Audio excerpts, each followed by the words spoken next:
Assembly, he condemned apartheid as a crime against humanity and called for decolonizing Zimbabwe, Namibia, and Palestine. Following his legacy, we have come here to BRICS outreach to reaffirm our solidarity with Global South. We also maintain a spirit of friendship to all nations of the world with malice towards none. The lesson we take from the global health, cost of living, and climate crisis is that none of us is secure until everyone is. Mr. Chair, Bangladesh is now the world's 35th largest economy with a strong commitment to sustainable development. We have cut poverty from 41.5% in 2006 to 18.7% in 2022. We have reduced extreme poverty from 25.1% to 5.6% in the same period. We have provided electricity to all households. We are about to eliminate the curse of homelessness under my free social housing project, Ashrayam. Around 108% of our population has access to cellular mobile connections, higher than the global average. In the last fiscal year, the mobile financial systems recorded transactions with US dollar 111.27 billion. This has hugely benefited our rural women, among others. We now have more girls than boys in our primary and secondary schools. Our average life expectancy is almost 73 years. Last week, we introduced the Universal Pension Scheme for 100 million people, with all the transactions taking place online. Government employees are already receiving pension benefits. Our government's next target is to build a smart Bangladesh by 2041. Keeping pace with our economic growth, we see considerable merit in Bangladesh's share in the new development bank. We need predictable financing to support our investments in infrastructures, industries, and clean energy. We must have viable options while waiting for reforms of the international financial architecture. Mr. Chair, Bangladesh has traditionally championed the cause of LDCs, with most of them in Africa. Bangladesh feels proud to engage in UN peacekeeping and peace building in different parts of Africa. With 1.2 million Rohingyas from Myanmar living in Bangladesh, we understand the burden shouldered by refugee hosting nations in Africa. We stand ready to share our expertise with the continent on food production, affordable medicine, financial inclusion, and disaster risk reduction. We can enhance collaboration in combating terrorism, human trafficking, cybercrimes, and money laundering. We should increase air and maritime connectivity to promote mutual trade and investment. Together, we must continue to seek our dues for international financing and technologies. We need to unite around climate justice, migrant rights, digital equality, and debt sustainability. We must preserve the rules-based multilateral trading system with scope for using our own currencies. In Global South, we should say no to artificial choices and divisions being thrown at us. We must reject attempts to weaponize universal norms and values. We need to stop the cycle of sanction and counter-sanctions. We must speak out against all threats, provocations, and commission of war. I keep calling for channeling resources from dangerous arms race to global public goods. We need to take responsibility for peace, justice, and stability around the world. Mr. Chair, we need BRICS as a lighthouse in a multipolar world. We hope to see BRICS emerge as an inclusive platform responding to our times. We must prove to our children and youth that our nations may suffer but will never be defeated. I conclude with the parting words of our father of the nation, my father, Bangabandhu Sheikh Mujibur Rahman, at UNGA, and I quote, "For us in the emerging world, we must have faith in ourselves and in our capacity to fulfill our destiny and to build for ourselves a better future," unquote. The message he conveyed 50 years ago still rings true. I thank you all. Thank you very much, Mr. President, for giving me this opportunity. Thank you.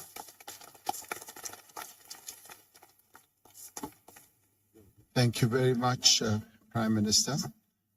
I now call upon Mr. Luis Alberto Catacora, the President of the plurinational state of Bolivia. Muchas gracias, presidente. Thank you very Primero, much, Mr. President. quiero agradecerle First of all, por la I invitación would a like to este foro. thank you for this invitation to Expreso this un platform. saludo I a todos express los my greetings to all the presidentes, president, dignatarios de dignitaries, estados y personalidades que están and acá different presentes. personalities who are present today.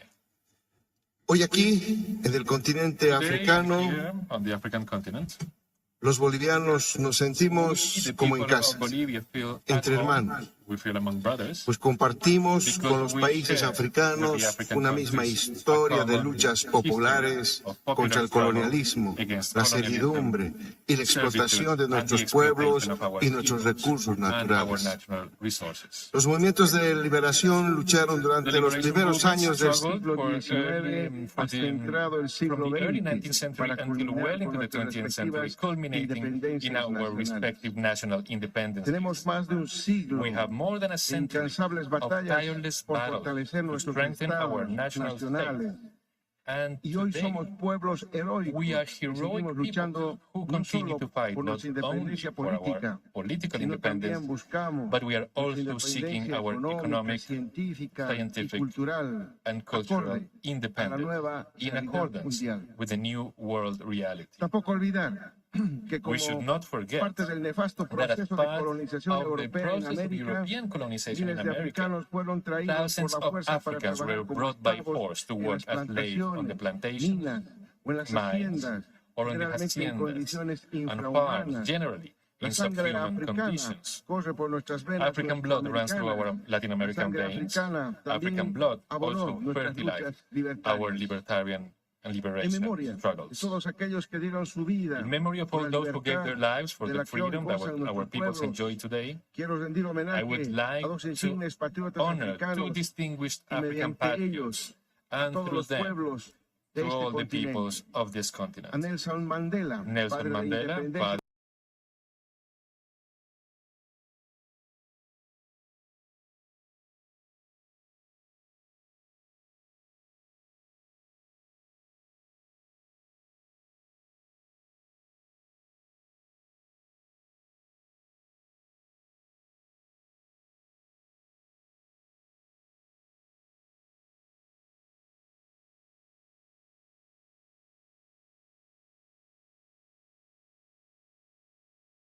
peoples, que pretende against destrozar neocolonialism las that seeks to crecientes destroy the lazos de growing cooperación bonds entre of nuestros cooperation continentes between y our regiones continents que se acercan and cada vez regions, más para which are afrontar moving a even los closer retos y together to desafíos face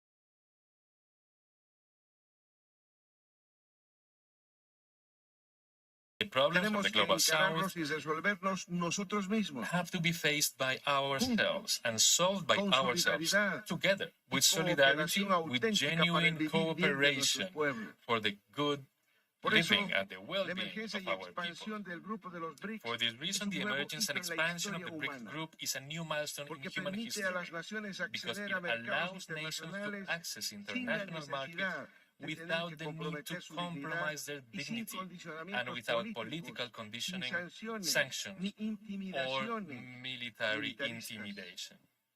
Bolivia comparte con los 5 países Bolivia que integran shares los with the BRICS five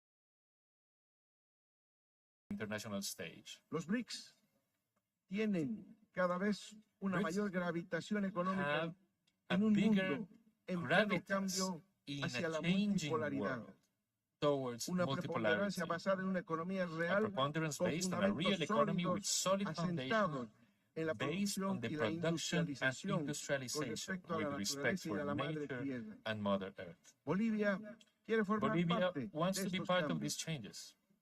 Bolivia tiene su propio modelo Bolivia has its económico own economic que le ha model permitido that generar has made it excedentes que son possible to redistribuidos a generate la población, surpluses habiendo that logrado are disminuir los redistributed índices to de the pobreza population y and has desigualdad managed to reduce entre ricos y poverty pobres. and inequality La between rich diversificación de la and poor. economía, la There industrialización is con sustitución de diversification of the economy, the importaciones, la industrialization with producción import substitution, y production exportación de and export alimentos of y food productos and industrializados, industrialized la products, the consolidación consolidation de una of a economía en broad-based base economy, ancha y la and redistribución social del social excedente económico redistribution of the son economic los surplus objetivos del are the modelo económico, objectives of social, the Bolivian comunitario, economic, productivo social, de community, and Bolivia, productive model. que nos permite avanzar This allows us hacia to una move towards industrialización an acelerada y accelerated hacia un sistema de comercio industrialization and towards a multilateral multilateral, abierto, open, complementario, complementary, transparente, transparent, inclusivo inclusive, y no and discriminatorio. non-discriminatory trading system. Aunque Bolivia es un Even país though de Bolivia ingresos is a medios middle-income y una country economía en desarrollo, and a ha developing conseguido economy, mantener un constante have managed to crecimiento maintain y a una steady estabilidad growth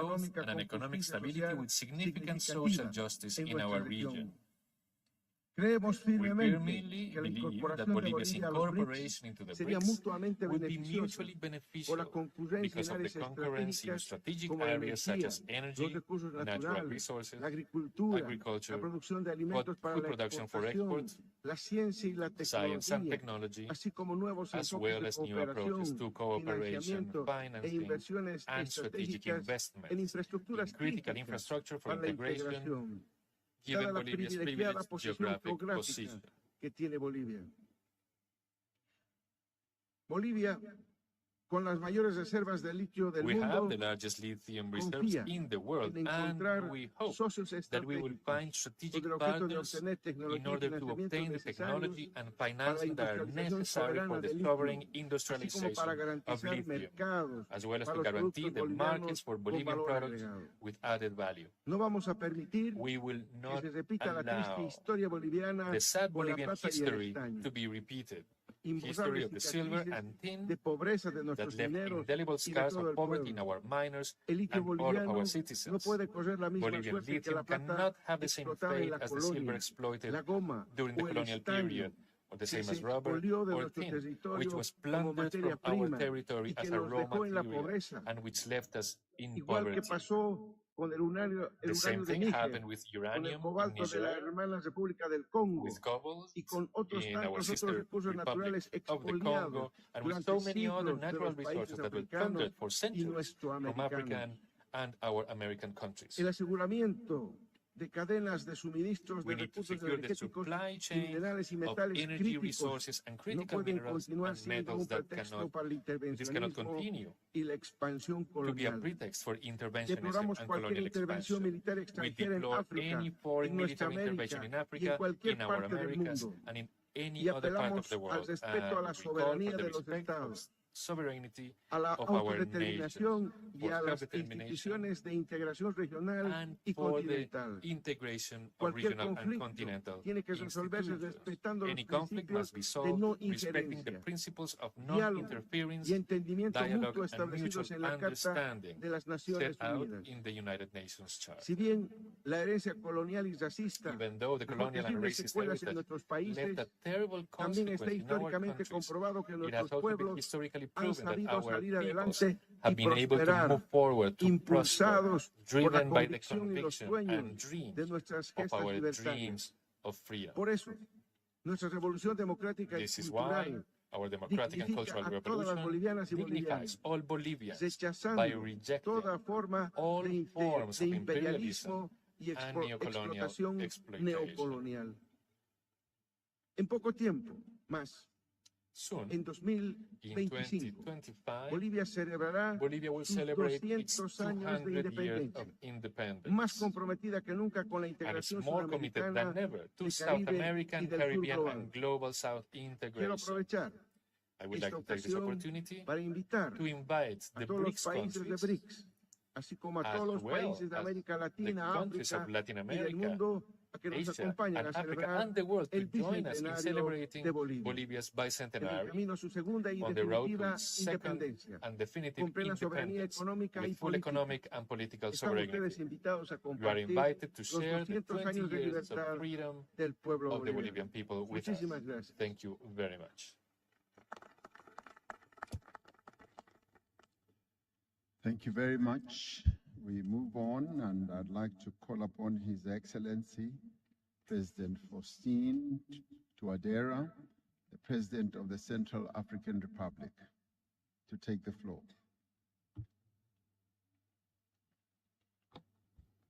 Merci, Excellence. Thank you, Excellency.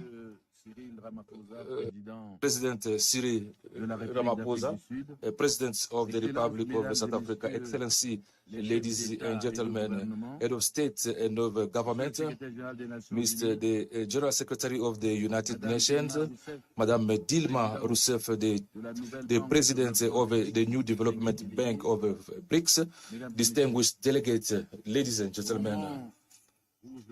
When, as I'm taking the floor in the name of the Central Republic of Africa on this 15th BRICS Summit, I would like to express our gratitude to His Excellency Mr. Cyril Ramaphosa, to the government and the people of South Africa for the warm welcome that was reserved since we arrived, and also all the excellent arrangements that was made for the success of this meetings. Excellency, ladies and gentlemen, the BRICS, Africa BRICS Summit is taking place when African countries are facing many challenges, where international organizations are not able to bring peace, security, and sustainable development. So it constitutes a new point of departure for the emergence of a new international order, which is more equitable, inclusive, peaceful, and then based on mutual respect. A partnership, a win-win partnership, the respect of legality and then sovereignty of a country. So we need to respect sovereignty of people and then nations on their natural wealth, which must be done in the interest of a national development and the well-being of the population of that given country. In fact, the partnership for a growth that will be accelerated mutually, and then sustainable development in inclusive multilateralism based on the 5 emerging economies in the country, which is a BRICS, which constitutes for us an ideal solutions to inequalities, world inequalities, and then to those who have a spirit of neo-colonialist geostrategic and geopolitics of Western powers who are maintaining African countries in poverty, insecurity, and dependence. Excellency and ladies and gentlemen, the Central Republic of Africa is ready to integrate BRICS and then build together a better world where nobody will be left behind. In fact, since the return of the constitutional order in 2016, the Central Republic Africa took some measures to catch up with the lost time and to respond to peace imperatives.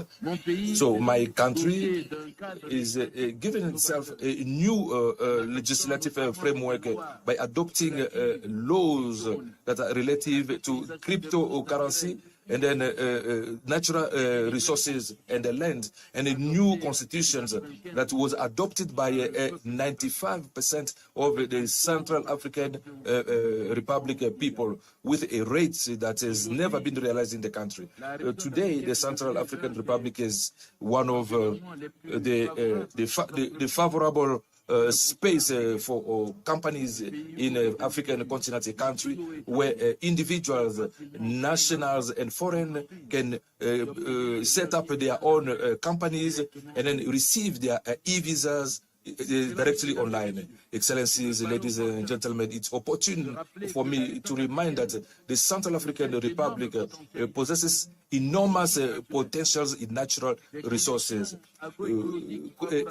Agroecologic conditions are favorable. We've got arable land of 15 million hectares. We are also having a forest that is estimated at 28,000 million hectares.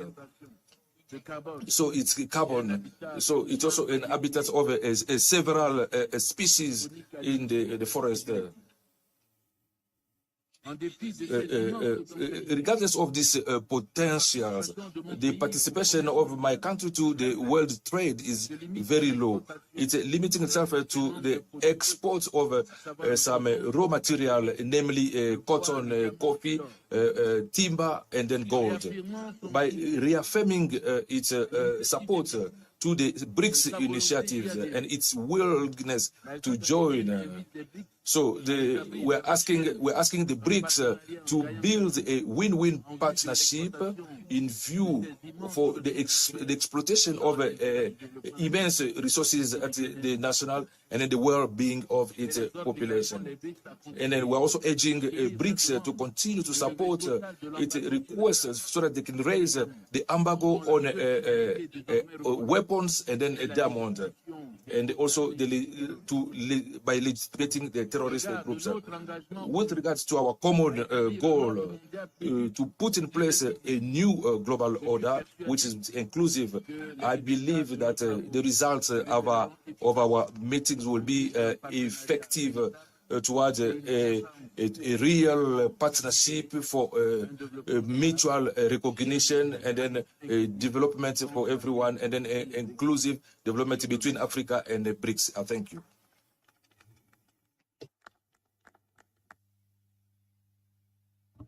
Thank you very much, President. I now call upon His Excellency President Denis Sassou Nguesso, the President of the Republic of the Congo.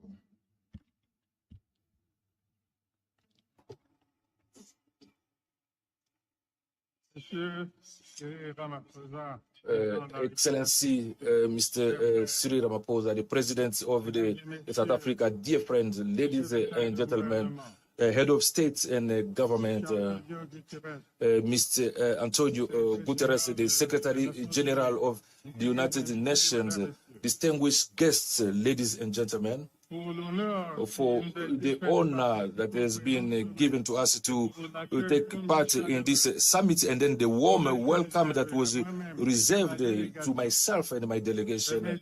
Allow me to translate my gratitude to my brother Cyril Ramaphosa, the President of the Republic of South Africa, as well as to the South African people. So it's the opportunities also for me to present my sincere thanks to the head of state for BRICS to have invited me in this summit, which is of a high level. And then I hope that the conclusions will be relevant, capable to strengthen our efforts and then to deal with challenges that is being a stop for the development in Africa. I've said that many times, but the multipolar world that we call has now arrived. So we are very happy for that. Mr. the head of state and then the government and member of BRICS, your fight, your struggle for an international order, equitable and just, is also our fight. The Africa in general, the Congo, my country in particular, subscribe to your objectives of a multilateral partnership that is inclusive and representing the world as it is today with you.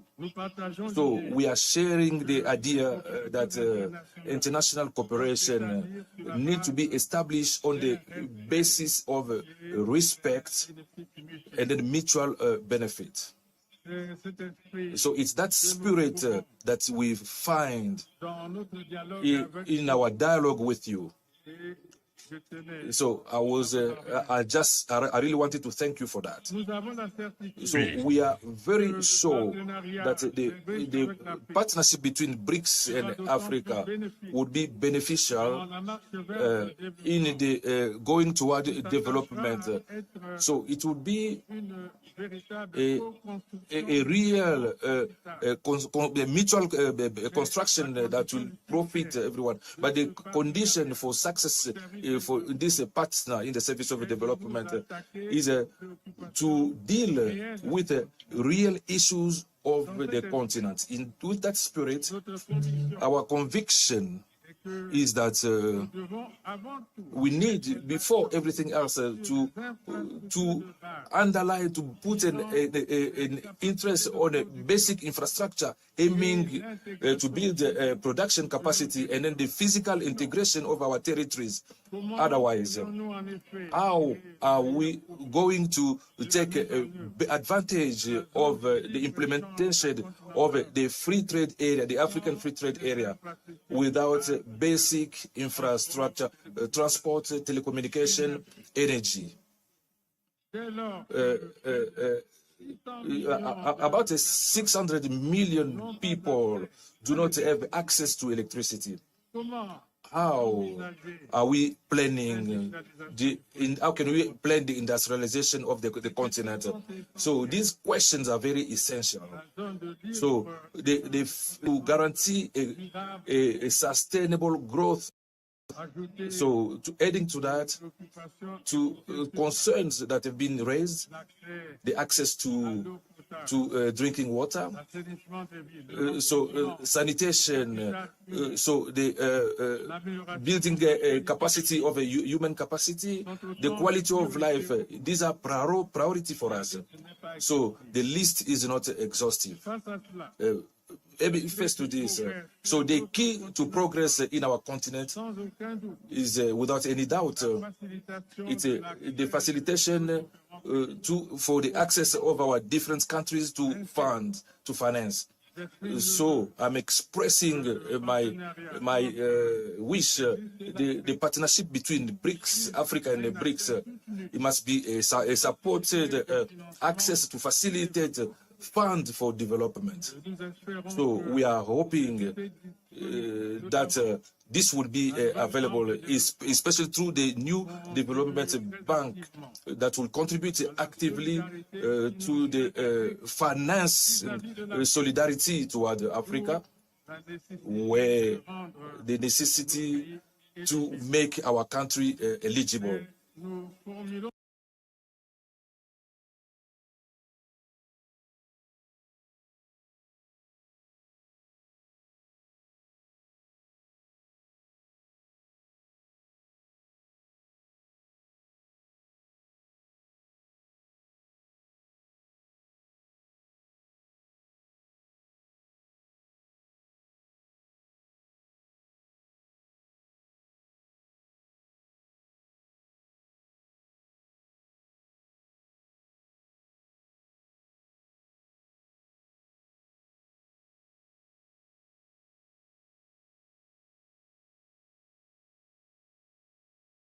That will contribute actively to the finance solidarity toward Africa, where the necessity to make our country eligible.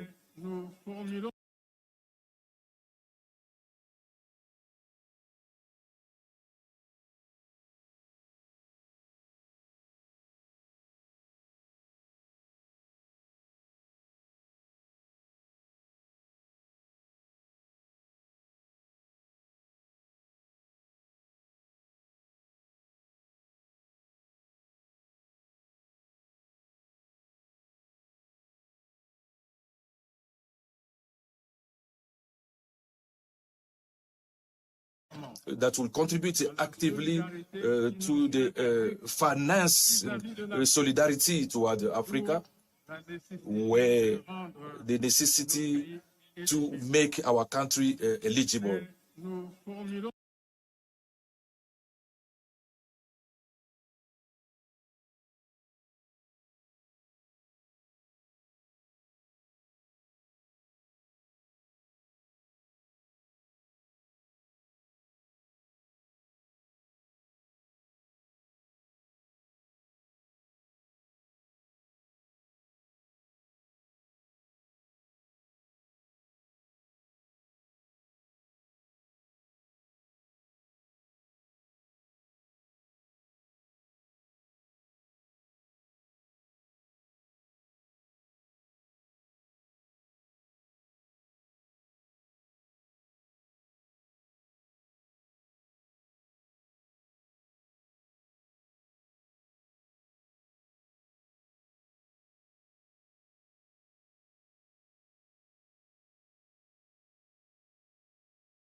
that our country is a good candidate to be a member state of this expanded BRICS group because of its conviction and the BRICS capacity of creating a more just and fair global system with a more equitable international order in relation to relations between the countries. The Republic of Guinea, Equatorial Guinea, believes that South Africa has overcome the times of theoretical dogmatism to travel towards realities that does indeed impose effective change in the emerging nations of the global South.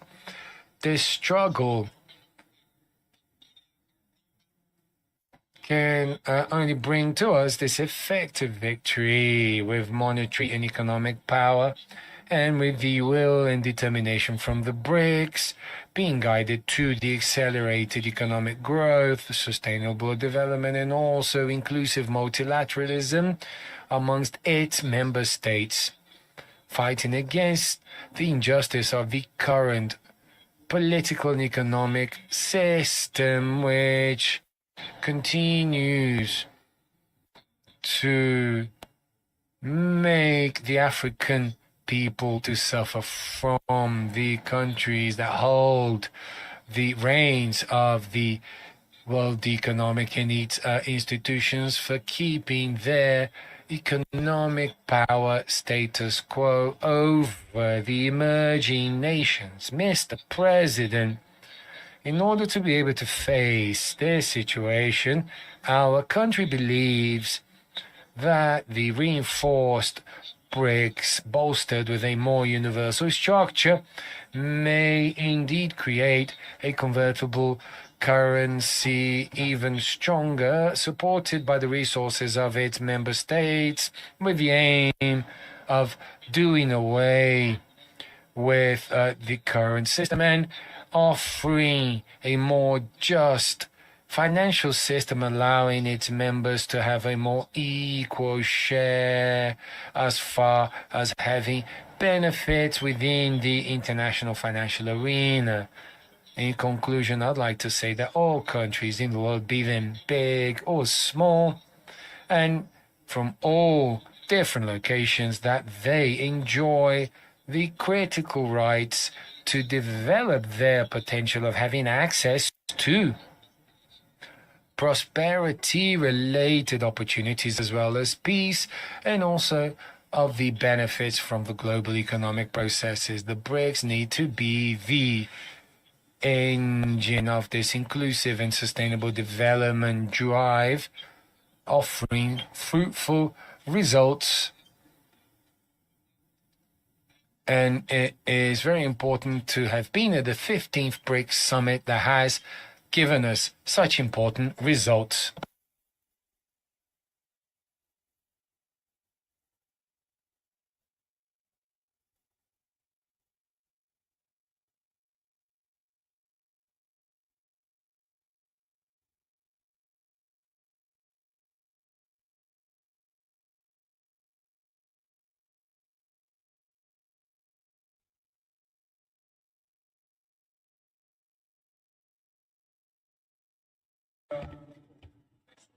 President Cyril Ramaphosa, President of the Republic of South Africa, and President pro tempore of the BRICS. Dear President Xi Jinping of the People's Republic of China,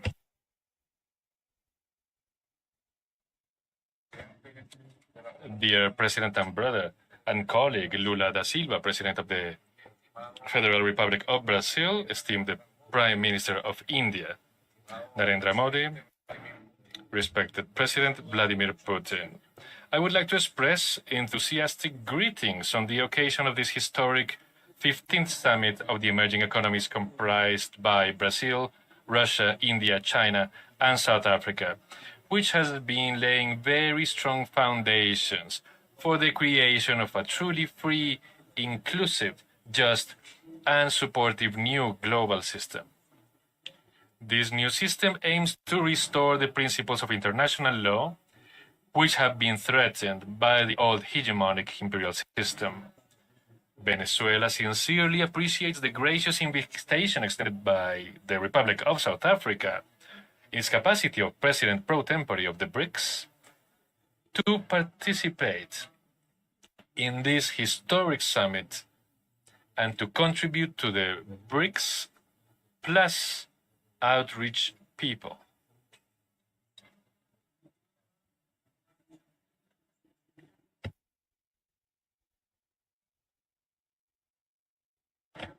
I sincerely extend the support of the Venezuelan people to the BRICS countries. We are working on supporting the diversity of our civilization. In this regard, it is important to recall the words of the great Nelson Mandela, spoken on May 24, 1994, during his inaugural address. This was just days after assuming the presidency of the new post-apartheid South Africa. He called for the establishment of a new world order of cooperation, justice, prosperity, and peace, mutually beneficial for us and for the nations of the world, as Mandela affirmed. As we gather here with you, Venezuela, participating in this historic BRICS summit, I think of our commander, Hugo Chavez, who, along with other world leaders, raised their voices for decades in the pursuit of a new international order that is more sustainable in a political, cultural, and economical way. In this context, we recall the also historic BRICS UNASUR summit on July 15, 2024 in Brazil. We were there. This country that year presided over this powerful bloc of emerging economies, and they facilitated this encounter to design a new geopolitical structure, creating a new global map for political, financial, economic, and energy cooperation. Today, we are convinced that this new world order is a reality, and the BRICS are playing a fundamental role in the geopolitical dynamics that have fostered trust among the peoples and governments of Latin America, the Caribbean, Africa, and Asia, with the development model and values of mutual respect. The BRICS countries represent 31.7% of the global GDP, 30% of the territory, 43% of the population, and 18% of the international trade. These nations control 8.7% of the world's oil reserves, 25.2% of gas reserves, and contribute 40% of global energy, 42% of the renewable energy usage, and 37% of energy consumption. Without a doubt, unity is strength, and this collective strength drives a new paradigm of global relations and propels a new world geopolitics in the 21st century. Esteemed presidents, prime ministers, excellencies, Venezuela joins the aspirations of countries seeking to join the BRICS.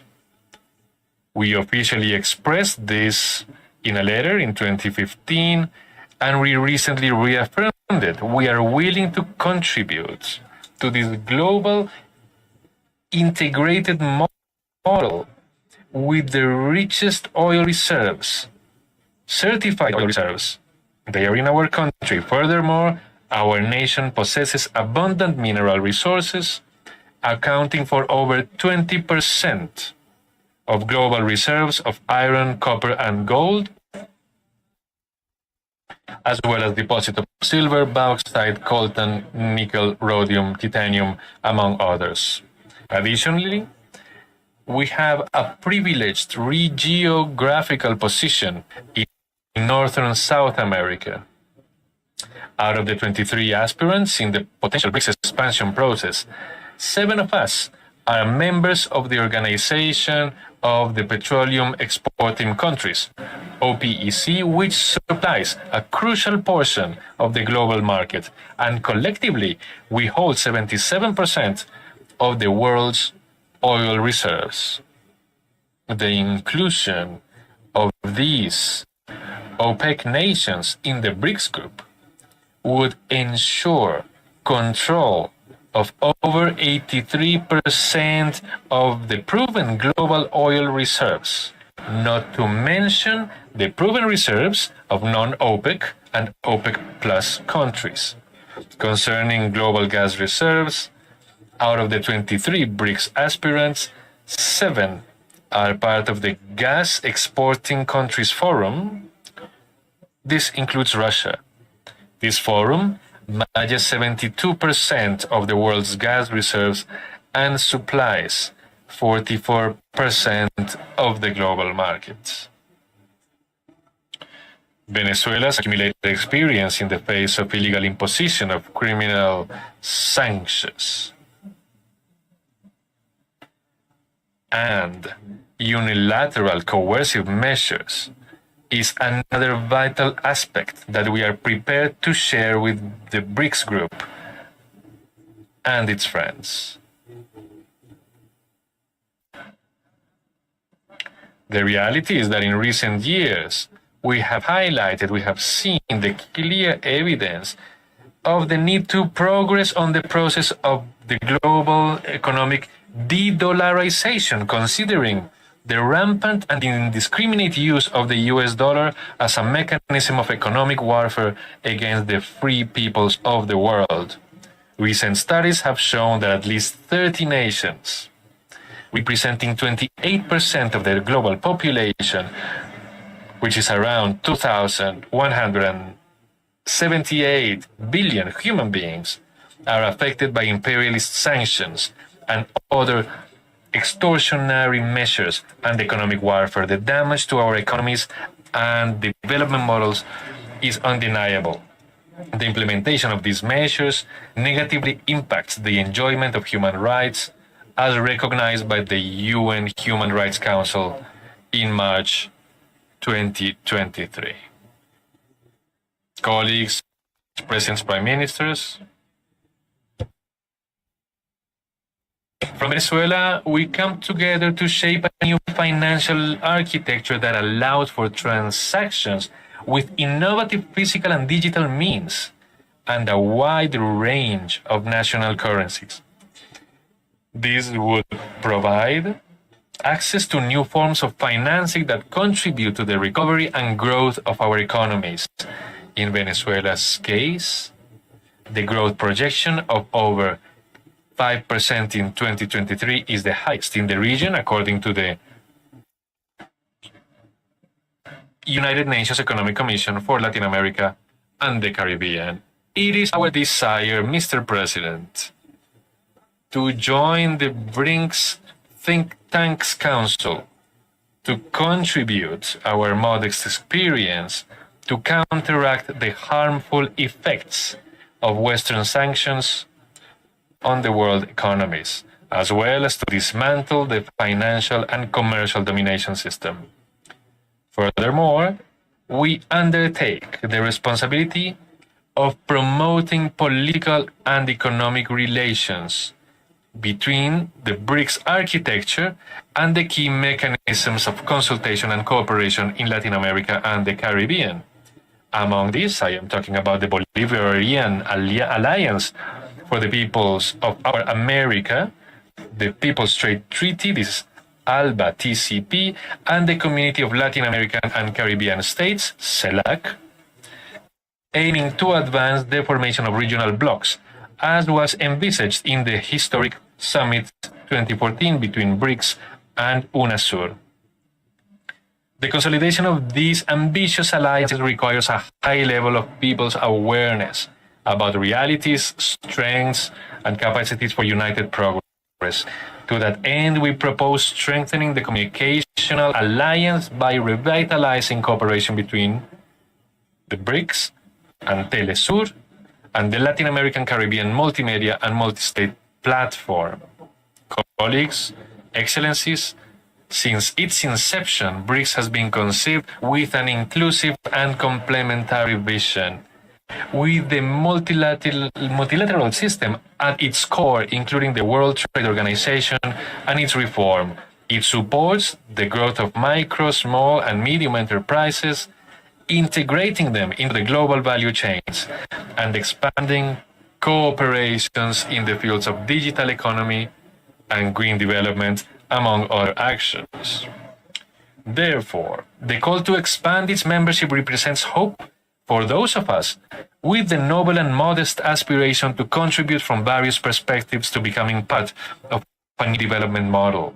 This model has been growing under the leadership of BRICS and undoubtedly finds a momentous impetus toward the future in this grand gathering in Johannesburg. 200 years ago, during the struggle of our independence, the independence of the Americans, actually, our liberator, Simón Bolívar, envisioned the construction of what we could call now a multipolar and pluricentric world. As he said, to achieve the long-awaited universal balance. I sincerely believe that with the emergence of BRICS, we are closer than ever to realizing the dream of Simón Bolívar. This is the dream of the greater homeland, the dream of a human homeland, a global homeland. This is why President Ramaphosa I reaffirm our wholehearted willingness, support, gratitude for being invited to this historic summit.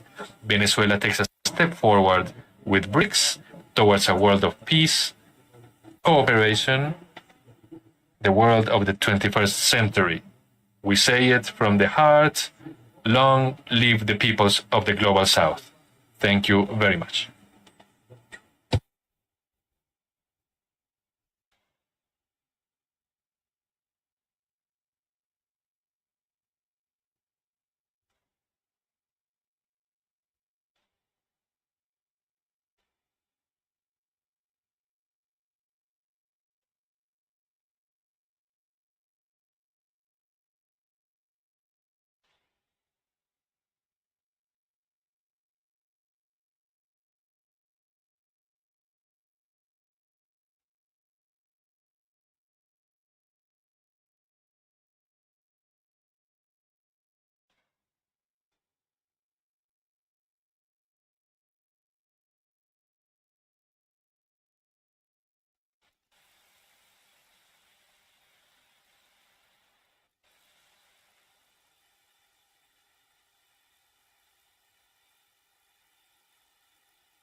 how cooperation is key for our collective survival.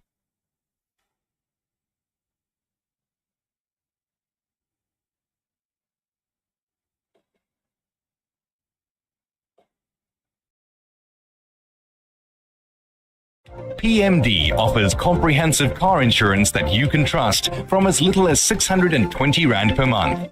I've been with PMD for almost 10 years. I've been with PMD since 2019 and this is the second car I've insured with them. I received awesome service from PMD. I was very impressed. It's really refreshing dealing with a company that actually loves what they do. You enjoy access that reduces to zero over time, and your monthly premiums are fixed for 24 months at a time.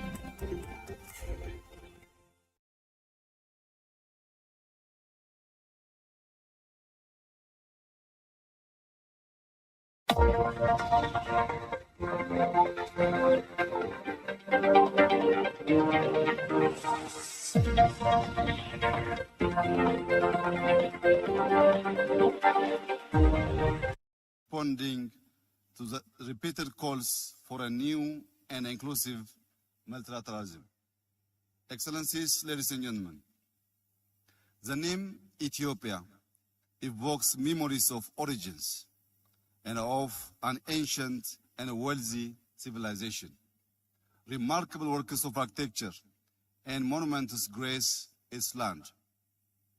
Multiple kingdoms ruled over the dominion thousands of years ago. In this modern history, Ethiopia has remained uncolonized, and it has a long history of diplomacy stretching over 100 years. As a founding member of the League of Nations and the Organization for African Unity, Ethiopia's engagement in the international stage has been quite meaningful and impactful. Ethiopia is Africa's second most populous country with around 120 million people, a greater majority of which are young and dynamic. This demographic dividend, if harnessed properly, can be a significant asset for cooperation through driving innovation, consumption, and providing a large workforce. Located in the Horn of Africa, Ethiopia also serves as a crucial gateway between Africa, the Middle East, and wider Asia. The efforts we are making in intensive infrastructure development within and across the whole region is a testament to our endeavors toward this regional integration. Our strategic position could provide the BRICS with enhanced connectivity opportunities across these regions. Ethiopia's substantial investment in roads, airlines, clean energy, and telecom infrastructure not only demonstrate our ambition, but also our potential to be a hub of connectivity for the African continent. Our positioning offers a vital link to East Africa's market and has the potential to foster a richer and a more inclusive integration of the global economy. Excellencies, my country has also recorded one of the highest economic growth rates in Africa and has showcased its potential to become one of the continent's largest economies. This growth is backed by a mix of agriculture, manufacturing, and service, demonstrating a diversified and resilient economy. For the past 5 years, Ethiopia has also been in the driver's seat to practical solutions to address climate change. Through our massive Green Legacy tree planting program, the initiative launched in 2019 will be the largest afforestation program in the world, when by 2026 we will have planted 50 billion trees in a total of 8 years. Till last week, we have already planted 32 billion seedlings. Over the past 2 years itself, our Green Legacy program has spread to neighboring countries in the home region as we collaboratively work on green diplomacy. Furthermore, Ethiopia has been an active participant in regional and international diplomacy, including its long-standing contribution to UN peacekeeping missions. Therefore, Excellencies, our rich historic past, the breadth and depth of our bilateral ties across the world, as well as being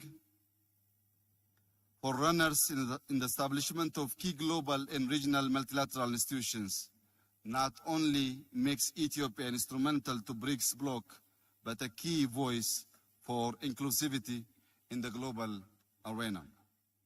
Excellencies, in joining hands with the BRICS, Ethiopia aspires to build BRICS, foster understanding, and work towards a shared future that benefits all.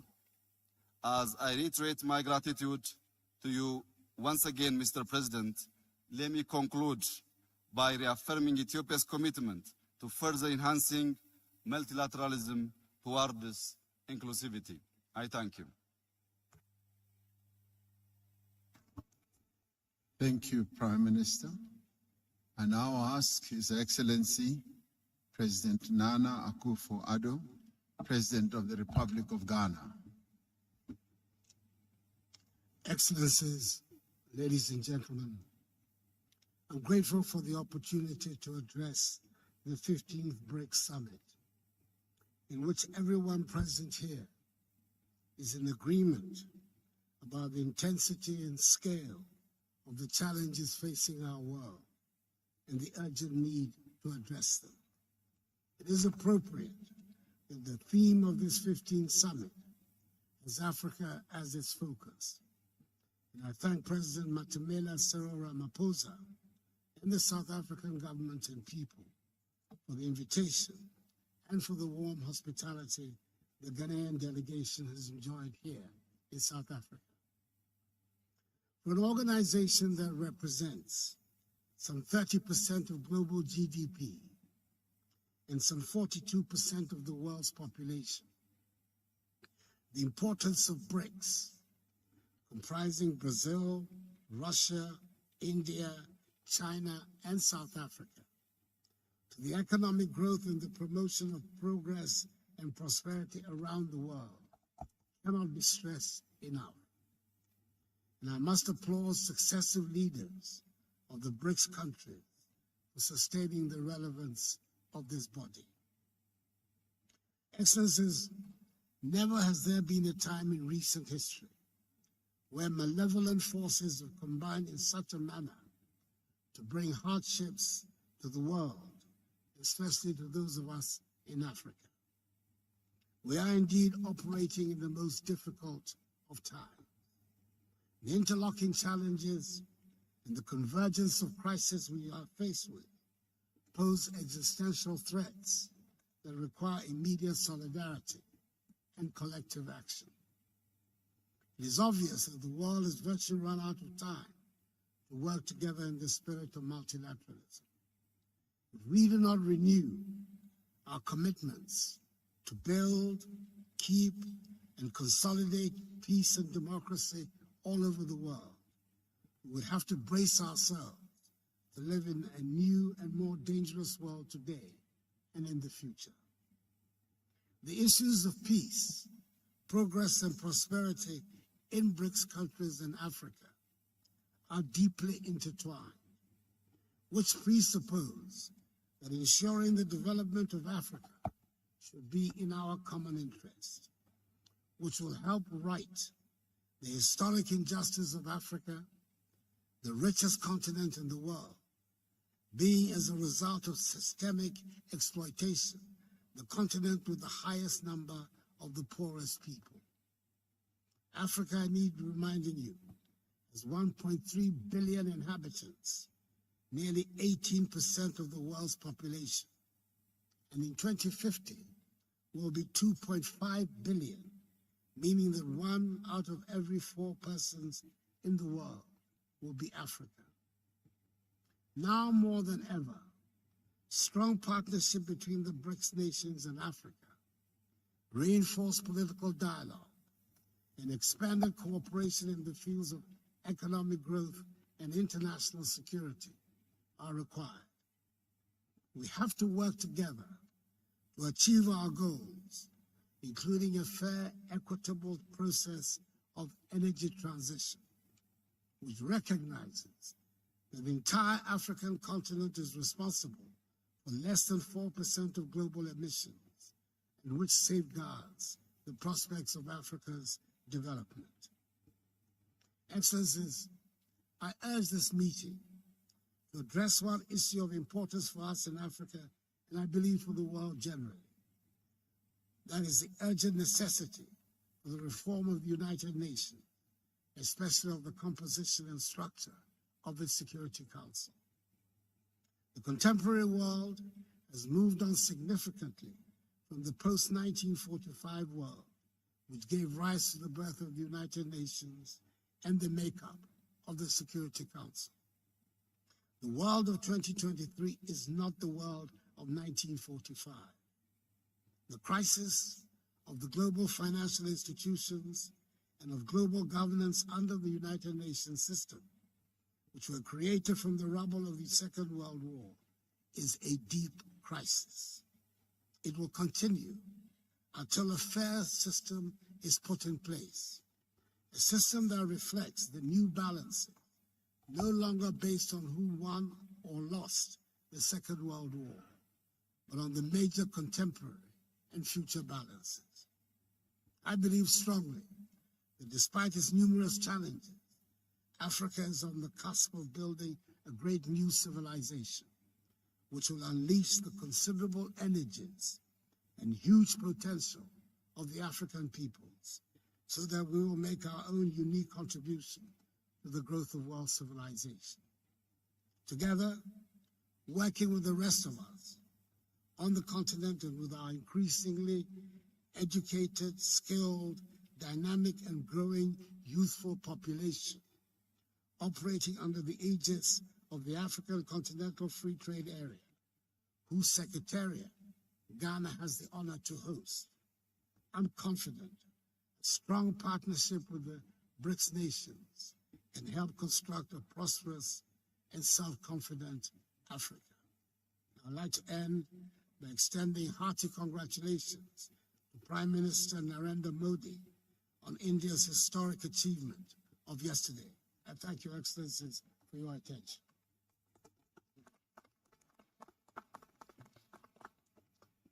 Thank you, President.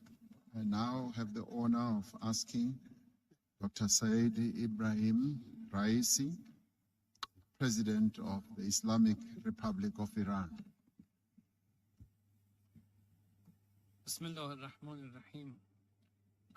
In the name of God, the most beneficent, the most merciful.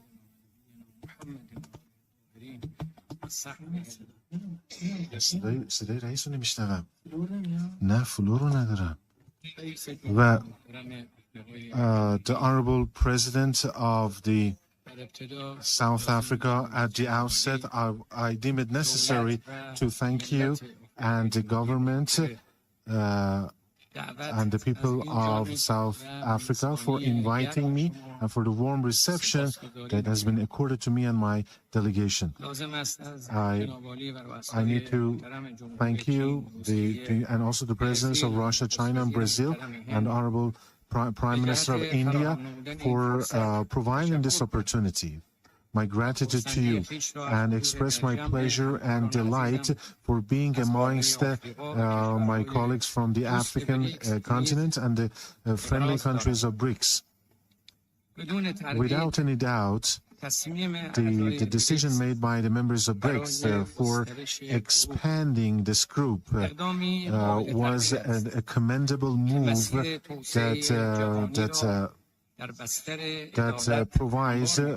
paves the ground for the global expansion within the framework of justice, and the benefits of Iran's membership to BRICS is going to make history and open a new chapter and a stronger step towards justice, fairness, ethics, and sustainable and lasting peace on the international stage.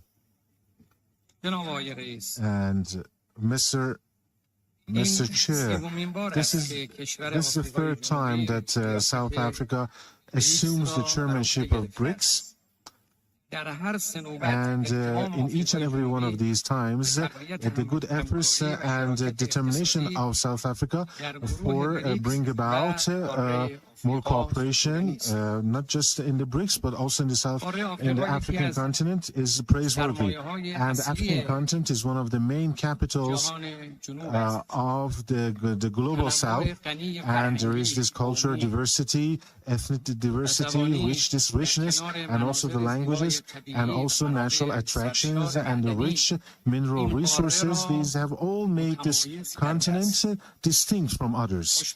Fortunately, the political and economic weight of the African continent is increasing on a daily basis, and the most important portion of the future of the world, the developing world within this geography, is happening.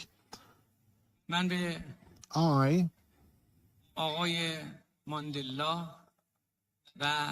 Mr. Mandela, the late Mr. Mandela, and the African heroes who stood against colonialism, I should salute them and remember their memory kindly. The Republic of Iran, since a long time ago, has been a friend and an ally of Africa, and strengthening economic interactions and cooperation has been very high on our agenda. And bilaterally and multilaterally, we have had different plans to cooperate with different countries of African continent.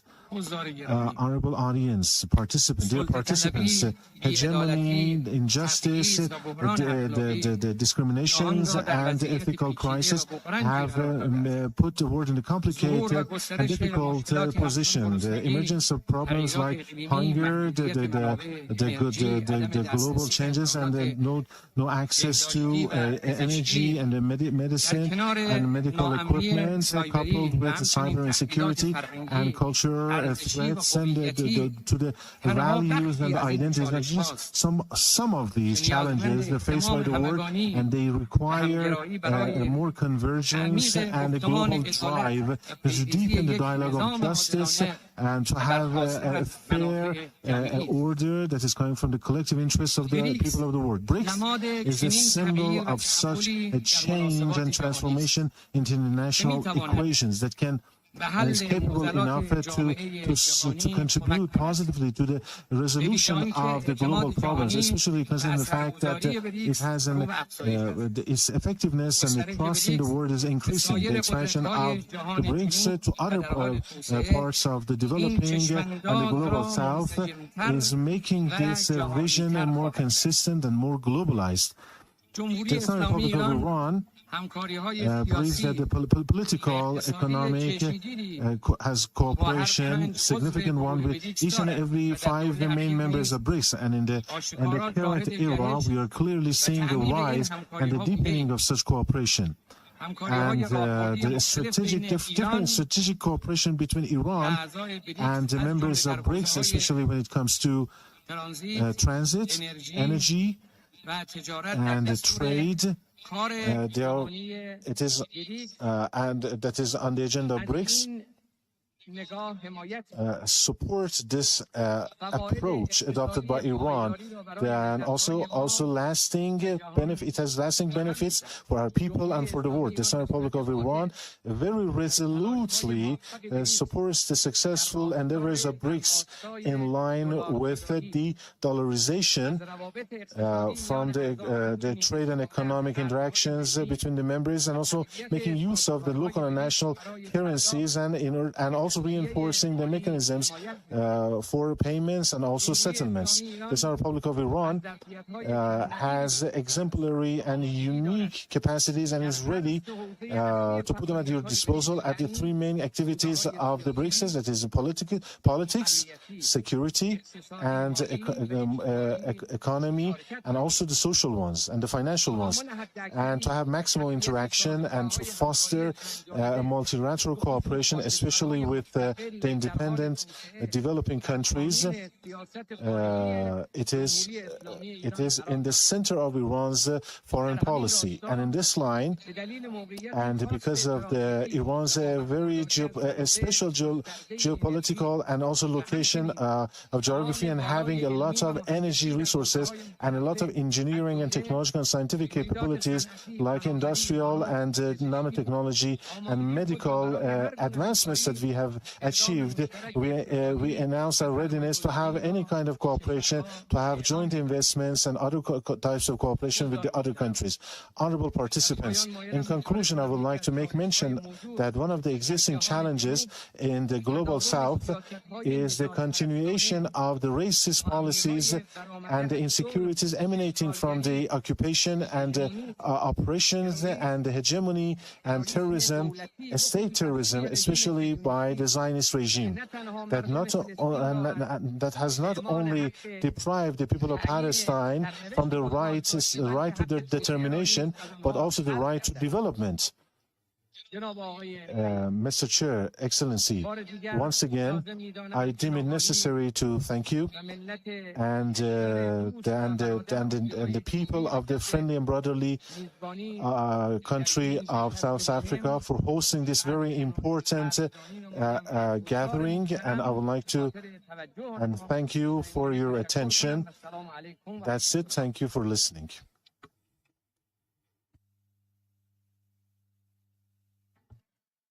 Thank you, President. My next speaker is His Excellency Ntsukwane Samuel Matekane, the Prime Minister of the Kingdom of Lesotho. Your Excellency President Ramaphosa, Your Excellencies President of the BRICS nation, Your Excellencies Heads of State and Government present, distinguished invited guests, ladies and gentlemen. I'm deeply honored to address you on this momentous occasion of the BRICS Africa Outreach and the BRICS Plus Dialogue. On behalf of the people and the government of the Kingdom of Lesotho, I would like to express our gratitude to President Ramaphosa for inviting us to this historic summit and for the foresight to dedicate this session to the Africa outreach. In a like manner, I wish to applaud the BRICS leadership for striving to create a better world. We pledge our support to them and cooperation in building a stronger and more cohesive South-South cooperation. This platform provides us with a unique opportunity to establish partnerships with the BRICS countries, the private sector and business communities for the growth and development of our African countries and the global South as a whole. Excellencies, today we gather against a backdrop of uncertainty as the world grapples unprecedented multitude of global crises. The prevailing geopolitical tensions, global pandemics, and the far-reaching effects of climate change continue to have a devastating impact on human life, livelihoods, economies, and communities around the world. This is further compounded by soaring food and fuel prices, as well as the unsustainable levels of debt. Tragically, it is the people in the global South who bear the heaviest brand of all these challenges. Therefore, the agency of a dialogue among developing countries to promote economic development, peace and prosperity has never been greater. We call for dialogue and negotiation as fundamental tools for achieving economic development and peaceful resolution of conflicts around the world. In this regard, the reform of the UN security is central to the achievement of sustainable peace. We call on the BRICS countries to support the African common position in this regard. In the same token, the reform of the Bretton Woods institution is key to ensuring equitable economic growth. This is an agenda that we must all join hands in pursuing. Excellencies, we commend the rising influence of the BRICS bloc in recent years and believe it can serve as a valuable platform for addressing the key challenges faced by the Global South. By fostering stronger relations among developing countries, we can unlock considerable opportunities for trade, investment, and technological development. BRICS countries are among the largest export markets in the world, and their role and influence in global trade cannot be overstated. There are considerable opportunities for BRICS countries to pursue in Africa, including opening up the markets for products from smaller countries, investing in key sectors such as manufacturing, agriculture and agro-processing, services industries, energy, tourism, transport and general infrastructure in small countries like Lesotho, and extending support to our countries as they strive for industrialization and technological advancement. Excellencies, as we approach the 78th session of the United Nations General Assembly, it is evident that many countries lag behind in our collective pursuit of the Sustainable Development Goals, SDGs. To address this situation, Lesotho recently signed the United Nations Sustainable Development Cooperation Framework 2024-2028, aptly entitled Kalebelo la Ntshege, and loosely translated as fast-paced implementation. This serves as a testament to our resolve to accelerate progress towards achieving the SDGs. In addition, we are actively engaging the youth to explore more innovative approaches to ensure swift yet effective implementation of the UN Agenda 2030 for the benefit of current and future generations. Excellencies, the need for immediate action is crucial when addressing global challenges like climate change. Our ability to confront these challenges relies on our collective unity. In addressing climate change, Lesotho has embarked on an ambitious clean energy initiative. In the current public sector investment program, there are several infrastructure projects that are aimed at addressing the gaps in the energy and transport infrastructure. Lesotho is endowed with natural resources, specifically water and diamonds. Moreover, we have a huge potential for green energy generation, such as hydro, solar and wind power for domestic markets and export into the Southern African power pool. We therefore invite BRICS countries to partner with us and invest in these ventures which offer guaranteed lucrative returns on investment. Allow me also, Excellencies, to inform you that we are planning to convene the Water and Hydrogen Conference and Expo in Maseru, Lesotho from 12 and 13 October 2023. This conference will showcase the steps and action that Lesotho is undertaking towards becoming the world's first sustainable digital hydro nation. We welcome strategic partners with like-minded nations and institutions. We invite all of you to grace this groundbreaking conference with your presence. Further, we recognize the importance of infrastructure as catalyst for promoting economic growth and attracting private investment. Therefore, the development of air transport and road network is equally important.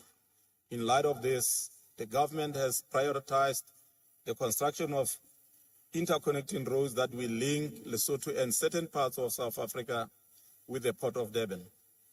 Moreover, efforts are being made to enhance and upgrade the international airport.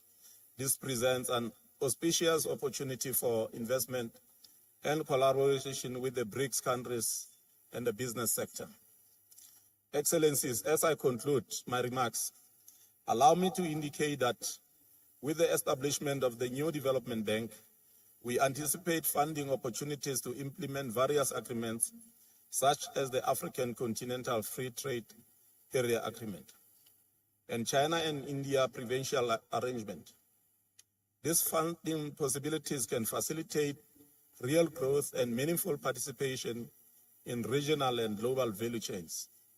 Even as that happens, we need to place greater emphasis on the three fundamental pillars underpinning BRICS, namely promoting financial and economic development through cooperation and openness, respecting the sovereignty of other countries and pursuing peaceful resolutions to conflicts, and working to ensure justice and representation in the global governance system. With BRICS and Africa in partnership, the better life for all is achievable. I thank you.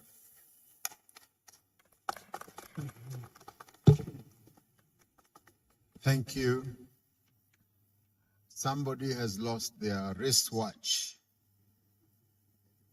If you have lost your wristwatch, please come to the table or send somebody to come and pick it up.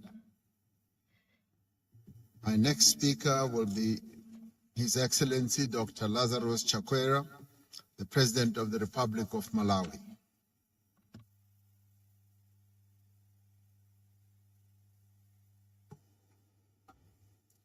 Your Excellency, Mr. Matamela Cyril Ramaphosa, President of the Republic of South Africa and Chair of the BRICS.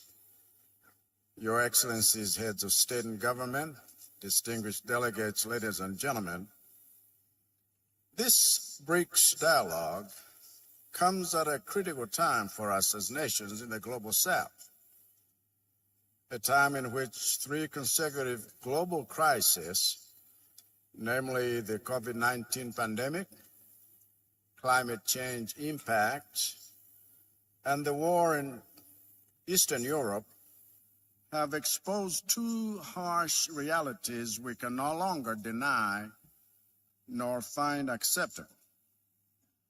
First, they have exposed the extreme vulnerability of our countries to external shocks owing to weak infrastructural, food, health, environmental management, governance, educational, and social protection systems that we need to develop to make our economies more resilient. Secondly, they have exposed the global financial and institutional systems' incapacity to respond to our needs speedily and fairly. So now that we know how vulnerable to shocks we are and how unresponsive to our needs the global financial system and multilateral institutions are, what remains is for us to do something about it. And we are more than capable of doing something about it, for not only is there strength in our numbers, because the nations gathered here represent close to half of the human population, but there is also abundance in our resources. For the nations gathered here are the custodians of the bulk of the natural resources the world needs for the creation of the digital and green economies of tomorrow. The place to start it is for us to confront the barriers that have denied us a stake in global prosperity in the past. One such barrier is our own failure to build our own institutional and financial systems, systems that can better facilitate the implementation of instruments like the African Continental Free Trade Area, AfCFTA, and the aspirations of platforms like the Forum on China-Africa Cooperation, FOCAC, the Russia-Africa Summit, and the India-Africa Forum Summit, IAFS. A second barrier we must confront is the monopoly that some countries enjoy of multilateral institutions like the UN Security Council, where we must insist that it is no longer acceptable for a handful of countries that claim to love democracy and equality to have the power to undemocratically make decisions about us without us. 5 months ago, as outgoing chairperson of the least developed countries, LDCs, I presided over the launch of the Doha Program of Action for LDCs for 2022 to 2031 in Doha, Qatar, under the auspices of the United Nations. And yet none of the 46 nations that are part of this program have a permanent representation on the UN Security Council, where decisions are made affecting its progress. This is unacceptable. 5 months ago, I led my nation in mourning the loss of over 1,000 Malawians, the displacement of over 500,000, and the destruction of crops and infrastructure that over 2 million depend on, following the devastation caused by Cyclone Freddy. And yet Malawi has no nation to permanently represent its interest on the UN Security Council, where the nations that are the greatest cause of climate change remain unaccountable for meeting their obligations for climate change mitigation, adaptation, and loss and damage. That is unacceptable. In the face of these global challenges, Malawi is determined to work with BRICS nations to promote multilateralism and uphold international law in a new and better framework, because Malawi is not satisfied with a post-colonial geopolitical framework that has failed to deliver equitable prosperity for our people. We must reboot the system. We must reboot it now. And we are here to help BRICS nations design the software. I thank you for your attention.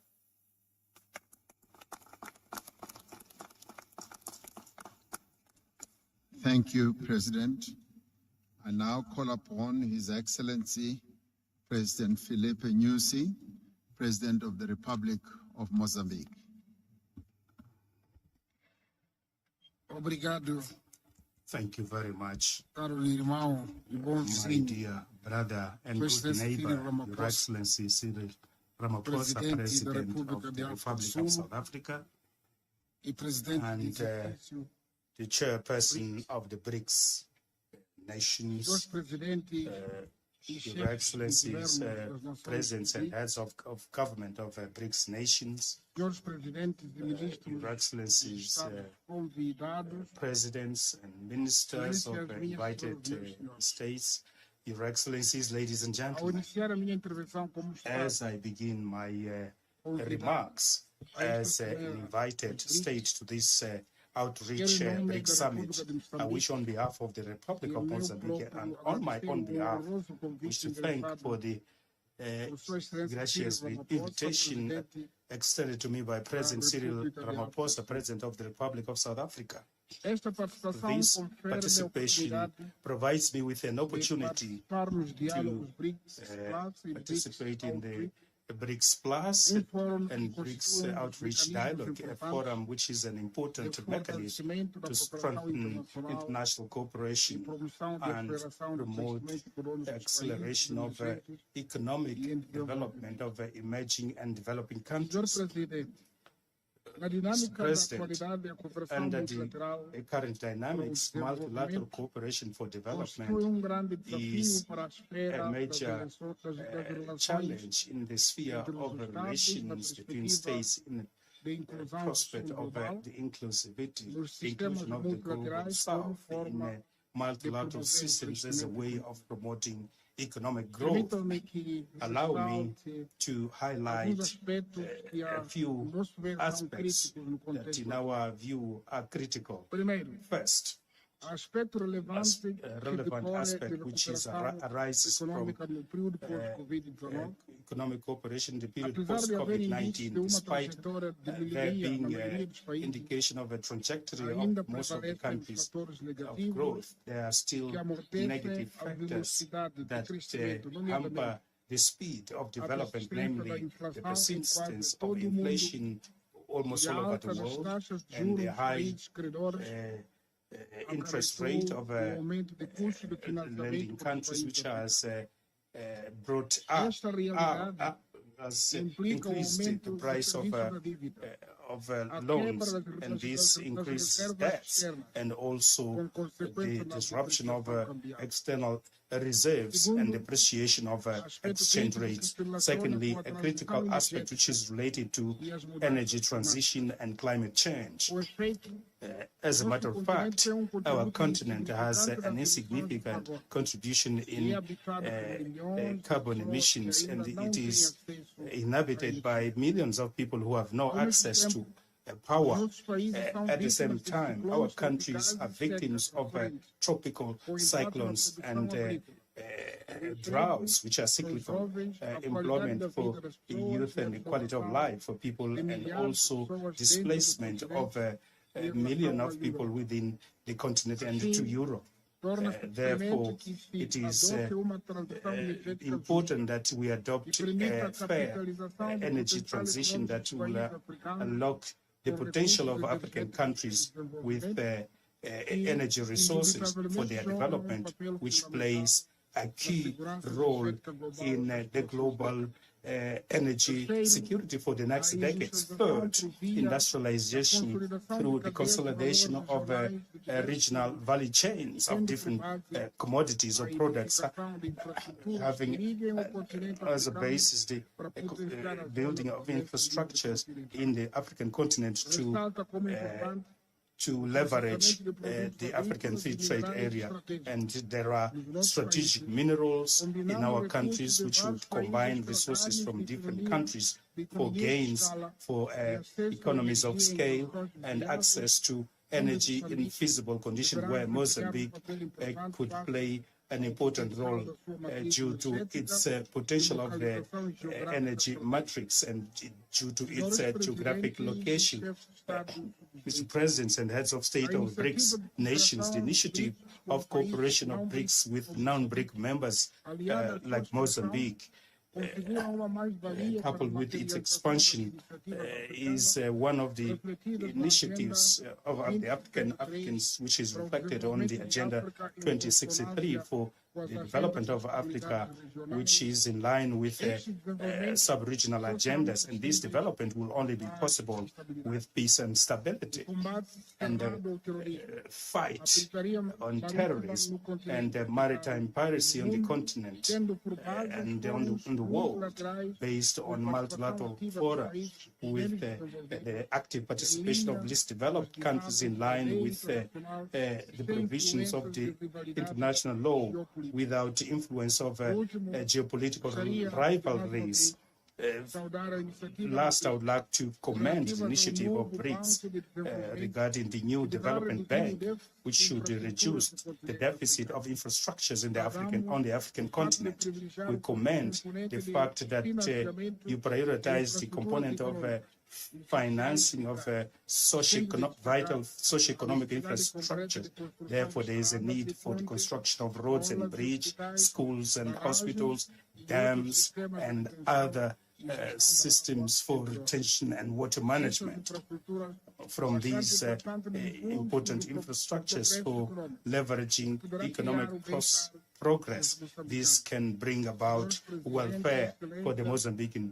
Mr. President, Your Excellency, as we associate to this dialogue, Mozambique does it with the conviction that BRICS can constitute an important platform to share interests and efforts through concrete and tangible actions, which will provide mutual benefits in an environment of complementarity and solidarity that characterize the global South on different issues of important issues of our states. Thank you very much, Mr. President, for your attention. Thank you, President. My next speaker will be, and it is an honor to call upon President Hage Geingob, the President of the Republic of Namibia. Thank you, Your Excellency. Your Excellency Cyril Ramaphosa, President of the Republic of South Africa, and also of the 15th BRICS Summit, and other excellencies who are members of BRICS. other heads of state and government, honorable ministers, ladies and gentlemen, I wish to express my gratitude and appreciation to President Cyril Ramaphosa for hosting this important BRICS Africa outreach and BRICS Plus dialogue.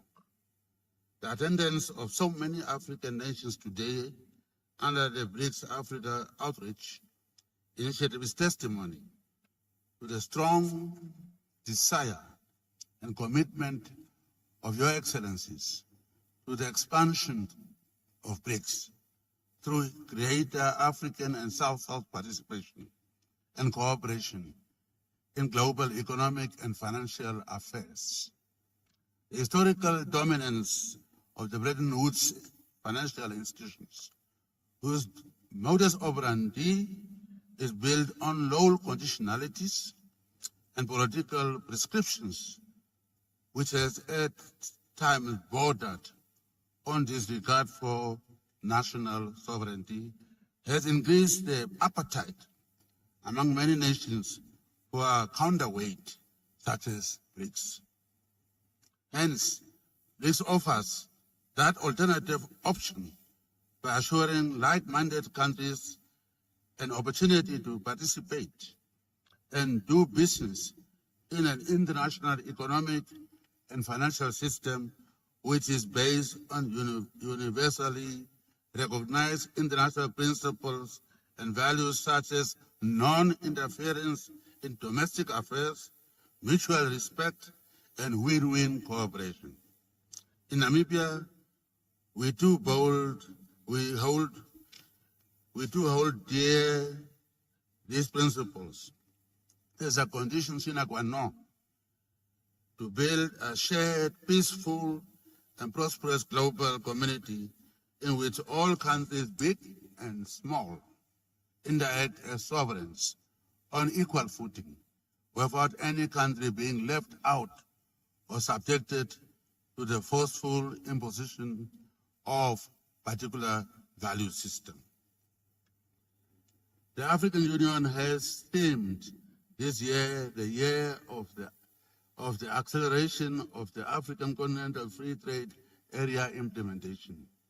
Namibia is at an advanced stage in the development of its green hydrogen industry and the supply of critical raw materials, including lithium, which is needed for the green energy transition as part of our fight against climate change. We invite you to come and invest and assist us in the development of the green energy infrastructure to consolidate regional energy value chains and off-take agreements. We are open for business. In conclusion, I trust that this dialogue will elaborate on some of the crucial modalities of how an expanded BRICS Plus will function in the best interests of all its members. We hope that BRICS will not be divided like United Nations, which has a Security Council for the few for the veto powers, and a General Assembly for the majority of member states who don't enjoy the same privilege of a veto. We believe that an important global grouping of nations such as BRICS, which is born from a collective desire of the countries from the South to make the international order more just and equitable and favorable to peace and development for all, will, if that would do that, will go down or break down the barriers of division, confrontation, and conflicts. I wouldn't like, if we are going to have, and I don't know the conditions for membership for others, I wouldn't like to see we're going to have a BRICS, the original members, to be like the United Nations Security Council, and the rest will be others, will be General Assembly members, no veto right. In that case, we are not adding anything. We are going to have a group of original members who will be the Security Council 5 with veto rights. And we come in, if you come in as BRICS and others. Are you going to be named one by one or just others? We don't have any veto power or say. We must first report to you maybe, and then you approve, and then we can then say we are members. That kind of a situation is not going to be good. So since we are starting a new organization of equals, I'm not saying because Namibia is very small, but I'm saying because Namibia fought for freedom against South Africa, not serial South Africa, the other one. If we like to know what are the conditions under which we, the small countries, will be members of the formed BRICS. With these very few remarks, I look forward to further engagement during this dialogue, and I thank you very much.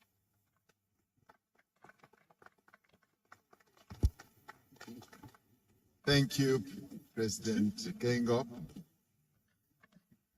BRICS does believe in equality, and I can assure you there won't be any UN Security Council effect in BRICS, with some countries having a veto power.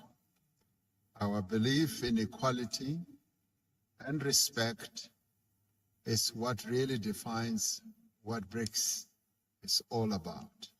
So be rest assured, your fears must be waylaid.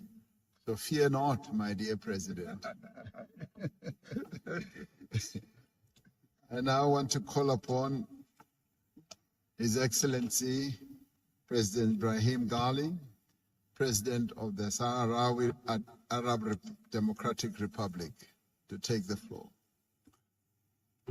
قامة الرئيس السيد رامابوسا رئيس جمهورية جنوب أفريقيا الرئيس الحالي للمنظمة Your Excellency, Mr. Ramaphosa, President of the Republic of South Africa and the current chair of BRICS, Excellencies and Honorable Presidents of BRICS, Member States, distinguished heads of delegations representing the BRICS group, colleagues, Your Excellency, and the guests of Africa. Ladies and gentlemen, at the outset, I'm pleased to express my sincere gratitude and appreciation to South Africa, the country of Nelson Mandela, government and people, with his presidency of His Excellency Cyril Ramaphosa, for the gracious invitation that we have received in the name of the BRICS group. And also, I wish to thank you for the warm reception and excellent arrangements that have been made for this important event to make this meeting a success. Africa is a continent that has immense potential, vibrant youth, and abundant resources. However, it has suffered and continues to suffer from marginalization, exploitation, and debt that has impoverished many of its countries, hindering their economy and social growth. The Sahrawi Republic believes that peace and stability in our continent depend on the responsibility of the international community, particularly the members of the Security Council, in enforcing respect for legitimacy regardless of double standards. The Sahrawi Republic addresses you with the conviction that in the 21st century, the peace-loving nations must uphold international law and fight against glaring injustice and continuous violation of its natural resources of the Sahrawi Republic continue to be exploited by international parties seeking to impose unilateral and oppressive choices, even within the framework of the United Nations Security Council, thus preventing the Sahrawi people from realizing their full sovereignty over their national territory. Therefore, Your Excellencies, honorable guests, the Sahrawi Republic firmly believe that a multilateral global system, in order to meet the aspirations of humanity, must be built upon justice and respect for international law. It is guaranteed, for this, it must be guaranteed that the right of people to self-determination, independence, decolonization, and its ramifications as key pillars. This system should ensure the creation of a new dynamic that eradicates unjust political, social, and economic disparities between different regions of the world, ultimately serving the collective interest of humanity. This distinction that will set the BRICS group apart. Wishing you all success and prosperity. Thank you, and may peace be with you.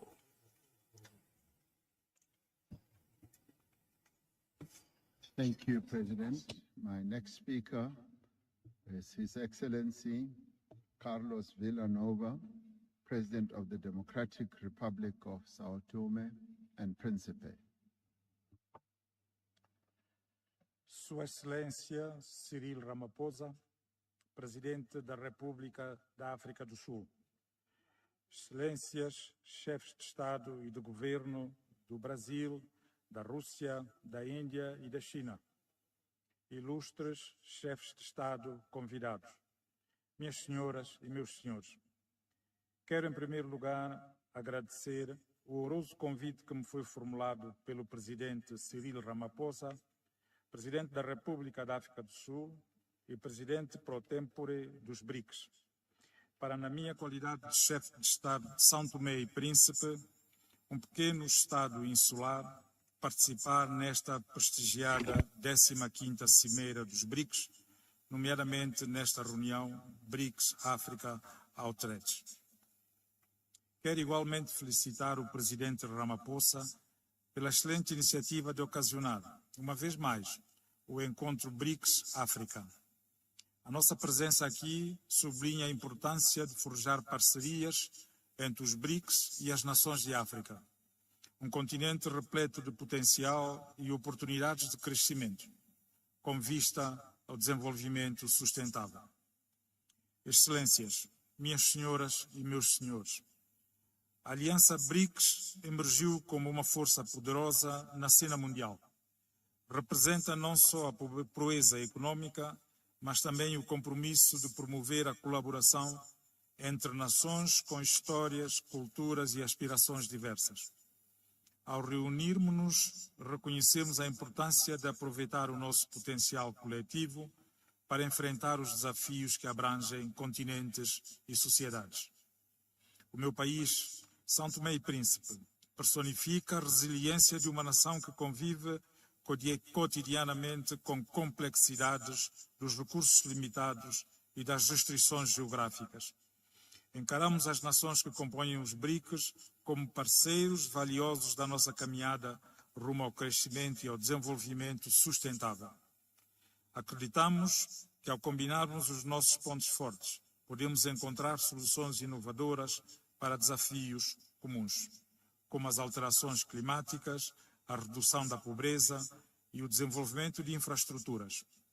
Na verdade, uma abordagem colaborativa entre os BRICS e a África pode conduzir a avanços transformadores que proporcionarão a melhoria das condições de vida das nossas populações, no respeito da salvaguarda do nosso planeta. Excelências, o desenvolvimento sustentável não é apenas uma simples retórica, é um imperativo moral e uma responsabilidade partilhada. Os países que compõem o BRICS vêm demonstrando a sua dedicação a esta causa, por exemplo, através de iniciativas que promovem as energias renováveis, a transferência de tecnologia e o investimento responsável. Estas são algumas dentre muitas áreas em que a cooperação BRICS-África reveste-se de extrema relevância. Com efeito, ao alargar essas iniciativas às nações africanas, podemos promover um crescimento econômico inclusivo que ajude as comunidades mais vulneráveis. O meu país, por exemplo, pode servir de centro de experimentação de energias renováveis, demonstrando como as práticas sustentáveis podem ser integradas mesmo nos ambientes geograficamente mais limitados. Através do compartilhamento de melhores práticas e cooperação em políticas, poderemos adotar abordagens mais eficazes para enfrentar desafios socioambientais. O princípio do multilateralismo inclusivo está no centro das nossas aspirações. Num mundo cada vez mais interligado, é imperativo que os nossos parceiros reflitam a diversidade de perspectivas e vozes. A ênfase dos países BRICS numa ordem mundial multipolar alinha-se perfeitamente com o desejo da África de ter uma plataforma onde cada nação, independentemente da sua dimensão, possa contribuir de forma significativa. Assim, a parceria com os BRICS, além de configurar um espaço de cooperação mutuamente vantajosa, pode representar para as nações africanas uma plataforma para ampliar a sua presença no palco global, assegurando que as nossas preocupações são ouvidas e que as nossas soluções são integradas no discurso mais alargado. Ao concluir, e na convicção plena de que os nossos desafios, embora numerosos, não são insuperáveis, quero aqui reforçar a parceria entre os BRICS e a África. É um farol de esperança, um testemunho do poder de colaboração e dos objetivos partilhados. Juntos, podemos forjar um conjunto para o crescimento e desenvolvimento sustentável, a paz e o multilateralismo inclusivo. Agradecendo uma vez mais o convite que me foi formulado para participar neste importante evento, faço votos que as conclusões e deliberações aqui chegadas sejam válidas contribuições para construirmos um futuro em que as nossas nações e os nossos povos prosperem e o nosso mundo se torne um lugar mais justo e equitativo para todos. Muito obrigado pela vossa atenção.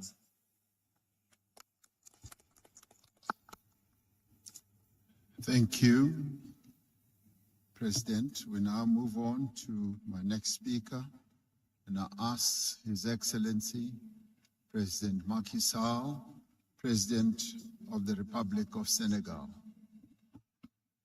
Merci beaucoup, Président. Thank you very much, President Cyril Ramaphosa.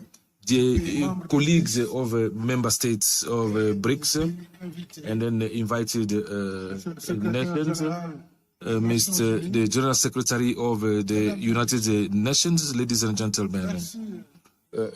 Thank you, President Cyril Ramaphosa, for your kind invitation and then the generous hospitality that we received during this 15th BRICS summit.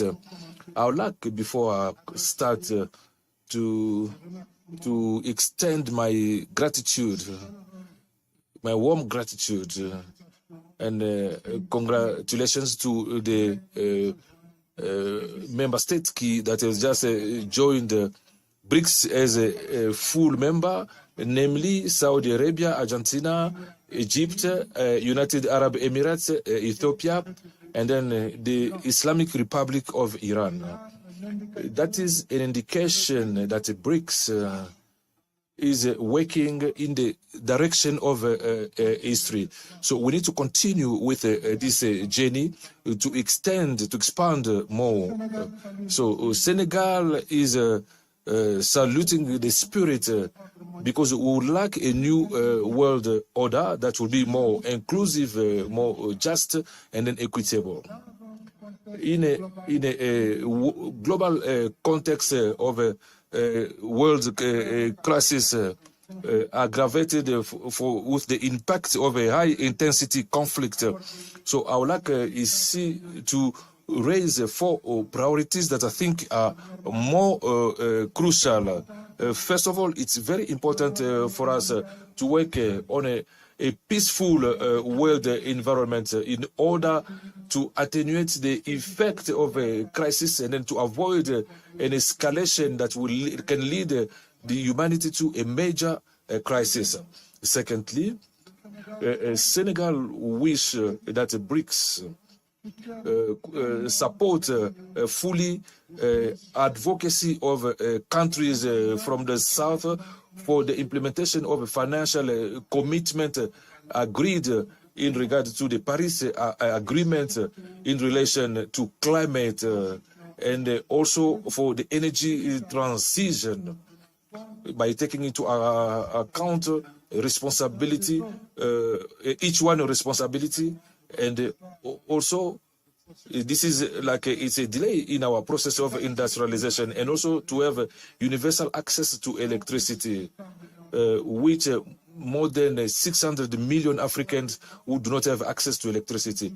Thirdly, we are calling for the mobilization of a special draw for eligible countries and for the consequent implementation of a G20 initiatives post-COVID in the relation for the funding of South economies. So these issues are very pressing because from United Nations estimate, 50 countries are behind with payment. So the majority of these countries, the least developed, the most vulnerable countries in climate change. Fourthly, the reform of a political governance, political, economic, and financial governance is an imperative. Everybody knows that the composition of main international institutions, their working method, including their process of making decisions, do not reflect the world reality. So together we should work for the evolution of the United Nations Security Council so that it could become more representative and then represent the interests of all member states. It's the same for the reform of the valuation systems in practical, mostly the over-evaluation in countries, in developing countries, in particular in African countries, that lead and then lead to consequences to have a loan cost that are abusive, that goes even up to 80%, 8 times superior to developed countries. So I'd like to finish to thank our friend for BRICS for their support for the candidature of the African Union to G20. With regard to our subscription to G20, so you are contributing to an advent of a more inclusive, multilateral. I thank you. Thank you, President. I now have the honor to call upon His Excellency Salva Kiir Mayardit, President of the Republic of South Sudan.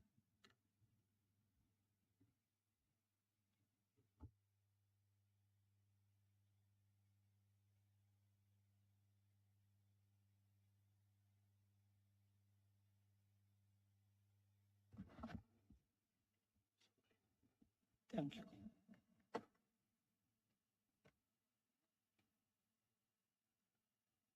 Your Excellency, President of South Africa, Republic of South Africa, and chairman of the BRICS, Excellencies, heads of state and government,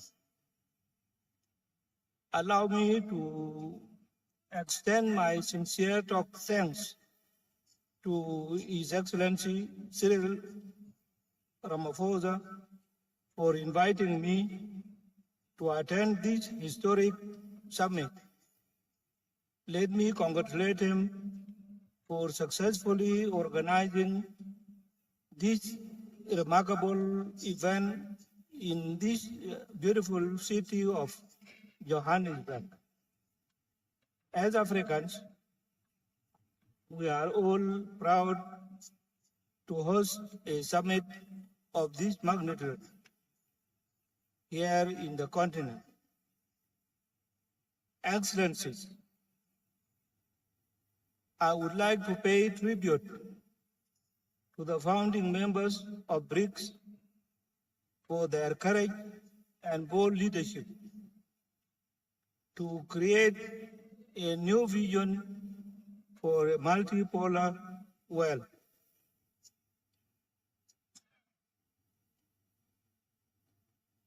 The world that is governed by inclusive and genuine economic interdependence. The theme of this historic summit, BRICS and Africa, partnership for mutually accelerated growth,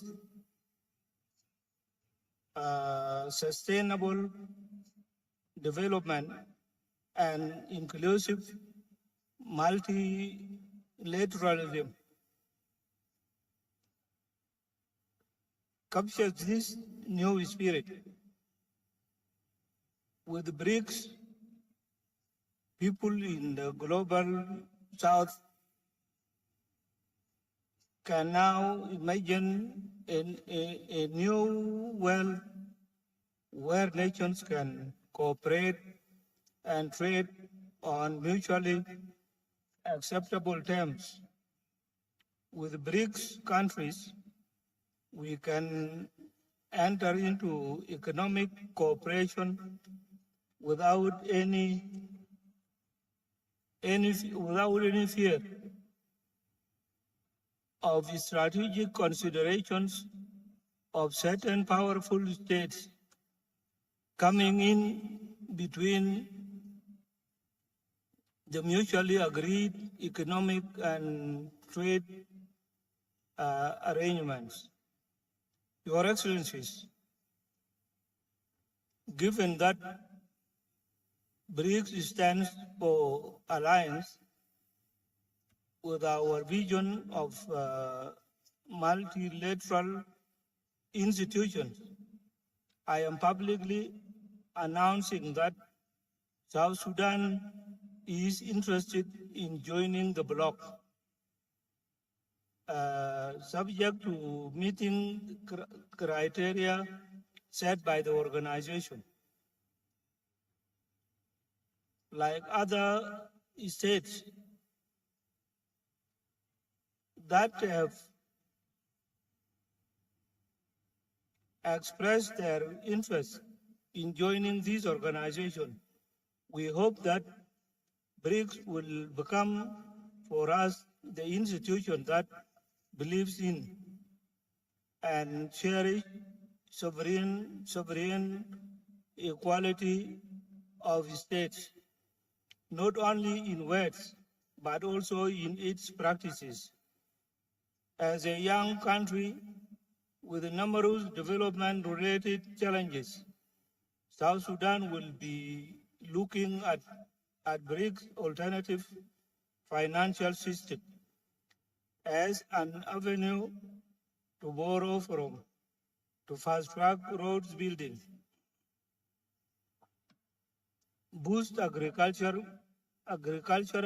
production, and in the long term, build its industrial and manufacturing capacity. Excellencies, ladies and gentlemen, thank you very much for listening.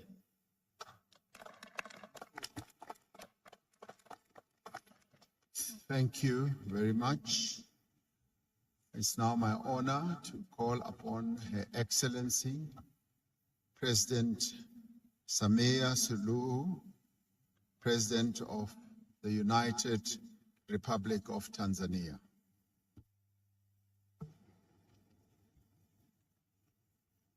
Your Excellency Cyril Ramaphosa, President of the Republic of South Africa, heads of state and government of BRICS member states, fellow heads of states and governments of the African Union member countries, ladies and gentlemen, it is both a pleasure and an honor to join you in this beautiful city of Johannesburg for the 15th BRICS Summit.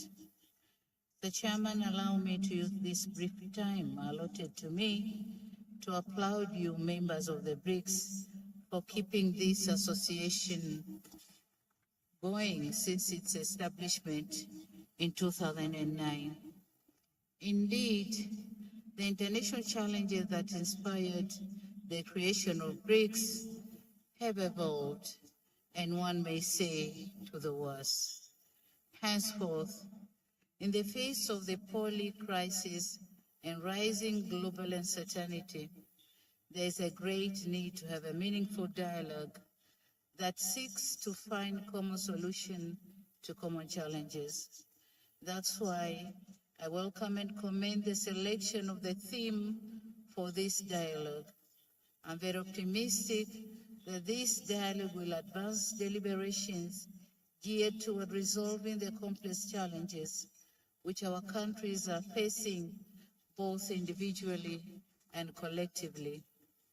Excellencies, one aspect which I personally consider critical in the course of the dialogue is the call to redouble efforts and take concrete actions to address the North-South divide so as to deepen strategic, financial, trade, investment, and economic partnerships based on a just international economic order.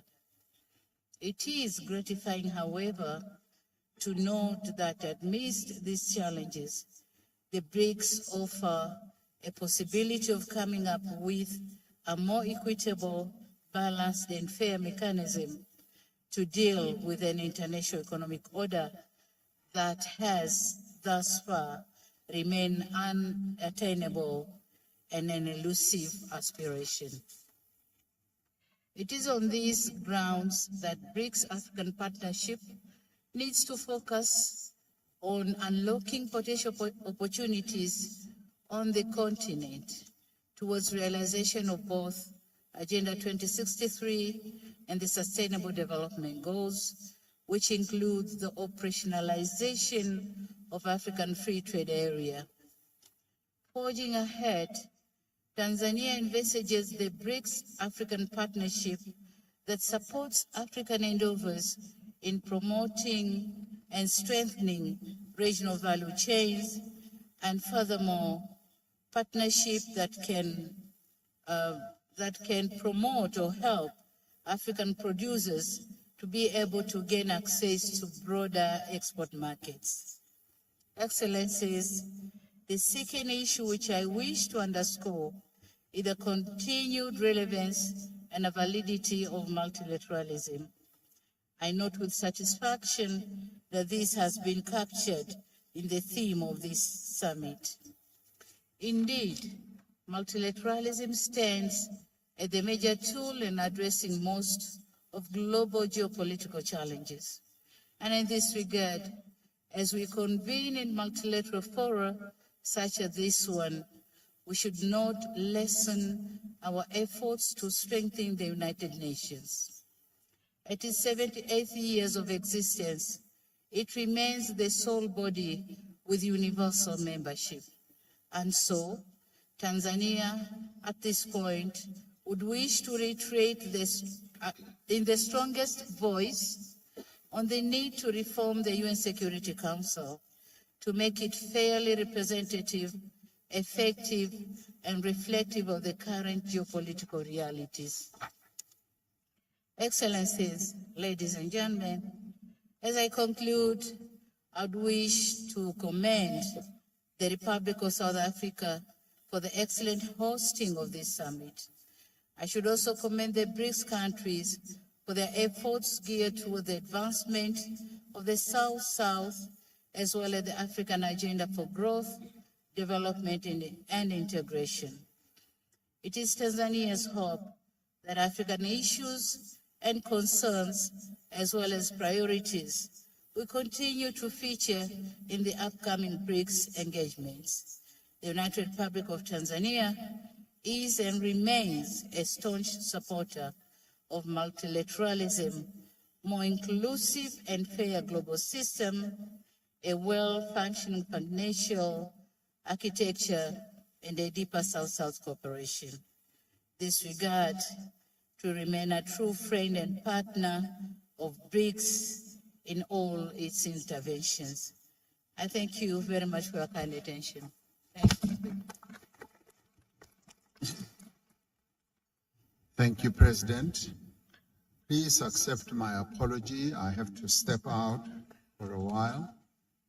Deputy President Paul Mashatile, Deputy President of South Africa, will take the meeting forward as I now call upon His Excellency Dr. Joseph Dion Ngudi, Prime Minister of the Republic of Cameroon.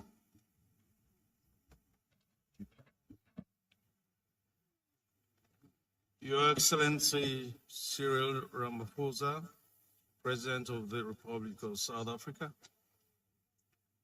your brother and counterpart, the head of state of Cameroon, His Excellency Paul Biya, received your kind invitation to attend the 15th BRICS Summit here in Johannesburg.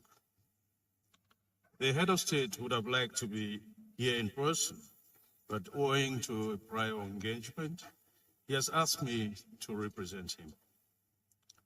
I hereby take this opportunity to express our sincere thanks to you, to your government, and to the friendly people of South Africa for the very warm welcome given to us since we arrived here, and of course, of the excellent arrangements you've made for this summit. At this moment, I would like to pay a vibrant tribute to the leaders of BRICS, their excellencies, Luis Inácio Lula da Silva of the Federative Republic of Brazil, Vladimir Putin of the Russian Federation, Narendra Modi of the Republic of India, whom we heartily congratulate for the successful landing of the space vessel on the south side of the moon. Excellency Xi Jinping of the People's Republic of China, and of course our host Cyril Ramaphosa of the Republic of South Africa. I wish to emphasize that Cameroon has excellent cooperation ties with each of your countries. Your Excellencies, Head of State and Government, distinguished guests, ladies and gentlemen. Further to the 14th BRICS Summit held in Beijing, China in June 2022, which affirmed the ambition to foster a high-quality partnership between the BRICS and open up a new era for global development. The BRICS leaders are at this 15th summit discussing the BRICS-Africa partnership for mutually accelerated growth, sustainable development, and inclusive multilateralism. The challenge is to ensure that we continue to work together to build solidarity around the core values that motivated the establishment of this important group. Our world is currently facing many challenges, including, amongst others, insecurity, terrorism, climate change, cybercrime, the militarization of space, and the malicious use of social media. Faced with these global challenges, the hopes and expectations of our people continue to grow. Individually, countries are finding it difficult to respond promptly and adequately. To this end, Cameroon welcomes and appreciates the various initiatives under discussion for the development of the African continent and for the drive towards a fairer, more united, and more equitable world. This vision of the world is in line with that of Cameroon, based on a commitment to inclusive multilateralism, respect for the sovereignty of states, and other principles of peaceful coexistence in the quest for shared growth and prosperity.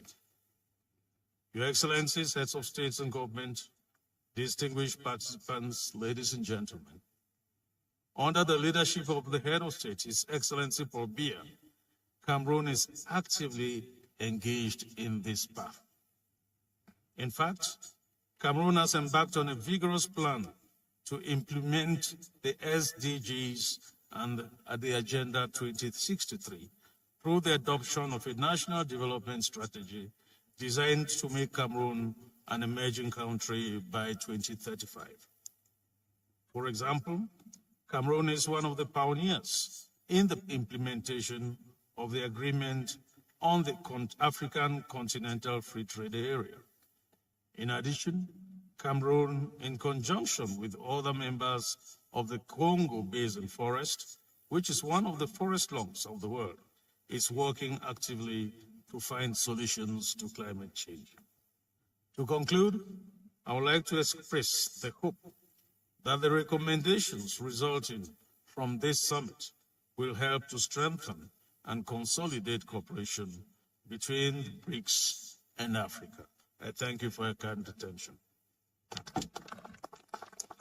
Thank you. Thank you very much, Your Excellency. I now invite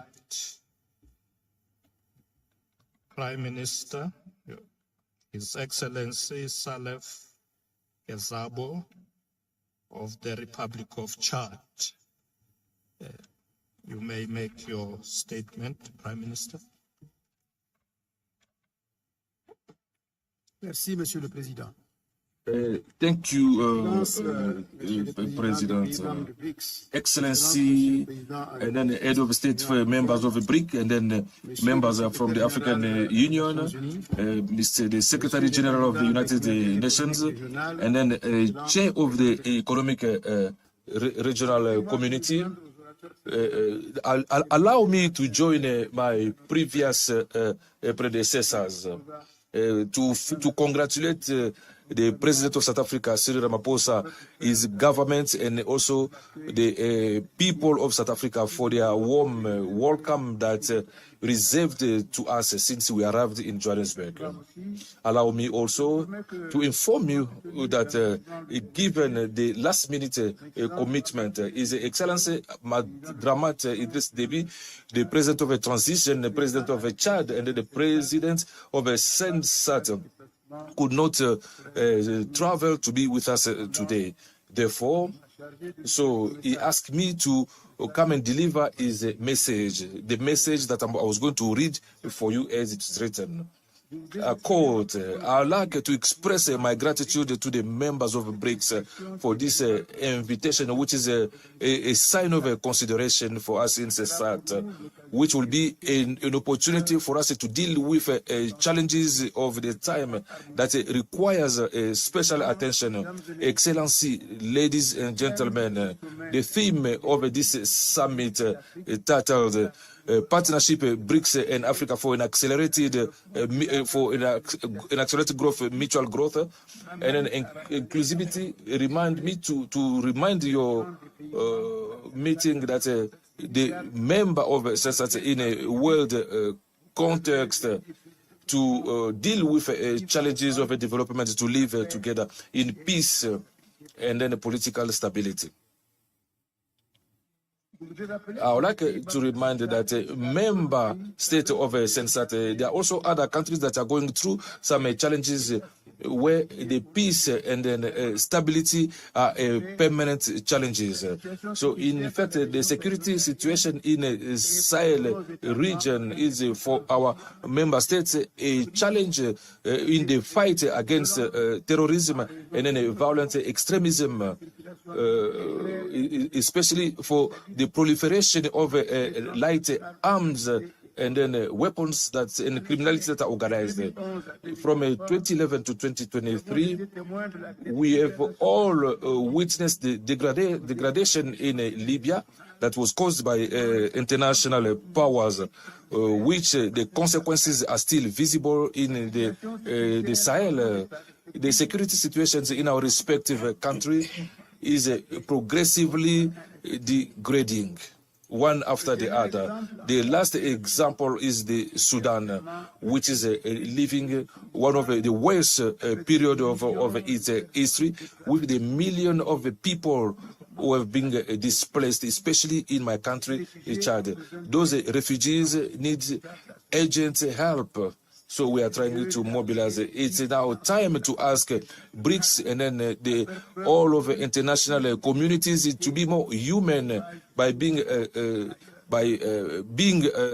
showing solidarity.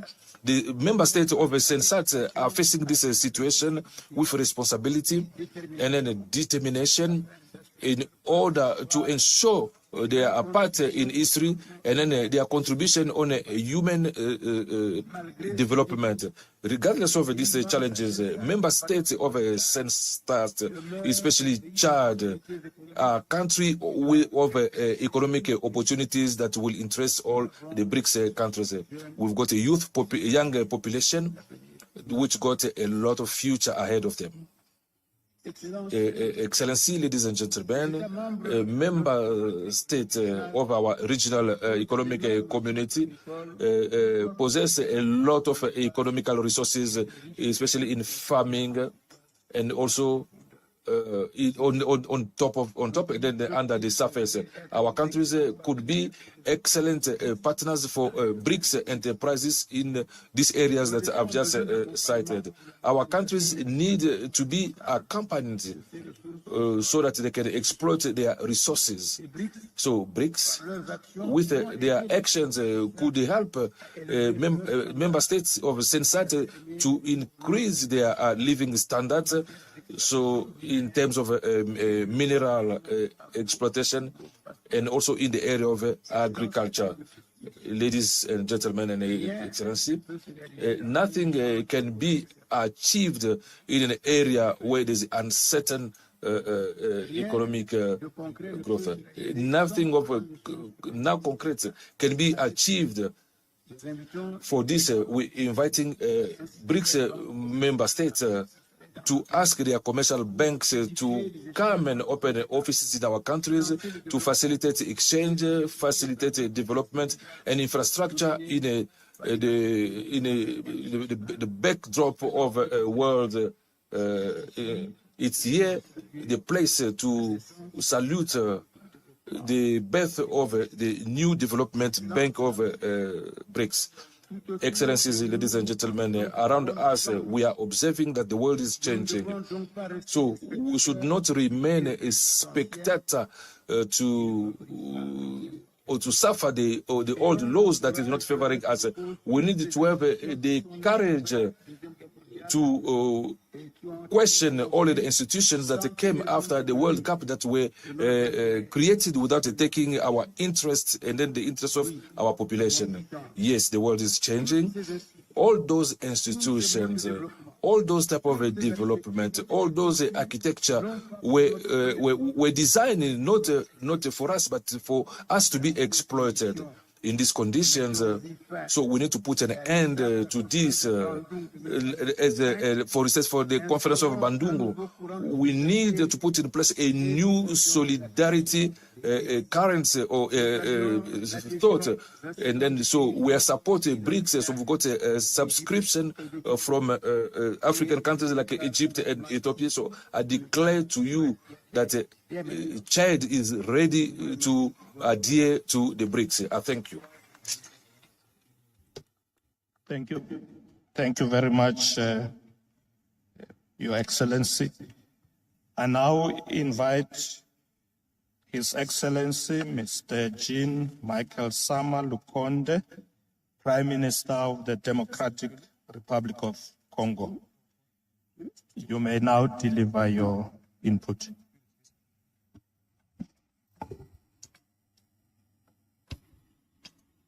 Merci. Thank you. Thank you, President.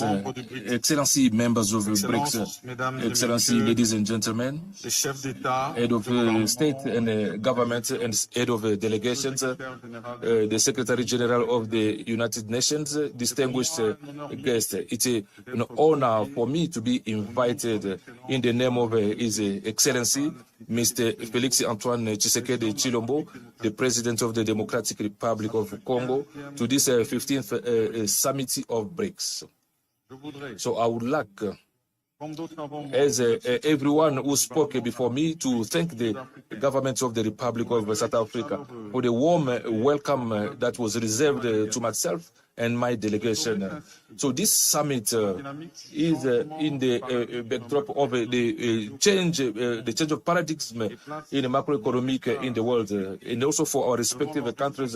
So we have the responsibility to find appropriate solutions to big challenges that the humanity is facing, such as COVID-19, the climate change, and also to achieve the SDGs, and also the transition for energy and the biodiversity. Facing all these realities, there's a need to say that a Kati number in Russia in 2019, in Johannesburg in 2023, there are steps that have been realized, namely the one for the existence of the new development bank and then a common fund for exchange of BRICS in order to consolidate the optimism to face the challenges that humanity is faced with.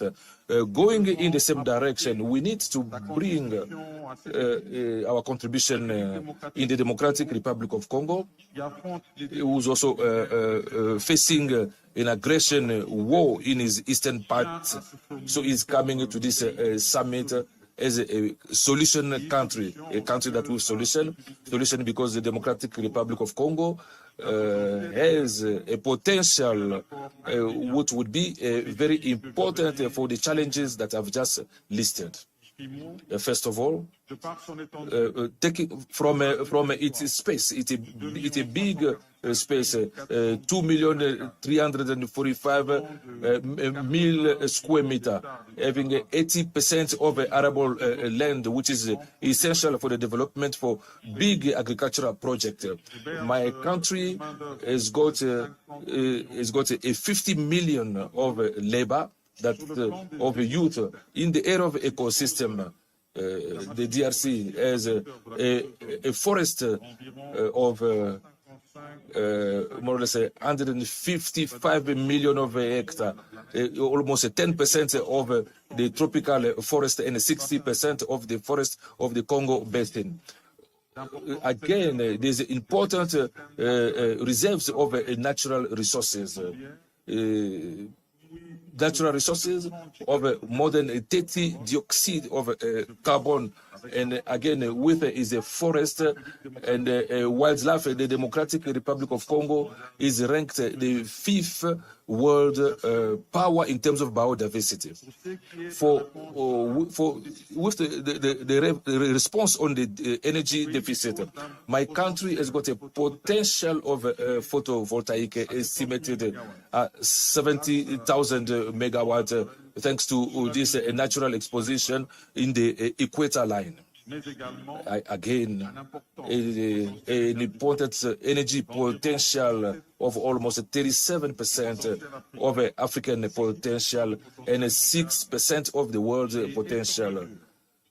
So it's capable to supply 100 megawatts through its Inga hydro electric dam. Fourth, on the issue of energy transition, it's worth noting that the Democratic Republic of Congo has got beyond 60% of the world's production in cobalt. Other than lithium, which is known by country, has got other important crucial minerals that facilitate the manufacturing of batteries, and which is the request is increasing during this time of renewable energy. So taking into account all this, so I'd like to draw everybody's attention beyond of a financial commitment in the program aimed at CITE, specifically to those oriented in our semi-urban centers and in the villages that are being selected for energy transition for the protection of the environment. Excellency, ladies and gentlemen, and head of state and of governments and head of delegation. The evaluation of potentials that my country is having pushes me to reaffirm its character as a country with solutions, because investments that are being looked for, that are being subscribed in a win-win multilateral cooperation that will allow the world to deal with the challenges that are there. By also reiterating my gratitude, I wish successful to these meetings, and I thank you. Thank you very much, Your Excellency. May I now invite Prime Minister Dr. Mustafa Medbouli of the Arab Republic of Egypt. You may deliver your address. بسم الله الرحمن الرحيم فخامة الرئيس سيريل رامافوزا His Excellency President Cyril Ramaphosa, President of the Republic of South Africa, Your Excellency, Heads of States of BRICS and friendly countries, ladies and gentlemen. It is my pleasure to participate today in this meeting that is being held in the format of BRICS Plus under the theme BRICS in Africa, Partnership for Mutually Accelerated Growth, Sustainable Development and Multilateralism.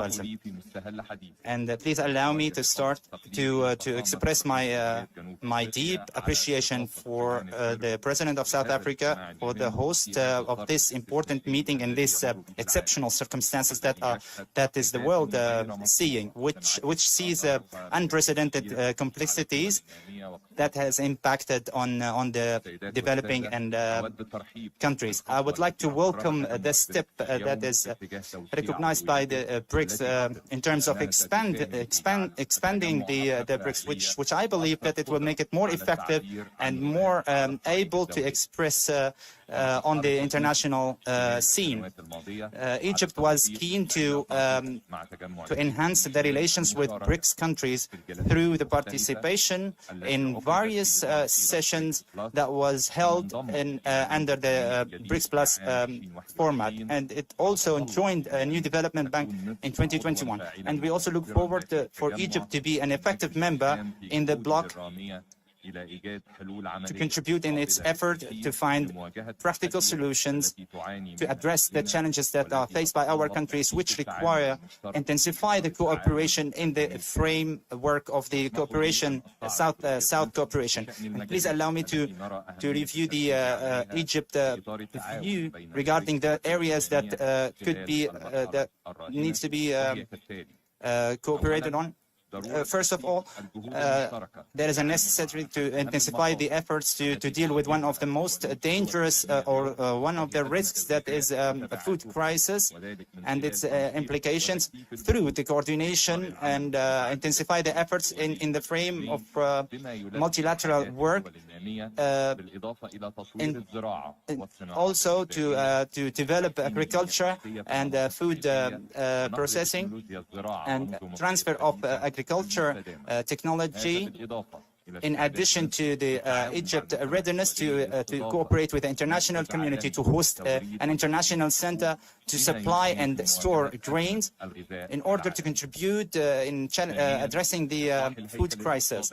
Secondly, reform the international financial structure to make it more fair and responsive to the needs of developing countries, including the mid-income countries, and put mechanisms to alleviate the debt burdens on the developing nations, in addition to the proposals to fix or reform the international financial system.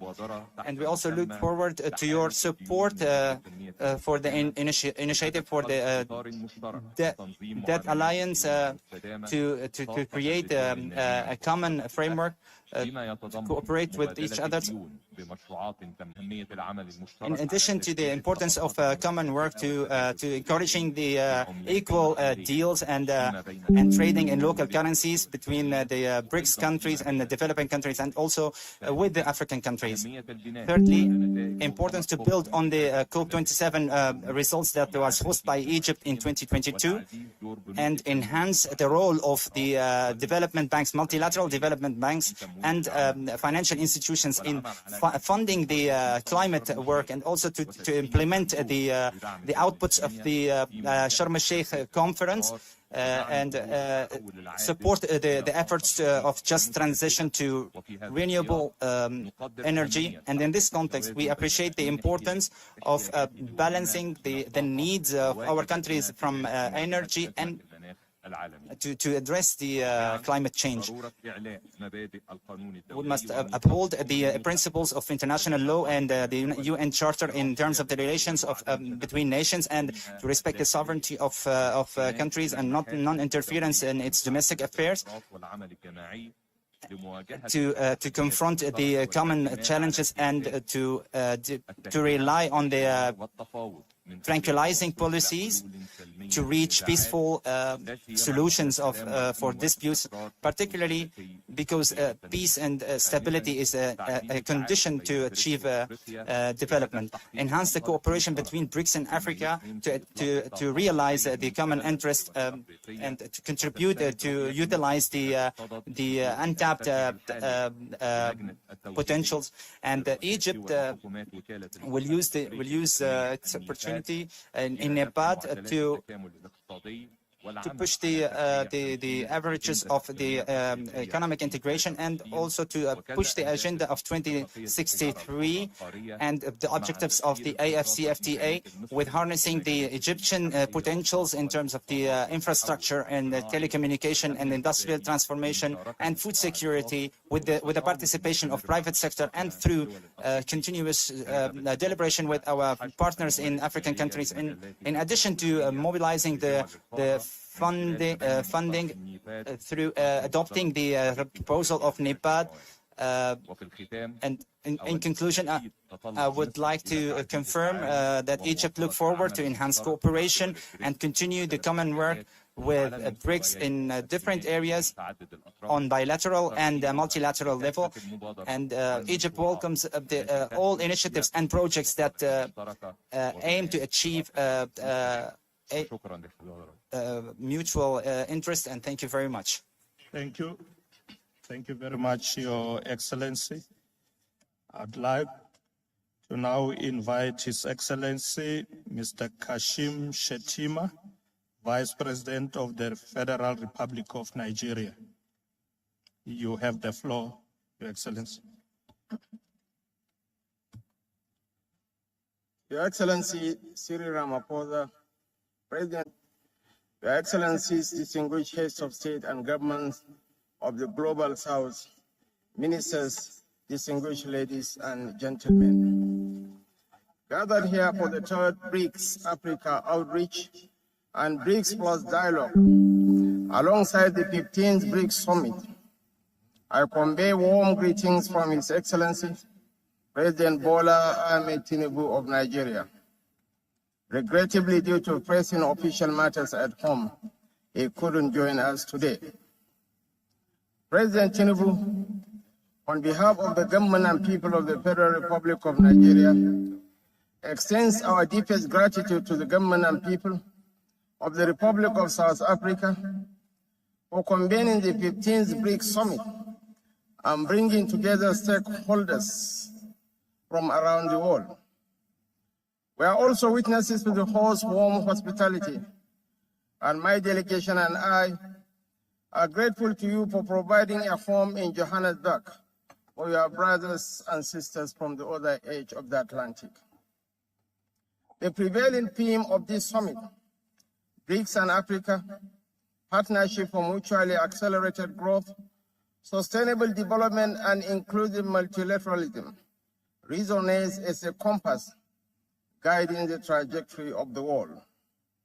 It underscores the profound realization that the cornerstone of stability within our intricate multipolar landscape lies in fostering developmental partnerships.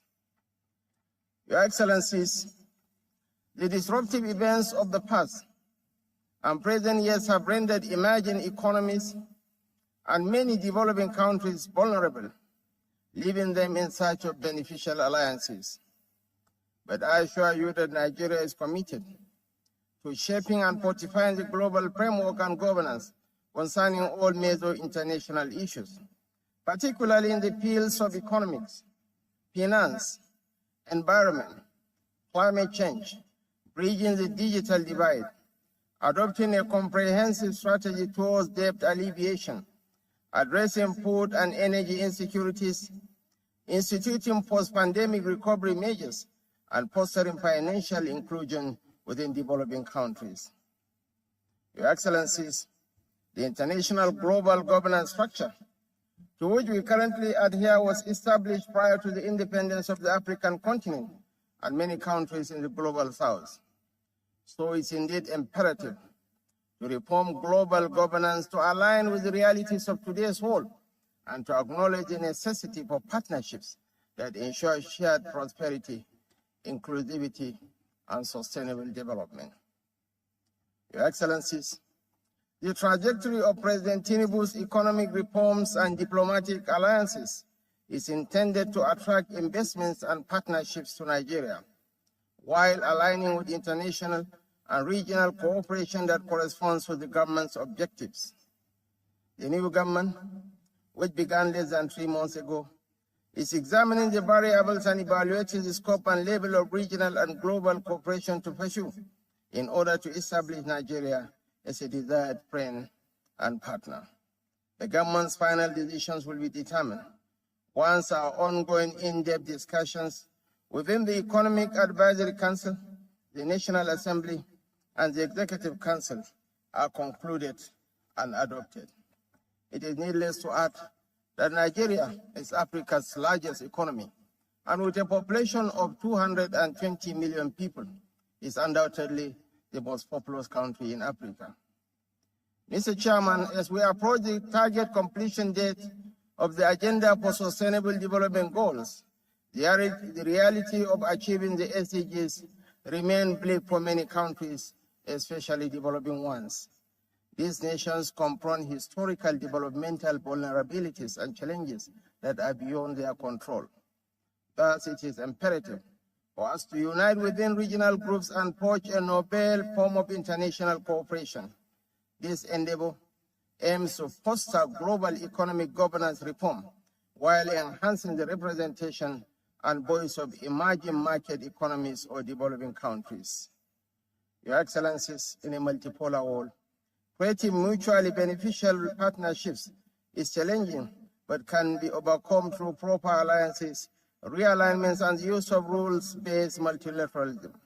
The key is to establish effective partnerships that will effectively respond to these challenges, based on 1, harnessing the agricultural potential of our nations, 2, harnessing renewable energy to revolutionize Africa, 3, fostering technology, innovation, and job prospects for holistic and equitable progress, 4, collaborative efforts on climate change and nature-centered approaches to development, 5, strengthening vibrant private sector participation among countries of the global south, and 6, nurturing youth employment and skill building as a deterrent against terrorism, organized crime, and related challenges. 7, proactive crisis management and heightened resilience. And lastly, promoting proactive involvement of business leadership in shaping and improve an ideal landscape for trade and economic exchanges in the global south. We therefore look forward to working closely with BRICS members and other regional alliances. Our aim is to join forces with nations sharing our vision. Our aim is to foster a partnership aimed at expediting growth and sustainable development across the African continent and the global south. Thank you very much for listening. Thank you very much, Your Excellency. I now invite Her Excellency Ms. Jessica Walupo, Vice President of the Republic of Uganda. Your Excellency Cyril Ramaphosa, the President of the Republic of South Africa and Chair, I am here to represent His Excellency Yoweri Kaguta Museveni, the President of the Republic of Uganda, and to present to you his message, which reads as follows. Your Excellencies, heads of state and government of BRICS countries and all other invited countries, I have sent Her Excellency, the Vice President Jessica Alupo, Major Retired, to represent us because I had an internal program that had been arranged long before. However, these are our brief comments. The human race has been here for 4.5 million years. Ever since man evolved into Homo sapien from lower primates. During all that time, man has faced two major oppressions. These are oppression by nature, e.g., disease, hunger, droughts, floods, earthquakes, etc., and oppression by fellow man, e.g., slavery, imperialism, aggression, feudalism, dictatorship, etc. Man has been responding to both oppressions. He has been responding to oppression by nature through scientific discoveries and better socio-economic organization. Hence, the discovery of fire 1.5 million years ago. The domestication of crops 10,000 years ago. The domestication of animals or livestock 10,000 years ago. The invention of the steam water pump in the year 1698 by Thomas Savery, and the invention of the steam engine in the year 1823 by George Stephenson, etc., etc., are all the phenomena that enabled man to handle better the oppression of man by nature. These are steps that the whole of the human race should welcome and share. Unfortunately, on account of ideological bankruptcy and parasitism, these advances in human knowledge are more often than not used to reinforce the oppression of man by man. That was the situation with the invention of the use of iron tools and weapons, the invention of gunpowder, etc., by some communities that pioneered these advances against those communities that were still lagging behind in respect to those inventions. God equipped man with three characteristics that have enabled him to find solutions to the two oppressions against man mentioned above: oppression by nature and oppression by fellow man. The three characteristics are a superior brain, bipedalism or ability to walk on two legs, and a hand that can do work, create tools, and use them to do work and create more complicated tools and machines.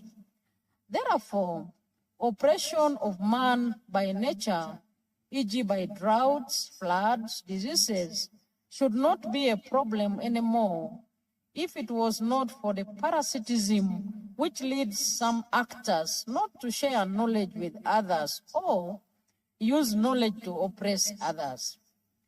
This is a distortion that needs to be combated.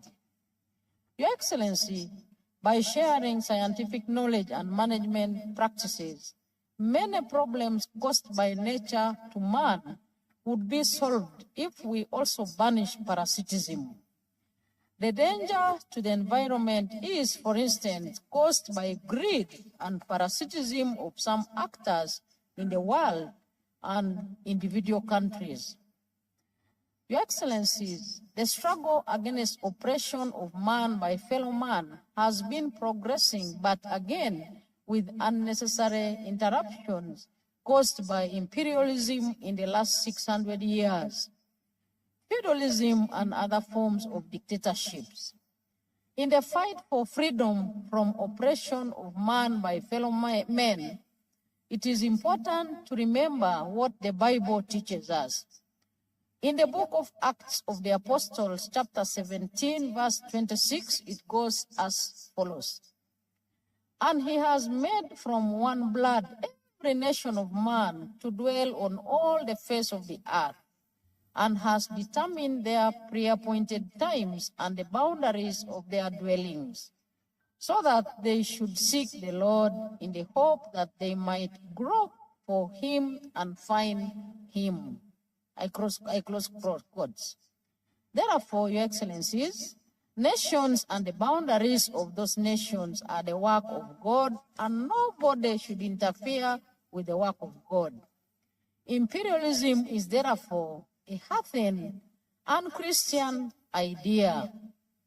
Therefore, in the fight for the emancipation of man from oppression of man by fellow men, we should respect the choices of the different nations and countries. The Bible again states in the book of Matthew, chapter 5, verse 16, I open quotes, "Let your light so shine before men that seeing your good deeds, praise our Father in heaven," I close quotes.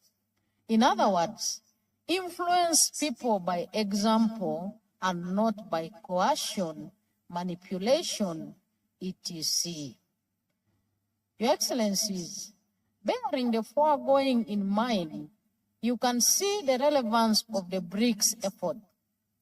It is aghast with fresh air that after 600 years of slave trade, colonialism, genocides, imperialism, neocolonialism, aggressions, etc., a group has come up to illuminate a new way for human race, a new way that insists on justice, equality of people, and respecting independence of people and countries. Uganda therefore supports the effort of the BRICS countries, and at the right time, we will want to join. I thank you, Your Excellencies. Signed, Yoweri Kaguta Museveni, President of the Republic of Uganda. Thank you very much, Madam Vice President. I now invite His Royal Highness Sheikh Saud bin Saud Mohammed Al-Qasimi, member of the Federal Supreme Court of the United Arab Emirates, ruler of Ras Al Khaimah. You have the floor. You will be followed by Botswana. Botswana, be ready.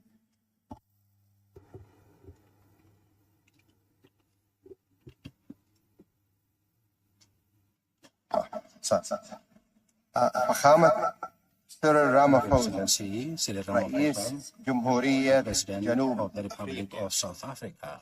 Your Excellencies, presidents and prime ministers, ladies and gentlemen, greetings. I would like in the beginning to thank His Excellency Cyril Ramaphosa for the successful organization and the hospitality that we have received from the people of South Africa. We appreciate the position of the BRICS members to include the UAE into this group. In the recent years, the UAE has continued its search to obtain membership in international organizations while committed to enhancing dialogue and international economy. And our approach is to follow cooperation in order to find solutions to the problems facing our world, such as climate change, poverty, and healthcare, education for the most vulnerable segments of our society. Many loopholes, economic loopholes, or developmental loopholes in other areas. And we would like to take the opportunity to communicate with other countries and peoples within this group and outside the group in order to achieve prosperity at large space that includes all the people of this world.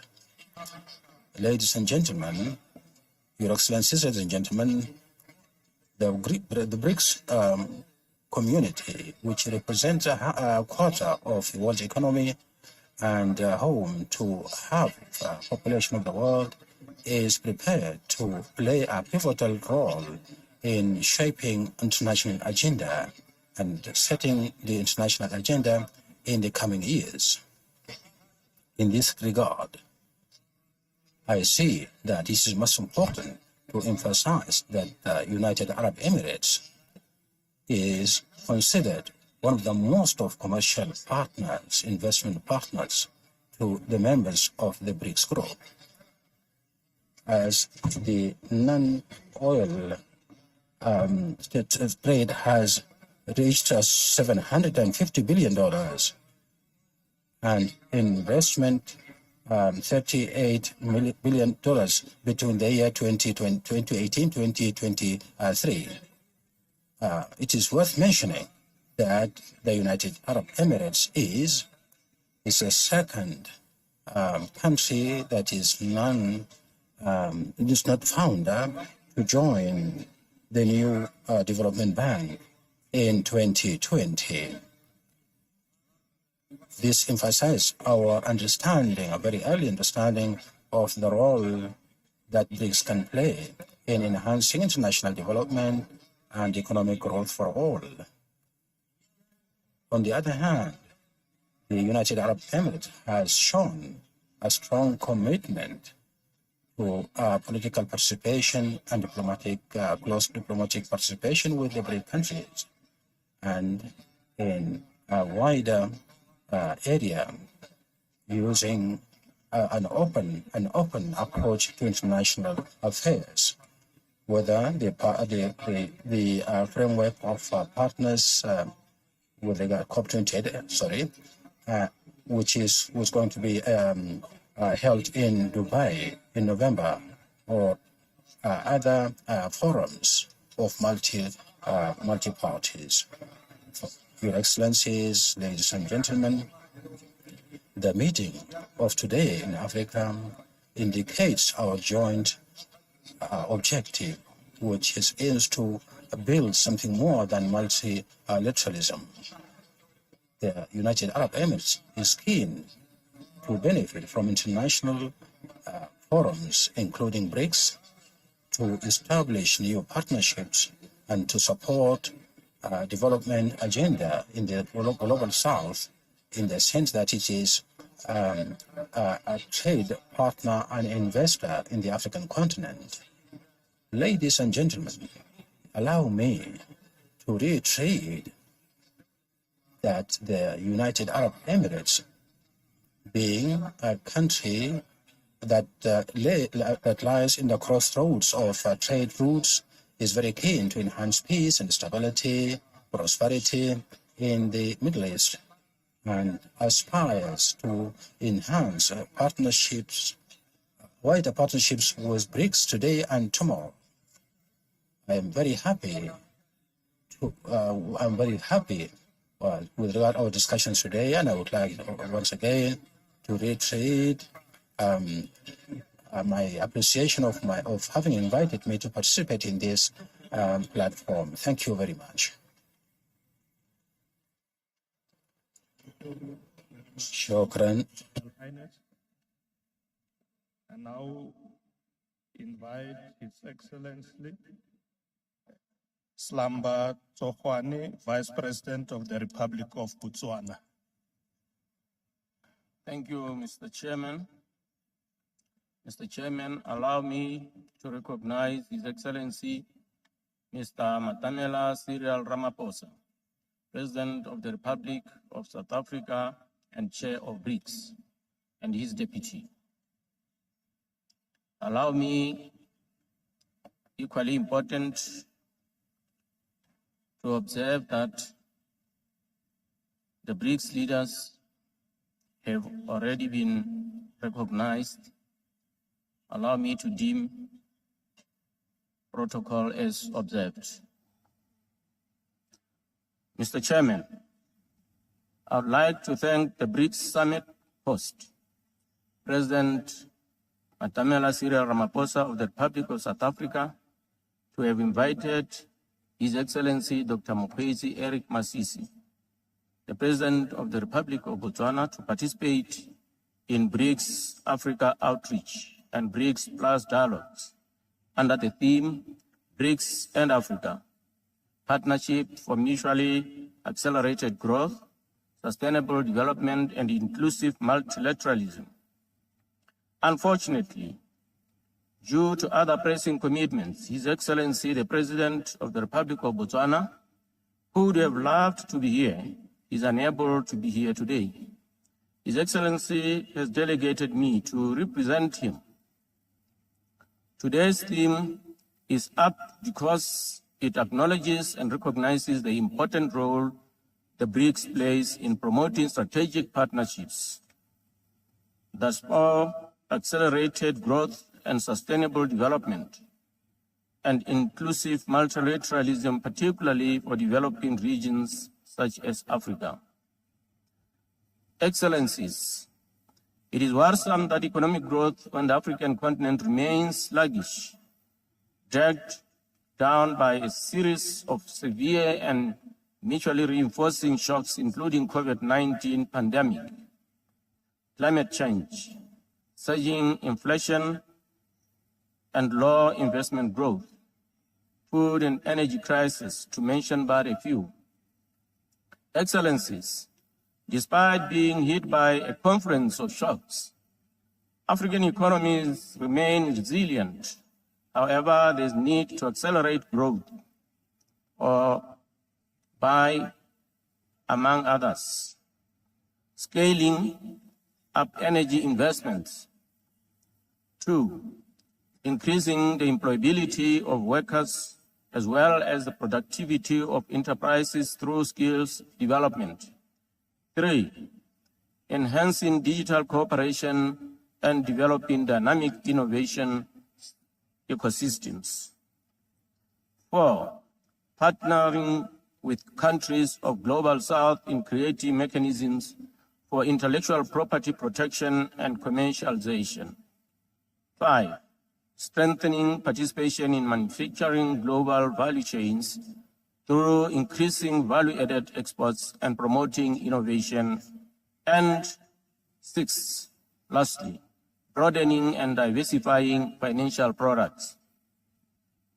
Mr. Chairman, recognizing that BRICS economies represent a significant share of both global trade and world GDP, there is an opportunity to enhance economic cooperation and open new opportunities, boost economic exports and attract foreign investment to the African continent. Excellencies, the Sustainable Development Goals report of 2023 illustrates that halfway to the deadline of 2030 agenda, we are leaving more than half of the world behind, casting doubt of the likelihood of realizing sustainable development goals. On that note, Mr. Chairman, I must recognize milestones by different countries. They demonstrate pockets of successes.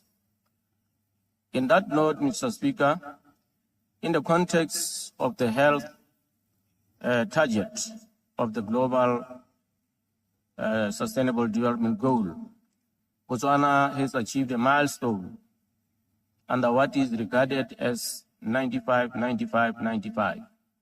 We have been able to achieve 95-98-98. This is what raises hope, Mr. Chairman.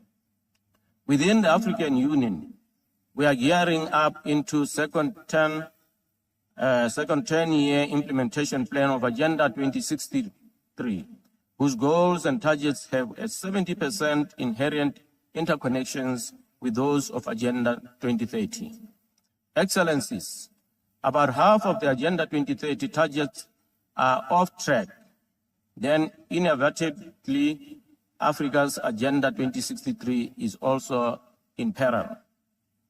Like Agenda 2063, Mr. Chairman, there exists an SDG financing gap that is exacerbated by climate change and conflict on the African continent.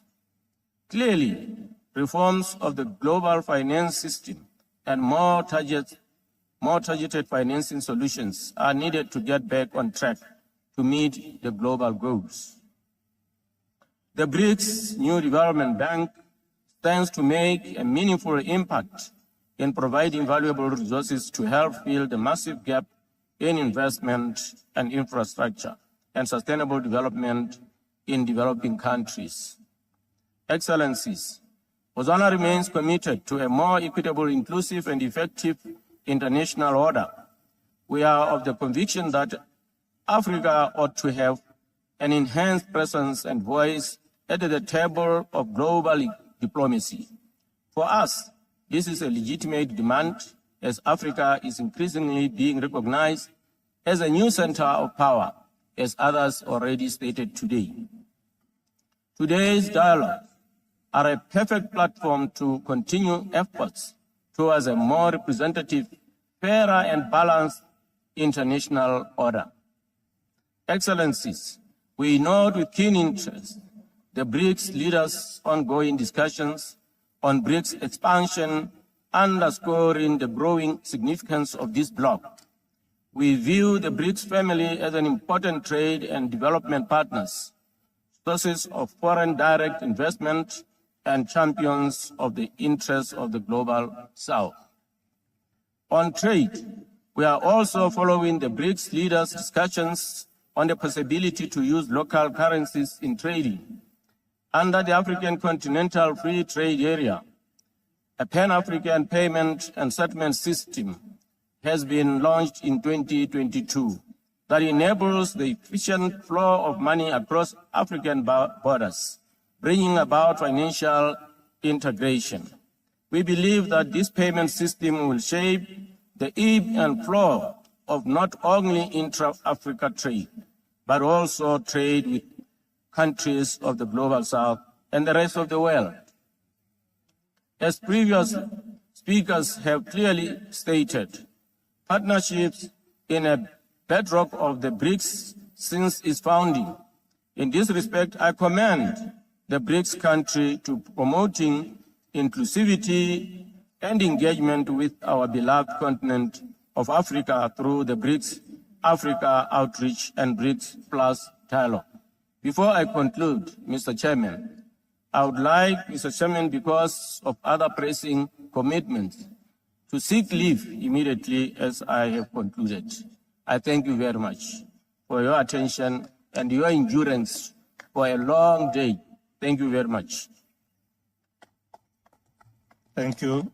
Thank you very much, Your Excellency.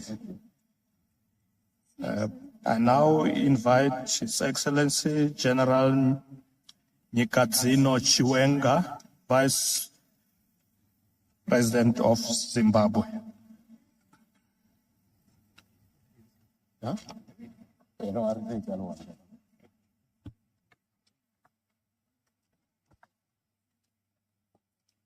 Thank you. Thank you, Your Excellency, President Cyril Matamela Ramaphosa, President of the Republic of South Africa and Chair of the BRICS, heads of states and governments, honorable ministers, Your Excellencies, shareholders of the new Development Bank, distinguished guests, ladies and gentlemen. I am representing His Excellency, the President of the Republic of Zimbabwe, Dr. Emmerson Dambudzo Mnangagwa, who could not be here because of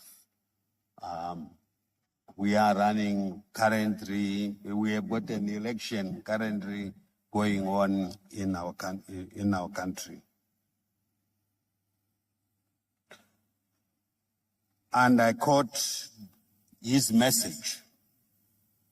On behalf of the government and people of the Republic of Zimbabwe, and on my own behalf, I wish to express profound appreciation to you, President Cyril Matamela Ramaphosa, and the people of the Republic of South Africa for your warm welcome and the hospitality extended to my delegation since their arrival in this beautiful city of Johannesburg. Let me commend you, Mr. Chairman, for inviting me and other leaders of the African countries to attend this auspicious summit and to engage in the dialogue with the BRICS leaders. Your efforts to ensure that the African continent is placed on the agenda of BRICS are highly commendable. Mr. President, you are lobbying for concrete support from the BRICS nations towards Africa's development is indeed an attestation of South Africa's commitment to the ethos of the Pan-Africanism and South-South cooperation. Excellencies, this summit comes at a time when some countries from the global north are politicizing and weaponizing the global economy at the detriment of small and developing nations. The world is under pressure from multiple complex and interconnected crises, which the strong take advantage of the most vulnerable among the community of nations.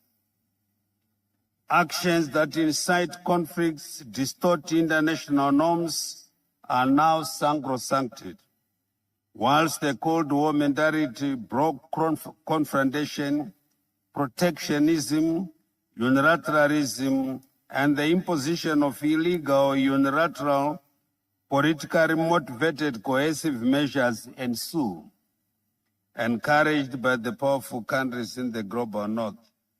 Distinguished delegates, ladies and gentlemen, although global development has suffered major setbacks due to the evolving security challenges, this group of emerging economies has upheld the spirit of peace than of war, the spirit of progress than regression, the spirit of openness than isolation, the spirit of cooperation than confrontation, inclusiveness and win-win cooperation.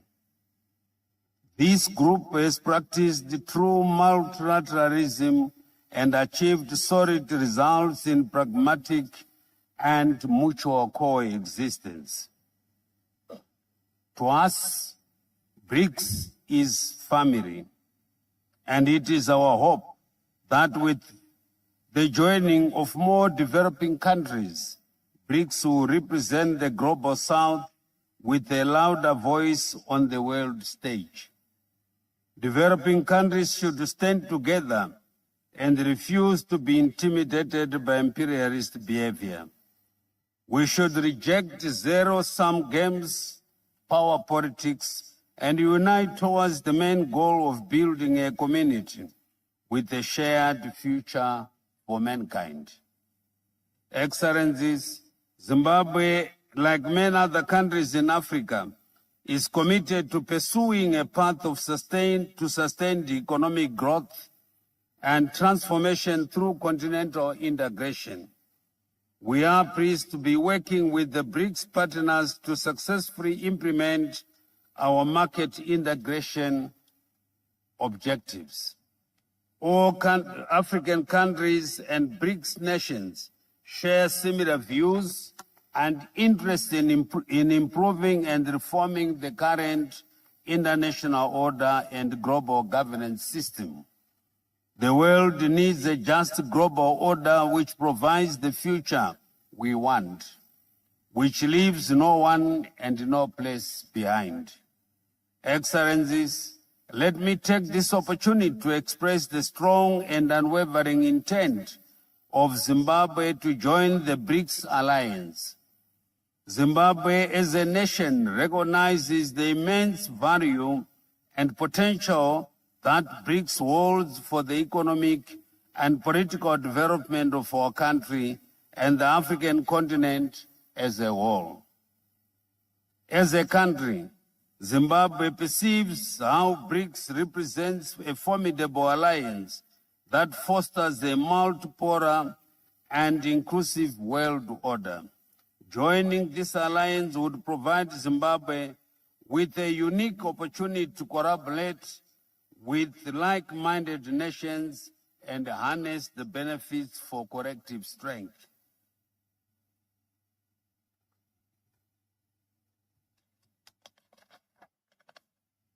Excellencies, as a country, Zimbabwe applauds the establishment of the new development bank and the proposal to use local currencies between member states in the BRICS and other countries of the South. Like other countries of the South, Zimbabwe hopes to benefit from the new development bank as an alternative source of funding for developmental projects.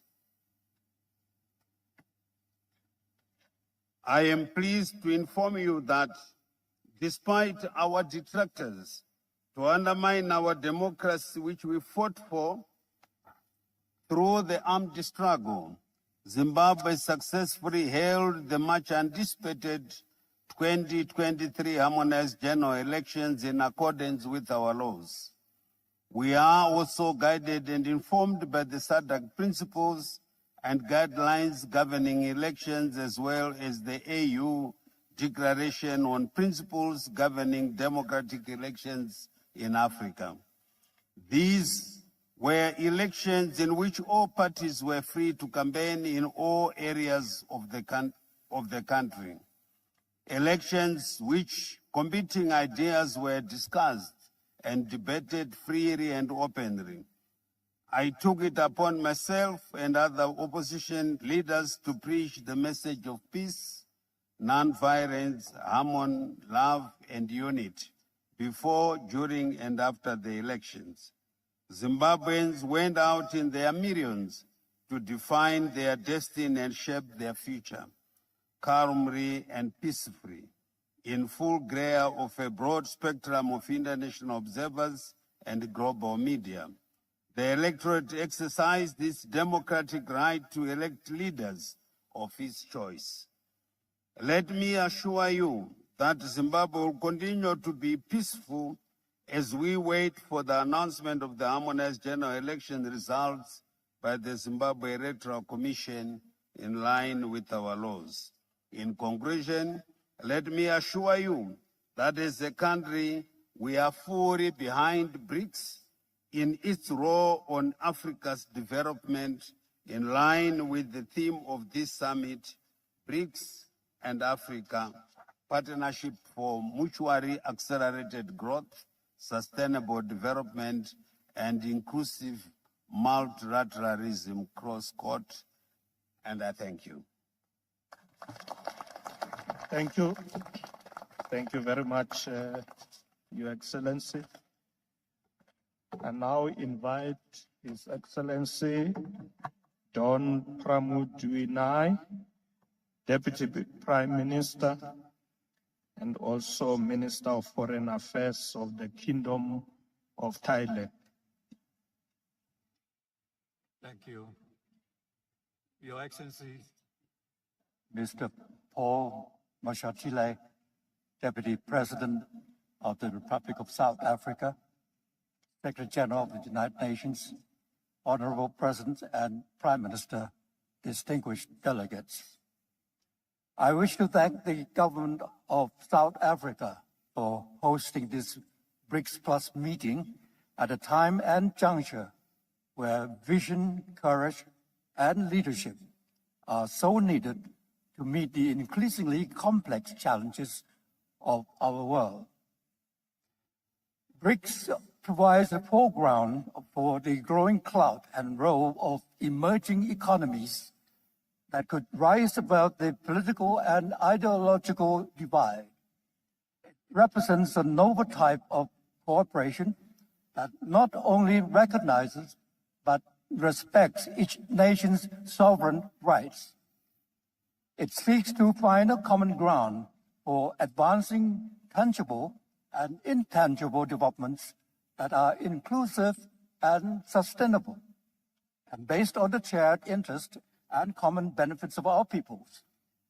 After all, rising tide should raise all boats. Thailand welcomes the decision of BRICS leaders to expand the grouping's membership so it truly represents the world's diversity and inclusive development.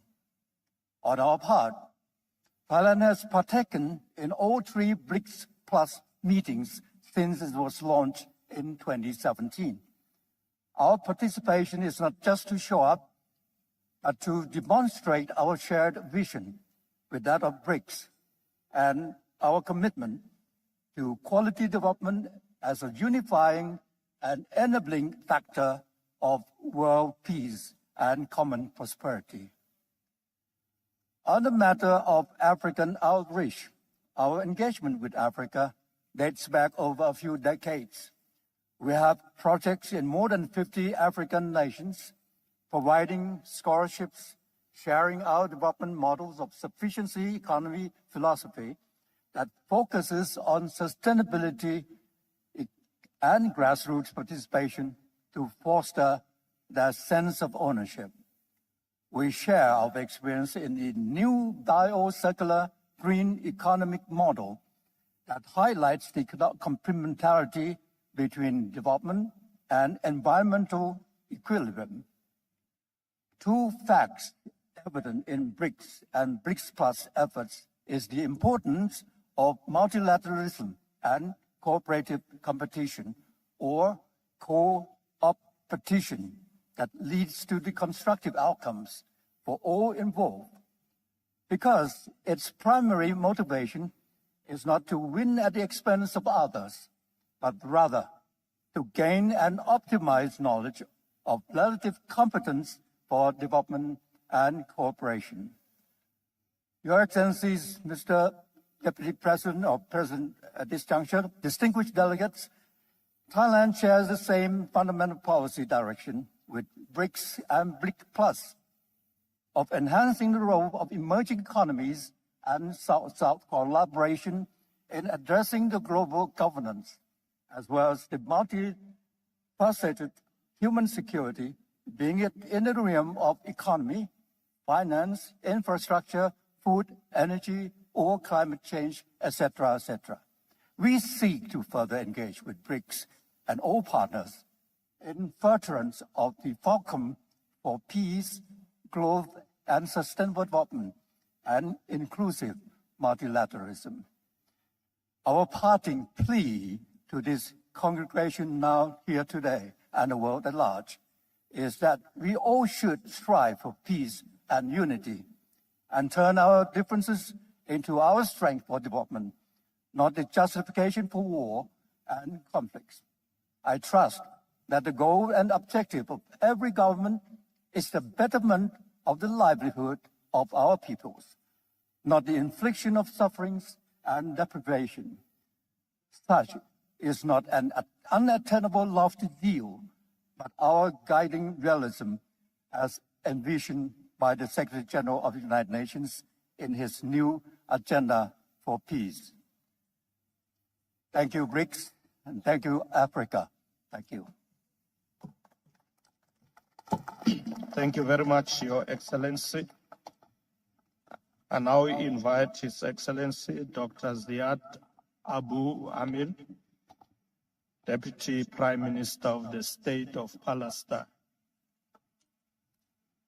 His Excellency President Cyril Ramaphosa, the President of the Republic of South Africa. Your Excellency, the Chair, Paul Mashatelli, the Vice President of the Republic of South Africa.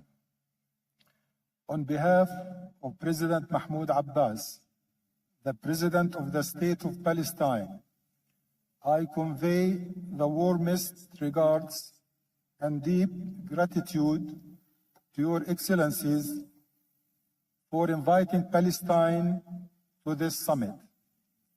And I also convey the greetings of our President to the leaders of the BRICS group, as well as to all the leaders and participants in this important gathering.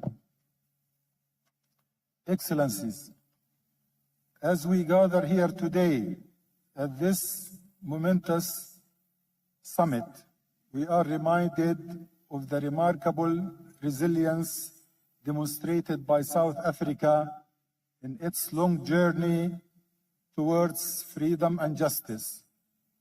Just as South Africa's unwavering spirit inspired the whole world, we, the people of Palestine, draw strength from that narrative of a triumph over apartheid, oppression, and injustice.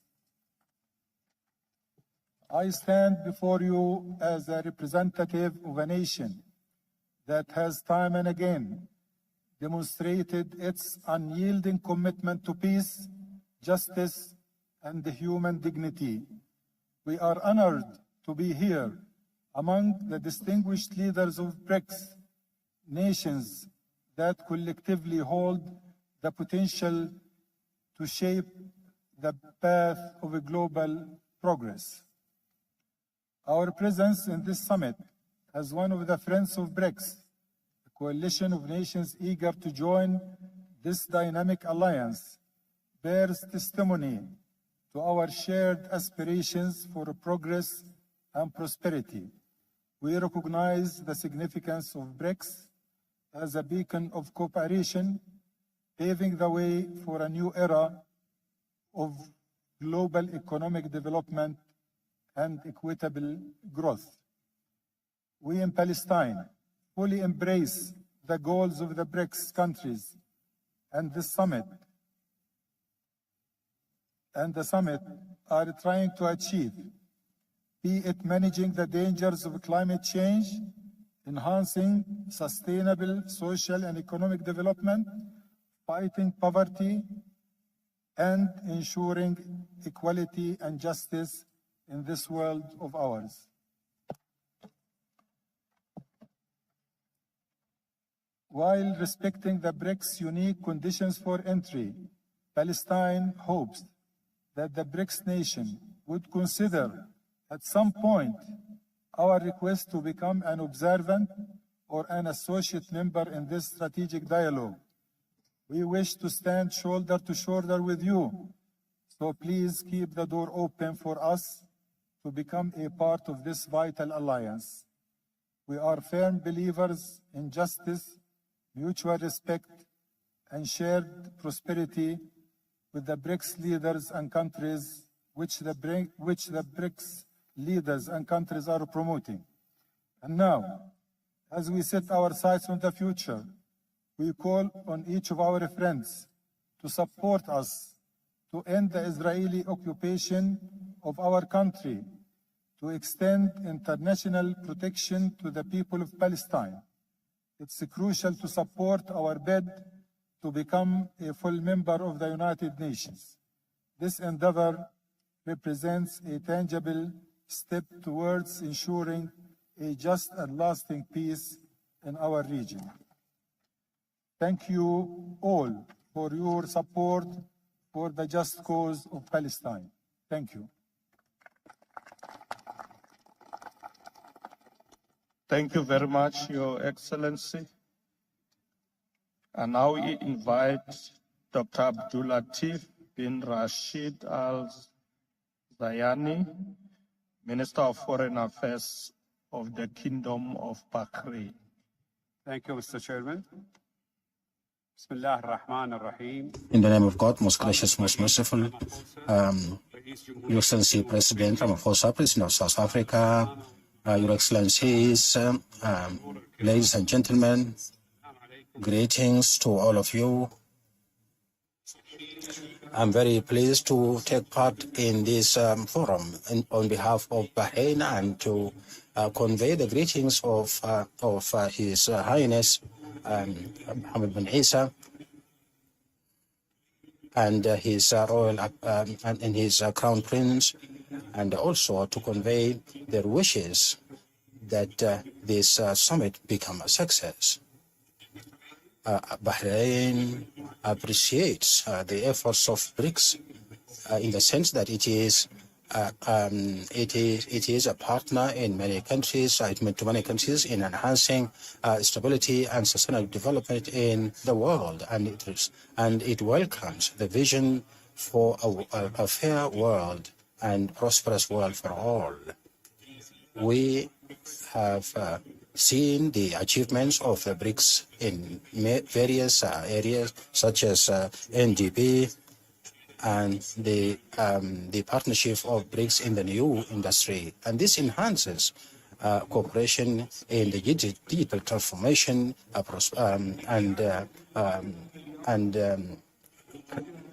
many other areas. The challenges that we are facing today, it requires stronger cooperation between many countries as possible. And as we have seen in responding to COVID-19 and its repercussions that affected economic growth for many countries all over the world, and we have to appreciate, to commend the BRICS group and the help they are given to many countries in the world.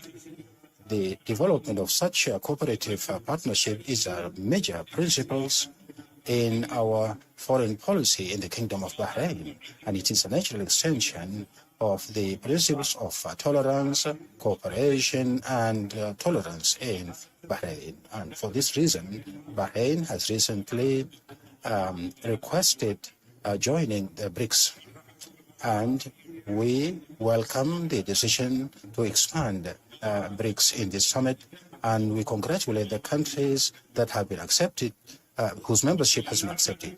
And by deepening cooperation between countries of same views on the basis of international law, mutual respect, and comprehensive multilateralism, we can enhance our interests and our joint aspirations in various fields.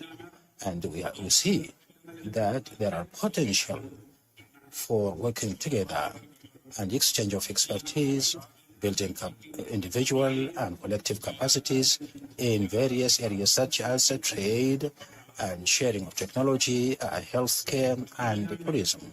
And we can be able to achieve this by realizing benefits to our countries and also to accelerate prosperity and strategic cooperation which transcends geographical boundaries.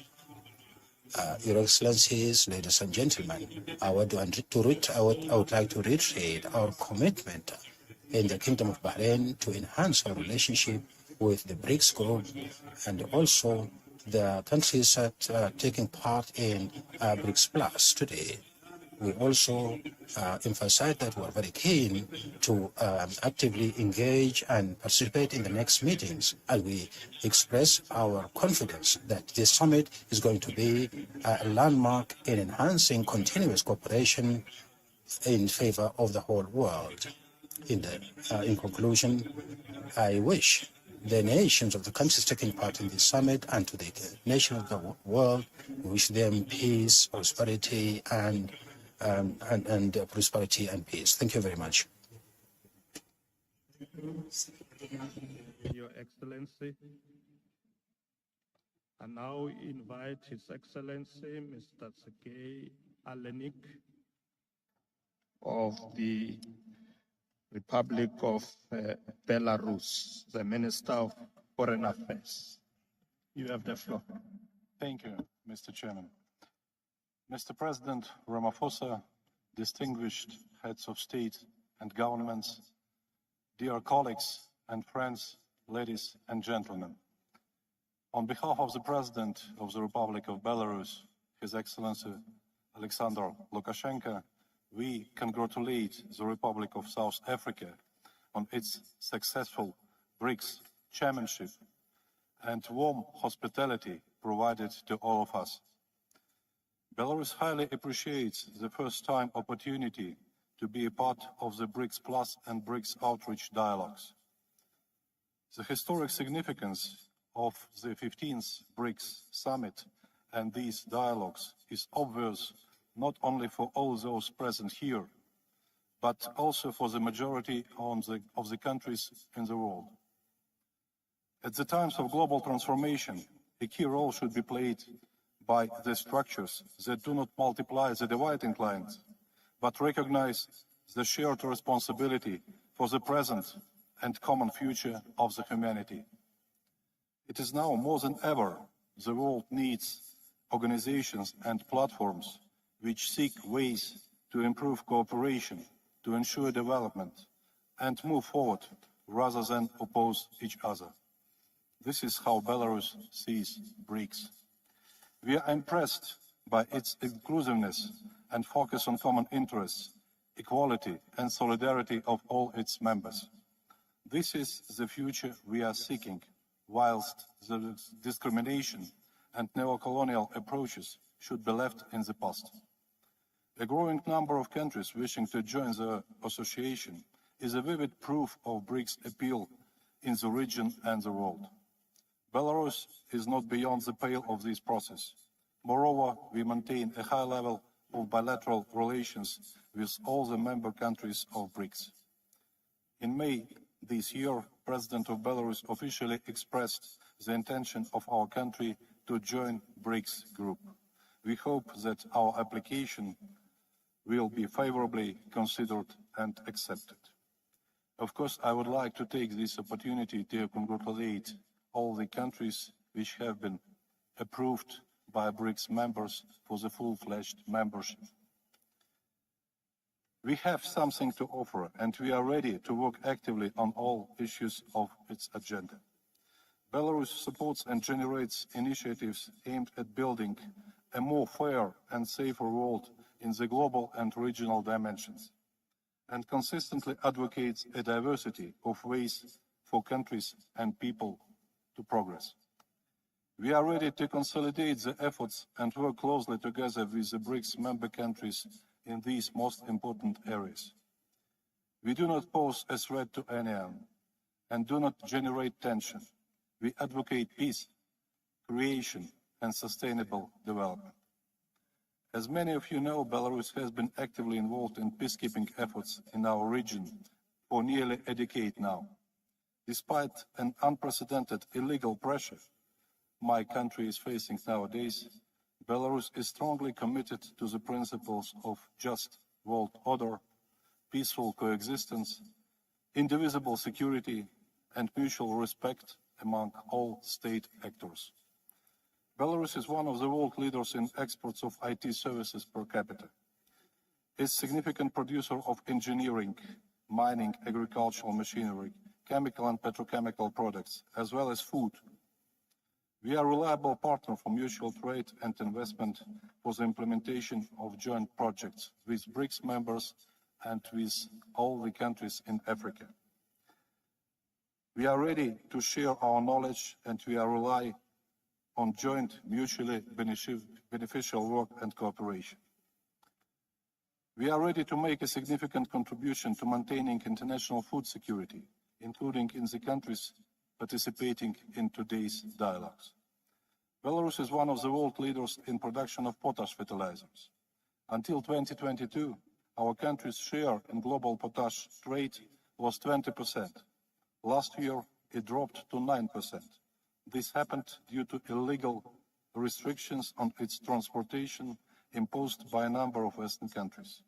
As a result, there was a shortage of fertilizers in the world, and their prices went up. In 2022, Belarus' share in the African potash fertilizer market fell from 42% to 3%. As a result, 16% drop in the African grain harvest. In an effort to safeguard our joint interests and to prevent other countries from suffering for the benefit of Western ambitions, we are looking for the new logistics chains to restore fertilizer supplies. However, this requires non-standard solutions and new tools. We are ready to look for them together with you, our esteemed partners. We support the aspiration of the BRICS countries to expand cooperation in logistics and cross-border e-commerce. Belarus is ready to join the BRICS effort to increase mutual payments in national currencies and create common payment instruments. The dominance of the dollar and the euro in international trade is a source of increasing global risk, as the financial policies of their issuers are not credible. Developing countries must be protected against arbitrary action and be able to trade freely. The new BRICS Development Bank and its initiative to finance more projects in local currencies could play a key role in this process. We are interested to kick off the process of joining this young but very promising international financial structure. We are convinced that the solution to the challenges our countries facing nowadays would be facilitated by the combined efforts of various regional formats that have similar goals and approaches. We see such potential for cooperation in the synergy between BRICS, Eurasian Economic Union, Shanghai Cooperation Organization, perhaps other regional formats. We propose to think about the practical implementation of the initiative of the President of the Republic of Belarus to hold a joint summit of these organizations. We also support the initiative to hold the BRICS Sports Games in 2024. If invited, our team will be ready to take part in this significant sports event. Considering current discrimination within the international Olympic movement, we believe that all athletes should have the right to show their skills in a fair competition without political speculation. Excellencies, Belarus is confident in the future of BRICS and is ready to work for our common goals and for our common good. I thank you. Thank you very much, Your Excellency. I now invite His Excellency Carlos Pinto Pereira, Minister of Foreign Affairs, International Cooperation and Communities of the Republic of Guinea-Bissau. You have the floor.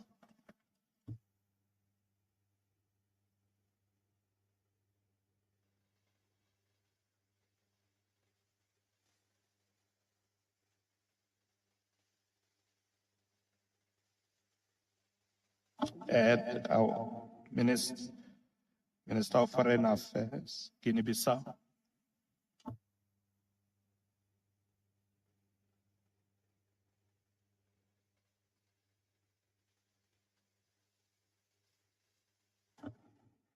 Okay, is the minister not here?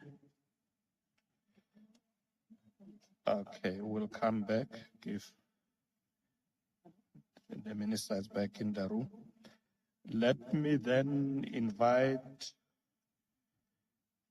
His Excellency Dr. Alfred N. Mutua, Cabinet Secretary for Foreign and Diaspora Affairs of the Republic of Kenya. Thank you, Mr. Chairman.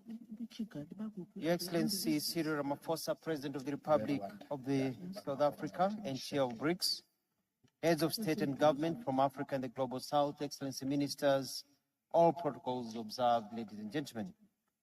From the outset, allow me to express my utmost appreciation to you, Mr. Chairman, and the BRICS leaders for extending an invitation to His Excellency Honorable William Ruto of the Republic of Kenya, who could not be here today, but conveys his best wishes for a successful summit.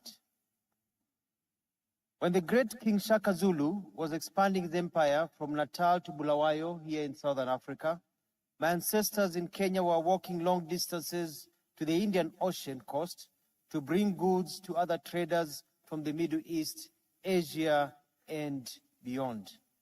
The currency of choice then, whether here or the East African coast, was based on what one needed.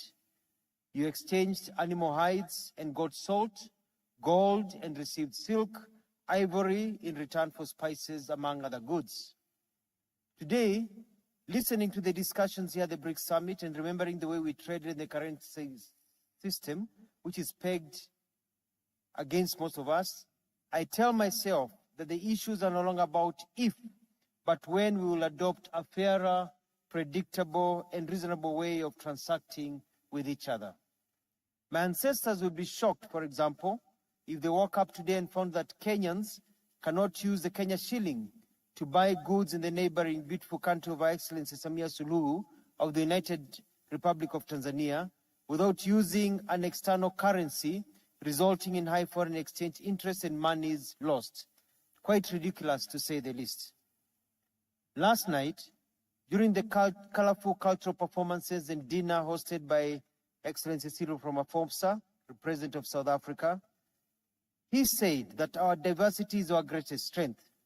This meeting is showing us that our unity, especially the unity of purpose, is the only way forward if we are going to have to change that and be able to benefit from it all. President Lula da Silva, with a Pan-African tone this morning, enumerated the challenges we face in this African continent despite the available opportunities. This has also been echoed very well by the African Union Chair, President Azali Ousmani of the Union of Comoros. They have also stated very well, and many have repeated the same, that what we need is action. Truth be told, for example, many African nations are suffocating in debt that is becoming more difficult to repay. This modern-day slavery of our livelihoods cannot be solved with nice words, but concrete implementation of ideas. The global economy continues to feel the heat from soaring inflation, high cost of debt, and the rising risk of debt distress, slow growth of credit, persistent, disproportionate, and multidimensional impacts of COVID-19 pandemic, as well as the disruptions in the supply chain and the effects of climate change. We propose a systematic resolution of the developing country debt overhang rather than case-by-case debt defaults workouts under the G20 common framework. This debt overhang is a big threat to developing countries' ability to finance development. Now, for avoidance of doubt, we are not saying that we want our debts to be forgiven and forgotten or that we do not wish to meet our obligations. What we are saying is that with the effects of COVID, climate change, international geopolitics, it is impossible for many nations to pay their debts and have anything left for development. That is just the truth. Our proposal is for the debt repayments to be renegotiated and suspended for a period of time, say 10, 15, or 20 years, so that the monies that are available are used for development. We do not want to keep on borrowing because all the monies we have are tied to debt repayments. We have to break the cycle. After the deferred payment period, nations will have developed their economies to such an extent that paying the debts will be easy. Excellencies, ladies and gentlemen, we deeply regret that increased financing gap in developing countries is as a result of an unstable international financial system. Indeed, the unpredictable and insufficient development financing continues to push its economies to the brink. As President Hakainde Hichilema of Zambia put it this morning, the cost of capital has to be addressed. Kenya, like many other developing countries, has consistently expressed concern with the existing world development order, characterized by an asymmetrical international financial system that is discriminative to the developing world. There is no vivid example of inequality and discrimination in the world order as an exclusion in the permanent seat of the UN Security Council. Kenya stands with the sentiment expressed by many, including His Excellency the President of Eritrea, Lesotho, Ghana, Malawi, Namibia, Senegal, and others. At the very least, this situation, this status in the UN has to change. There's an urgent need to broaden as well as strengthen the voice and participation of developing countries in the decision-making and global economic governance as well. We do not want to be participants, but also want to be shareholders. Excellencies, ladies and gentlemen, economic development cannot occur without a stable government. We must all stand together in condemning democratic regimes which usurp the will of the people by overthrowing democratically elected governments, as happened in Niger. We cannot go to an era of coups. Peace, security, and the resultant stability are critical for desired development. In conclusion, ladies and gentlemen, Your Excellencies, allow me to inform you that His Excellency President William Ruto, President of the Republic of Kenya, in his capacity as the chairperson of the Committee of African Heads of State and Government, extends a warm invitation to the African Climate Summit, which is scheduled to take place from 4th to 6th September 2023 in Nairobi, and collectively champion and chart a sustainable path in the fight against climate change. The Nairobi Summit will not be business as usual, but will be the beginning of a revolution that will change with climate change is managed and funded. We welcome you all. See you in Nairobi. Thank you. Thank you very much, Your Excellency. I now invite Her Excellency Ms. Yvette Giuliani Sila, Minister of Foreign Affairs of the Republic of Madagascar.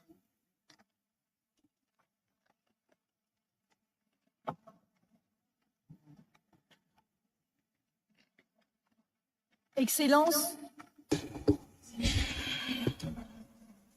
président de la République d'Afrique du Sud et président d'exercice des BRICS. Excellences, Messieurs les chefs d'État des pays du BRICS, Excellences, Messieurs les chefs d'État et de gouvernement, Monsieur le Secrétaire général des Nations Unies, honorables délégués, Mesdames et Messieurs. Mes premiers mots s'adressent... My first word addressed to Mr. President, because I would like to express our deepest regret of His Excellency Mr. Ange Rajoelina, President of the Republic of Madagascar, who would want to honor personally this important appointment with leaders of BRICS and BRICS Plus, as well as head of state of Africa. Allow me to convey his wishes of success for the dialogue BRICS Africa and an outreach that he considers as a great opportunity to manifest, to express our common will and mutual respect and fructuous cooperation. I would like furthermore thank the government and the people of South Africa for the warm welcome, as well as the hospitality that we have enjoyed as the delegation of Madagascar and in my name.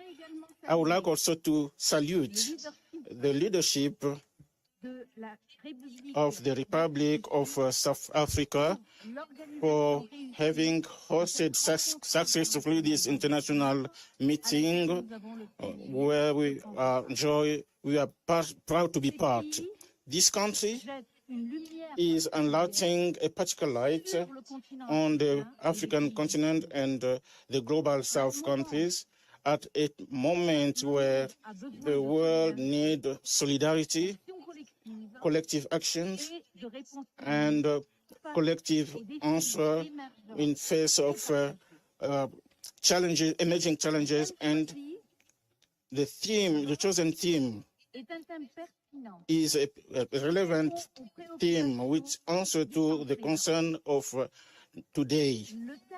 The theme is a theme opportune, which comes at a time which reflects our aspirations as well as the result expected for a sustainable growth.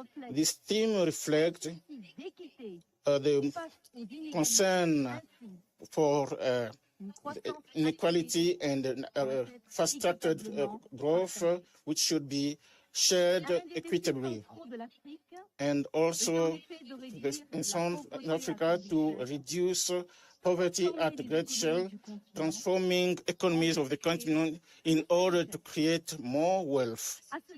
At that point, as African country, we are making an effort to diversify our market, to increase our part to the international trade, as well as to the value, to the chain value on the international scale. For that, notably, the project of the African Union, NADCAF.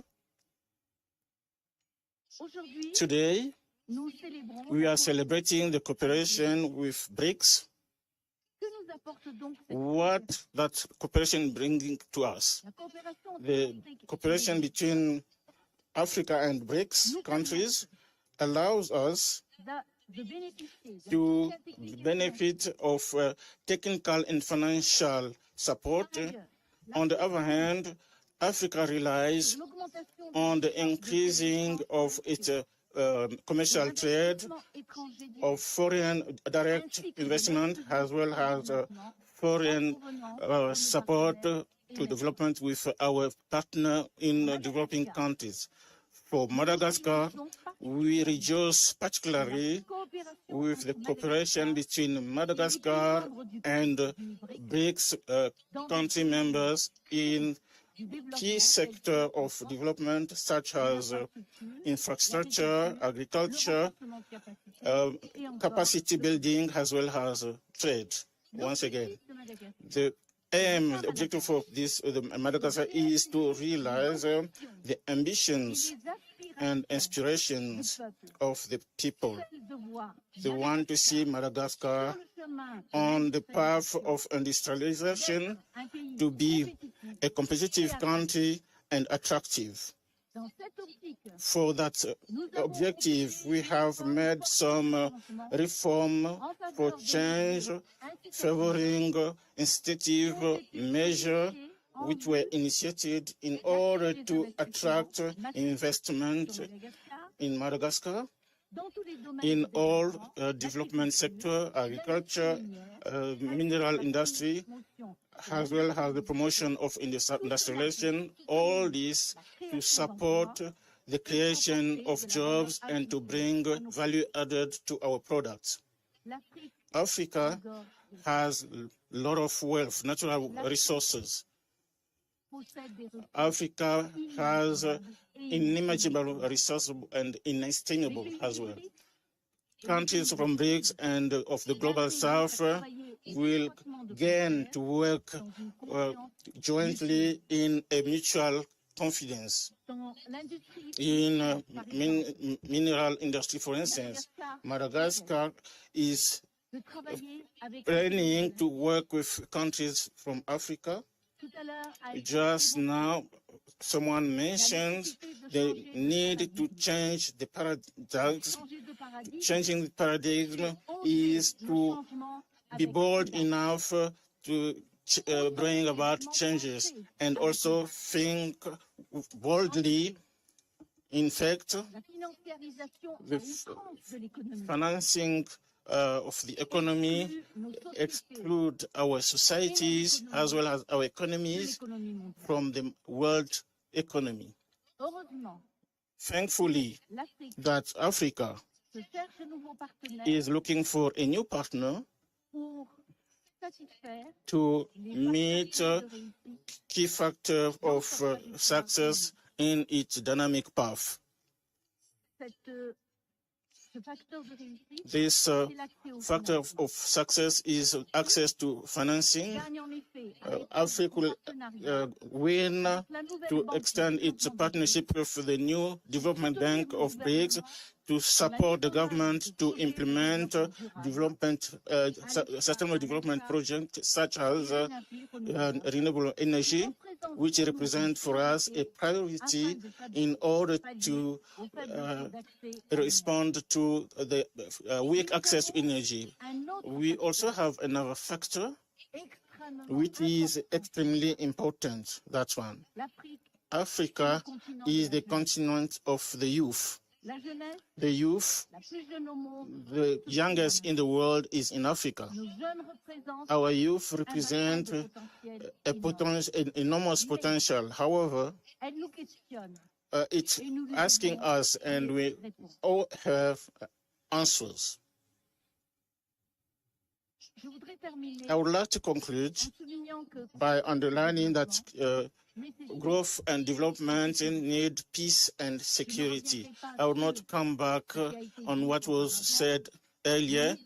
The multilateralism, which is inclusive, it's an efficient means to be able to reach sustainable peace, but also create a path so that international rights will have priority. We are writing a new history, the page of history, notably the history of Africa. Thank you.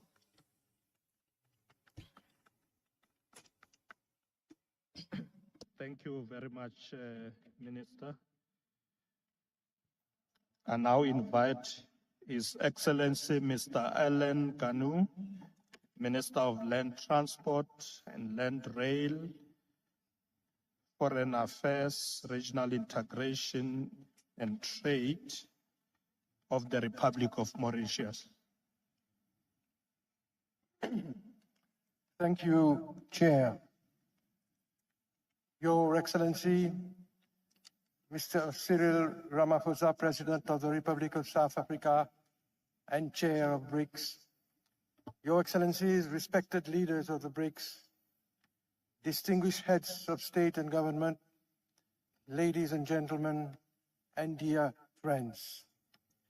It is a great pleasure and an honor for me to be here today with leaders from BRICS and the Global South. I wish at the very outset to convey the warm greetings of Honorable Pravin Kumar Jagnnath, the Prime Minister of the Republic of Mauritius, who unfortunately could not be present. Let me express also my gratitude to our brother President Ramaphosa for having invited the leaders of our continent to today's dialogues to engage in building mutually beneficial partnerships for a multipolar world.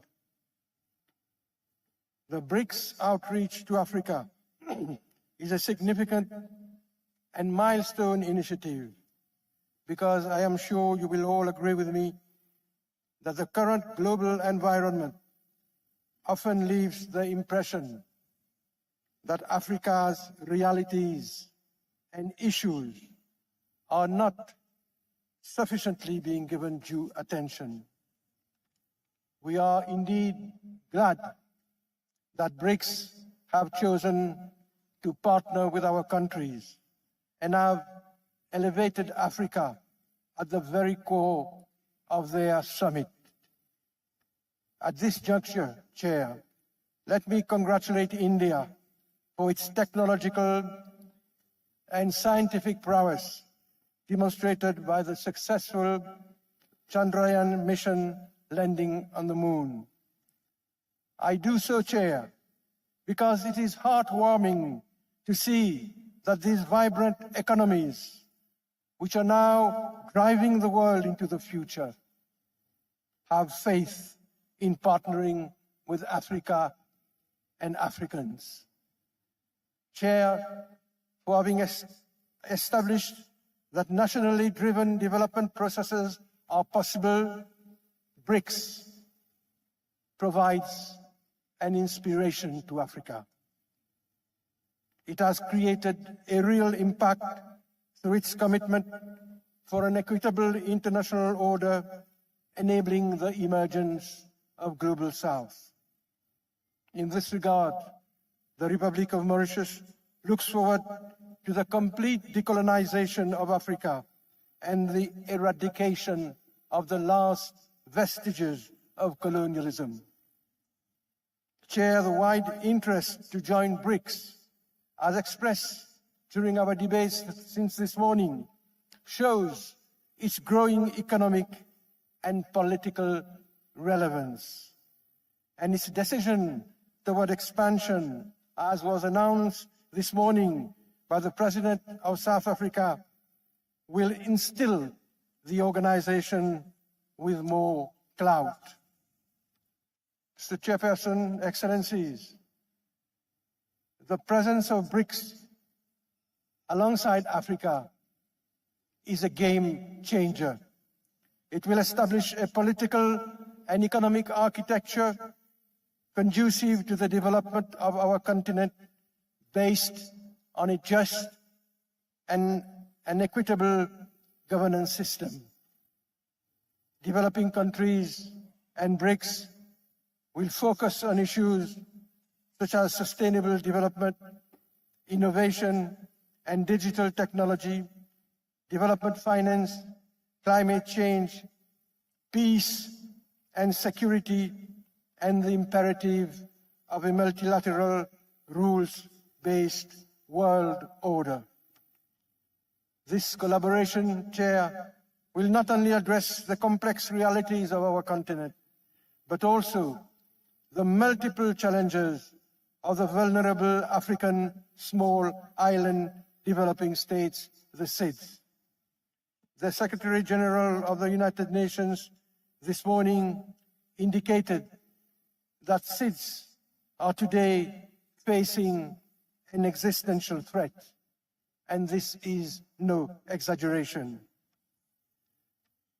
Chair, while Africa can look forward to business proposals from BRICS, African economies can offer large and affluent markets. BRICS can also provide investment finance, which was once the monopoly of the developed world.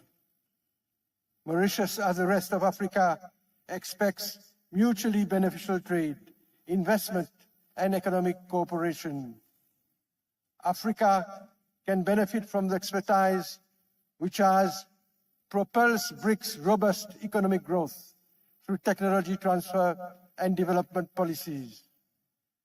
As a strong organization promoting diversity and inclusivity and sharing the values of developing countries, BRICS has rekindled the hope for a multipolar world.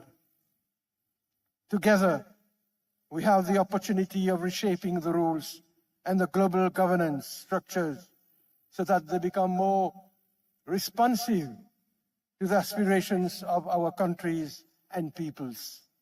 Indeed, Chair, many of the long-standing arrangements which determine trade and development do not adequately serve the interest of developing countries. The international financial system is an obvious example and a clear illustration. Our food security, energy security, and even the security of our people are often the first casualties of international events. Close collaboration with BRICS will therefore enable us to collectively chart major decisions in the interest of our welfare and of our common future. Chair, Excellencies, Mauritius believes in regular consultations between BRICS and Africa, which will strengthen our partnership and address issues on the global agenda for a better and brighter future. We are confident that the South African chairmanship of the BRICS will continue to be the voice of the global South and promote inclusivity. Let me conclude, Chair, by reiterating our deep appreciation to the government of South Africa for its invitation to the summit, for its warm welcome and its hospitality. I have done, Chair, and I thank you for your attention. Thank you very much, Minister. I now take this opportunity to invite His Excellency, Mr. Abzir Omajama, Minister of Foreign Affairs and International Cooperation of the Republic of Somalia, Federal Republic of Somalia. You have the floor. Your Excellency, honorable delegates of the BRICS nation, distinguished guests, ladies and gentlemen, Assalamu alaikum wa rahmatullahi wa barakatuh. It's an honor to address before you today as the Minister of Foreign Affairs and International Cooperation of the Federal Republic of Somalia. Our journey has been marked by resilience, determination, and the unwavering spirit of our people as we participate in this BRICS conference. We are reminded that collaboration and mutual understanding hold the key to forging a brighter future that transcends borders and benefits all humanity. In Somalia, we are gradually transforming the scars of our past into stepping stones towards progress. Our economy is emerging as a beacon of hope, a testament to the boundless potential that resides within each of our nations. Through perseverance and strategic planning, we have cultivated an environment where innovation thrives and opportunities abound for our citizens. This forum provides a fitting platform where nations converge to deliberate, share experience, and forge partnerships. Together, we possess the power to shape policies that prioritize sustainable development, inclusivity, and the eradication of poverty. Your Excellencies, as we navigate the complex web of international relations, let us remain mindful that our shared values and aspirations unite us more closely than our differences may divide us. Our diversity is our strength, and by pooling our expertise, resources, and wisdom, we can tackle the most pressing challenges of our time. From climate change to economic inequality, from technological advancement to public health crisis, our cooperation can be a force for positive change. By building bridges between our nations, we create pathways for cultural exchange, trade, and the exchange of knowledge. It's through these exchanges that we learn to appreciate the richness of our differences and to build a world where every voice matters. Your Excellencies, the road ahead is not without obstacles, but we stand united in our commitment to overcoming them. Let us work collaboratively to ensure that our economy becomes an engine of sustainable growth, generating prosperity for our people.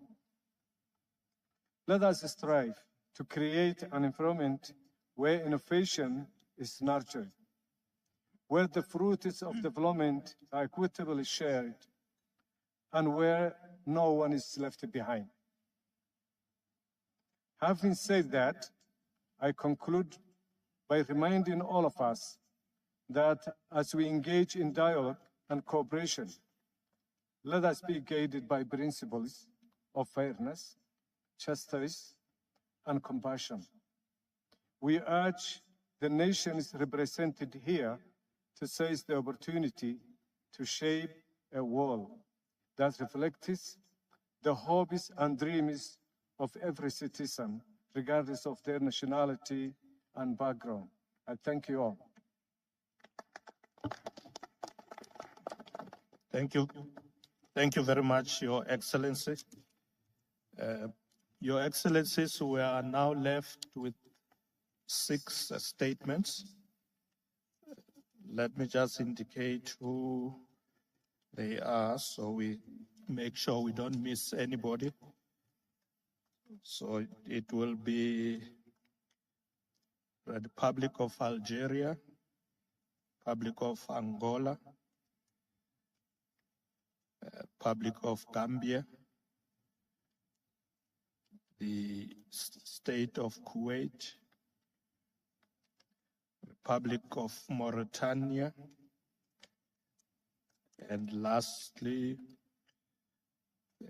the Republic of Rwanda. Those are the remaining statements for this afternoon or early evening. So what we're going to do is I'm going to ask Minister of Agriculture and Land Reform, Minister Togo Titis, to facilitate the remaining statements. And after that, I will return to close the session. Thank you very much.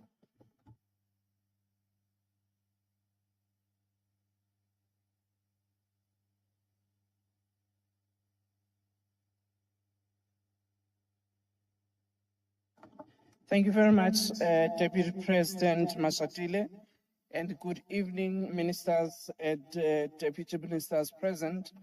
I would now like to invite His Excellency, the Minister of Finance of the People's Democratic Republic of Algeria, Mr. Lazil Fayed. Over to you, sir. سيد الرئيس، أصحاب السمو والمعالي والسعادة، أيها السيدات والسادة الأفاضل، اسمحوا لي في البداية أن أنقل لكم تحيات الأخوية لرئيس الجمهورية الجزائرية السيد عبد المجيد تبون، خصوصا بالذكر قادة الدول مجموعة البريكس وعلى رأسهم أخيها رئيس جنوب إفريقيا ماتاميلا سيريل رامافوزا على دعوته الكريمة للمشاركة في هذا المنتدى حيث تناقش أهم الرهانات العالمية المترابطة وترتسم معالم مستقبل واعد لتعاون وتضامن الدوليين. سيد الرئيس، إن التغيرات المتسارعة التي يشهدها العالم اليوم أفرزت مزيج معقد من التحديات التي يجب التصدي لها ومن الفرص التي ينبغي استغلالها على أمثلة. فيما يخص التحديات فإن العولمة السعيدة In terms of challenges, the one celebrated globalization has retreated, and the structures of multilateral partnerships have been tainted by resurgent self-interest, skepticism of others, and a shrinking focus on self. It has become evident that unilateral behavior and status have displaced fundamental values of cooperation and partnership.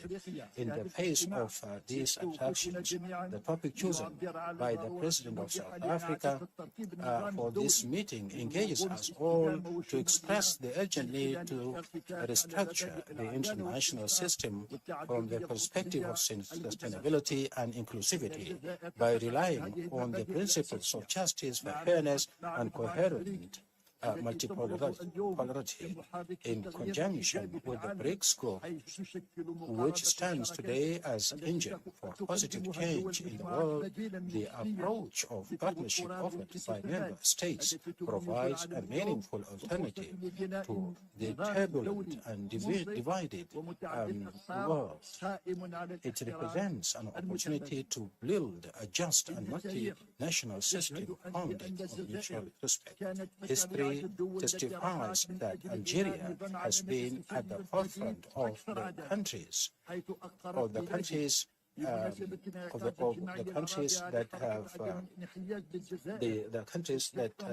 have construction of a new global economy system that is more just. Algeria, on the occasion of the first summit of the non-aligned movement in September 1933, acknowledged that all means of control in the global economy were served for a minority of advanced countries. In doing so, Algeria calls for an international system based on principles of justice. Mr. President, Algeria, based on the alignment of its viewpoint with the countries of this group in terms of strategic vision and fundamental principles, has put forward its candidacy to join. This stems from the understanding that the choice of alliance and bloc formation is a sovereign, strategic, and developmental choice. It is a choice that contributes as a cornerstone to the framework of cooperation and partnerships with other components of the international community. As my country has learned of the decision announced today by the leaders of BRICS group, inviting 6 new countries to membership as a first phase, and their intention to open the door for other countries in the near future. Our conviction remains steadfast that Algeria, with its glorious history, rich assets in various fields, and its geostrategic location, offers clear advantages in seeking membership. Its diversified and progressive growing economy, driven by its creative and youthful energy, along with abundant natural resources, create opportunities for fruitful cooperation with the group. In addition to these qualifications, Algeria's commitment to peaceful conflict resolution is belief in the primacy of dialogue in crisis resolution, respect for international law, and support for just causes reflect its adherence to principles that are central to the values of the group. Commitment to achieve peace, stability, and sustainable global scale. Mr. President, in conclusion, I would like to reiterate our readiness to work with the BRICS group to establish a strong and enduring partnership based on an integrated approach that enhances South-South cooperation and solidifies fraternal ties among member states. Mutual respect should be fundamental principle governing our interactions. Thank you very much for your kind listening. Thank you very much, Your Excellency. We'll now move to His Excellency, Mr. Jose Liva Mosano, the Minister of Economic Coordination of the Republic of Angola. Over to you, sir. Thank you. Sua Excelência, Sr. Cyril Ramaphosa, Presidente da República da África do Sul, Excelências Chefes de Estado dos BRICS, Excelências Chefes de Estado e de Governo, Ministros e representantes de organizações internacionais, altos funcionários e membros do corpo diplomático, minhas senhoras e meus senhores. Em nome de Sua Excelência, Sr. João Manuel Gonçalves Lourenço, Presidente da República de Angola, gostaria de agradecer a Vossa Excelência, Sr. Presidente Cyril Ramaphosa, pelo convite e pela calorosa hospitalidade que nos foi reservada. Compreendemos que a realização deste importante encontro sobre a extensão BRICS África e diálogo BRICS Plus, que nos coloca reunidos aqui hoje, reconhece a oportunidade para uma cooperação multilateral equilibrada e o fortalecimento de parcerias mutuamente vantajosas entre países e comunidades que perseguem objetivos comuns de desenvolvimento socioeconómico. As diversas crises que vivemos mundialmente neste século deixam a clara importância do desenvolvimento sustentável para o continente africano, que tem perto de 18% da população mundial e onde cerca de 60% tem menos de 25 anos, mas que ainda apresenta níveis elevados de pobreza, não obstante as potencialidades económicas que se reconhecem em cada um dos nossos países. A República de Angola é bem conhecida dos BRICS, porque mantém relações diplomáticas e económicas de longa data, que consideramos estratégicas e de imenso valor. Entretanto, para benefício de muitos outros participantes neste evento, e tendo em conta o tempo que me foi atribuído, farei uma breve introdução do nosso país. Angola é o 7º maior país da África, com uma área territorial de 1,2 milhões de quilómetros quadrados, contando com cerca de 34 milhões de habitantes.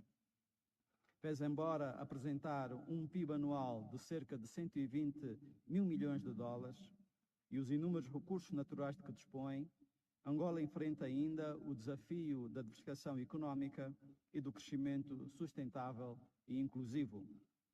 Assim, entre outros objetivos, definimos como prioridades o desenvolvimento do capital humano para proporcionar melhores oportunidades de inclusão social e de geração de renda. E temos na segurança alimentar o veículo estruturante de prosperidade nacional.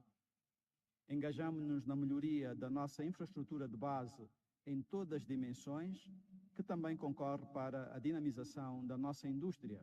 Implementamos diversas reformas macroeconómicas nos últimos 5 anos, tornando Angola mais acessível e atrativa ao investimento. São imensas as oportunidades, desde a agricultura à pesca, exploração de madeira, mineração, produção industrial, turismo, banca, seguros, construção, telecomunicações, etc. Mas gostaria de destacar a nossa grande extensão de terras férteis, o clima favorável à agricultura, os muito grandes rios que atravessam o nosso país e que representam uma boa base para o alcance da segurança alimentar com o apoio dos BRICS e dos parceiros de cooperação aqui presentes. Por último, mas não menos importante, sublinho que Angola é um país que se mantém firme no compromisso com a paz e com a cooperação internacional, baseada na soberania dos Estados e no respeito mútuo entre nações. Gostaria de terminar esta minha breve nota estendendo um convite para visitarem Angola e explorar as oportunidades que temos para partilhar no espírito da plataforma BRICS. Muito obrigado. Muito obrigado. Thank you very much, Your Excellency. Just to apologize to everyone, my colleagues, that we did not have the translation in Portuguese. Thank you very much. We now move to His Excellency Mr. Boubacar Osmania Diouf, the Minister of Trade, Industry, Regional Integration and Employment of the Republic of the Gambia. Over to you, sir.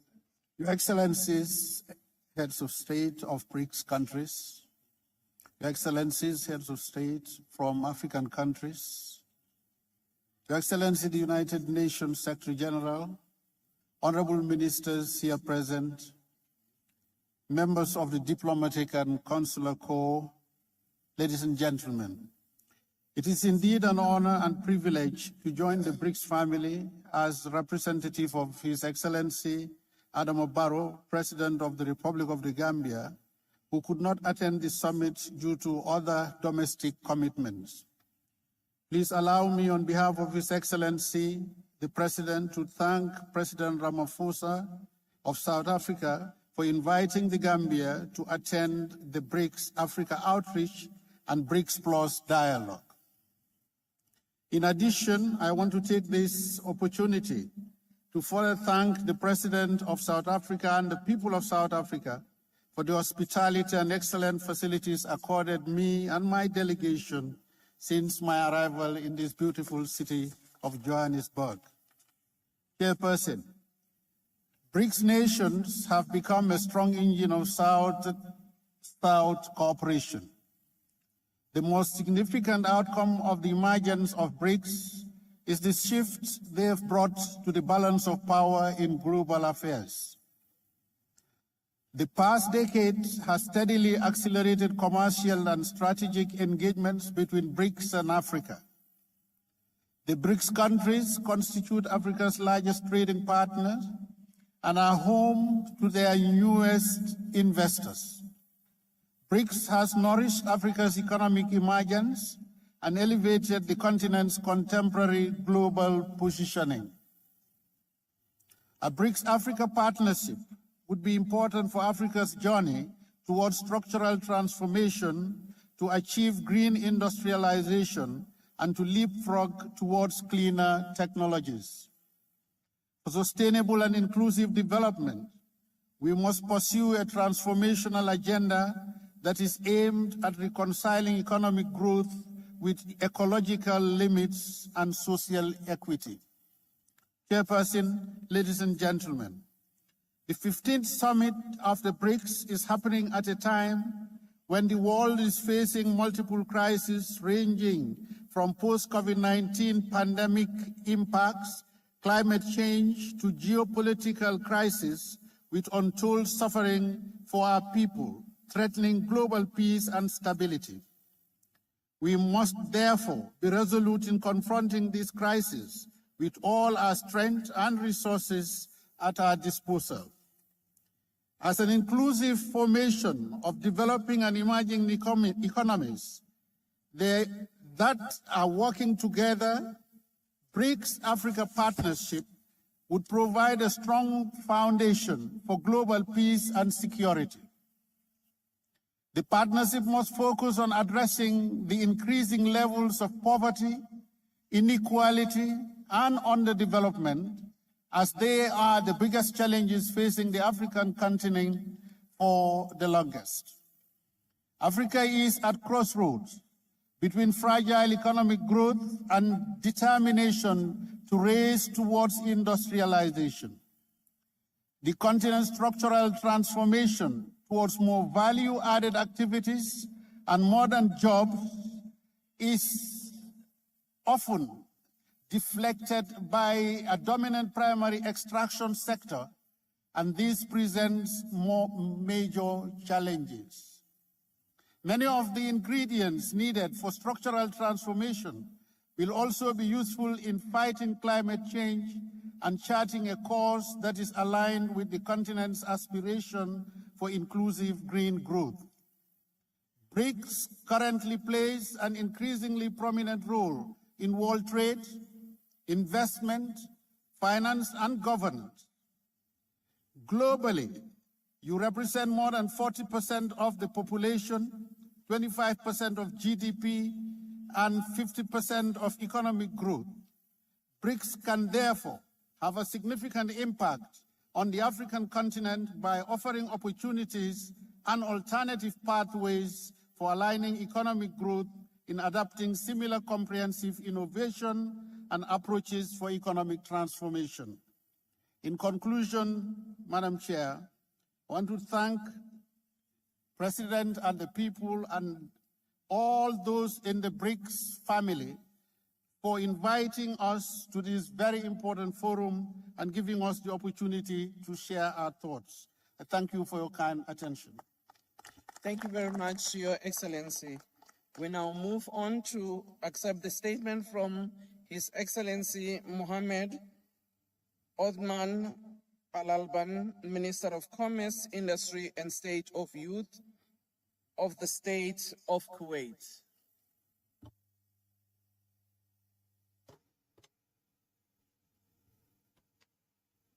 Over to you, sir.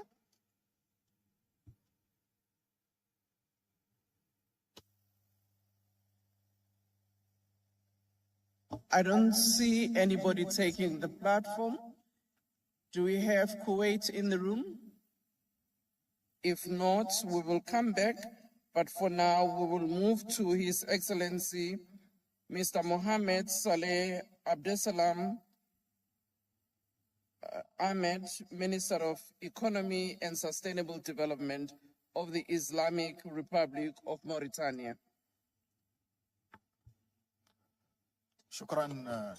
Thank you, Chair. Greetings. Peace be upon the Prophet Muhammad. I would like first to say that I will address you on behalf of the head of delegation, Mauritanian delegation, Minister Mohammed Saleh, Minister of Economy and Sustainable Development. His Excellency, Mr. Cyril Ramaphosa, President of the Republic of South Africa, Your Excellencies, ladies and gentlemen, please allow me to convey to the President of the Republic of South Africa the gratitude of His Excellency President of Mauritania for his gracious invitation and his wishes for the success of this distinguished summit. His Excellency President Mohammed Wuld Sheikh Kazwani wanted to be here on this territory that occupies a special place in the hearts of Mauritanian, but because of pre-arrangements he couldn't. Your Excellencies, ladies and gentlemen, the convening of this summit amidst the crisis in the world, a security crisis, economic crisis, is a demonstration for the strong will of these states to work with all, and especially the leaders of the African continent, for the sustainable development. And in this context, our conviction that in the Islamic Republic of Mauritania that unifying efforts and means to resolve disputes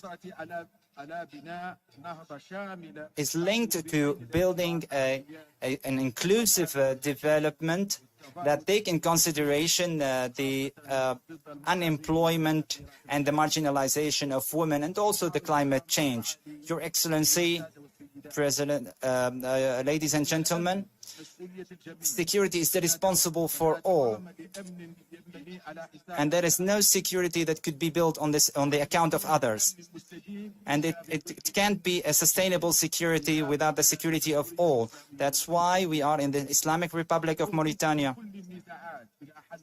We call in all conflicts to a peaceful solution that is based on the international law and takes in consideration the interests of all parties, and constitute as a lasting stability and security for to constitute a foundation for the sustainable development.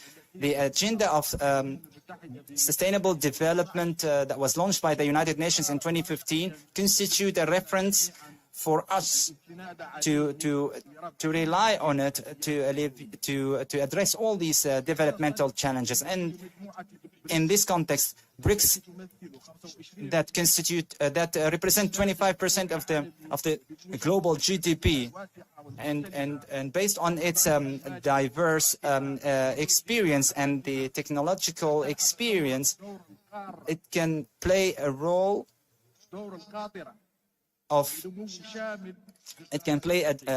the role of a driver for an inclusive development in the African continent. Ladies and gentlemen, our country enjoy excellent relations with each of the BRICS nations individually, and looking forward to forge a strong partnership with BRICS countries and to benefit from the investment opportunities in our country. And here I would like to mention a few: the renewable energy, minerals, and our country will enter the club of countries who export gas and petrol. And in this context, we also call the new development bank to utilize these investment opportunities and to help funding the economic infrastructure and projects of services to address the developmental and environmental challenges. Your Excellencies, ladies and gentlemen, the government of Mauritania has led an inclusive policy that aimed to guarantee the security and fighting poverty and enhance the social cohesion for a green sustainable development that take in consideration the challenges of the climate change. These reforms, institutional reforms, made a framework that encourage business and supporting the private initiatives, and we are confident that these reforms will give fruitful results, and we count very much on collaboration with friendly countries, and in particular BRICS.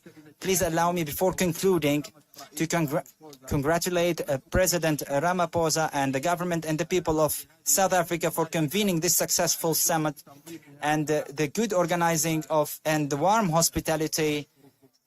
And I thank you very much. Thank you.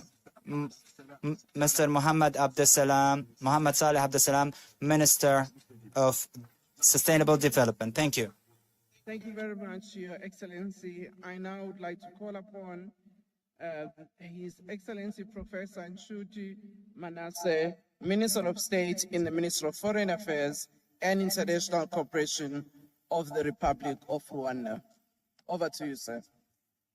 Your Excellency, the President of the Republic of South Africa, Mr. Ramaphosa, His Excellencies, Heads of State and Government, Excellencies, Heads of Delegation, ladies and gentlemen, all protocols observed.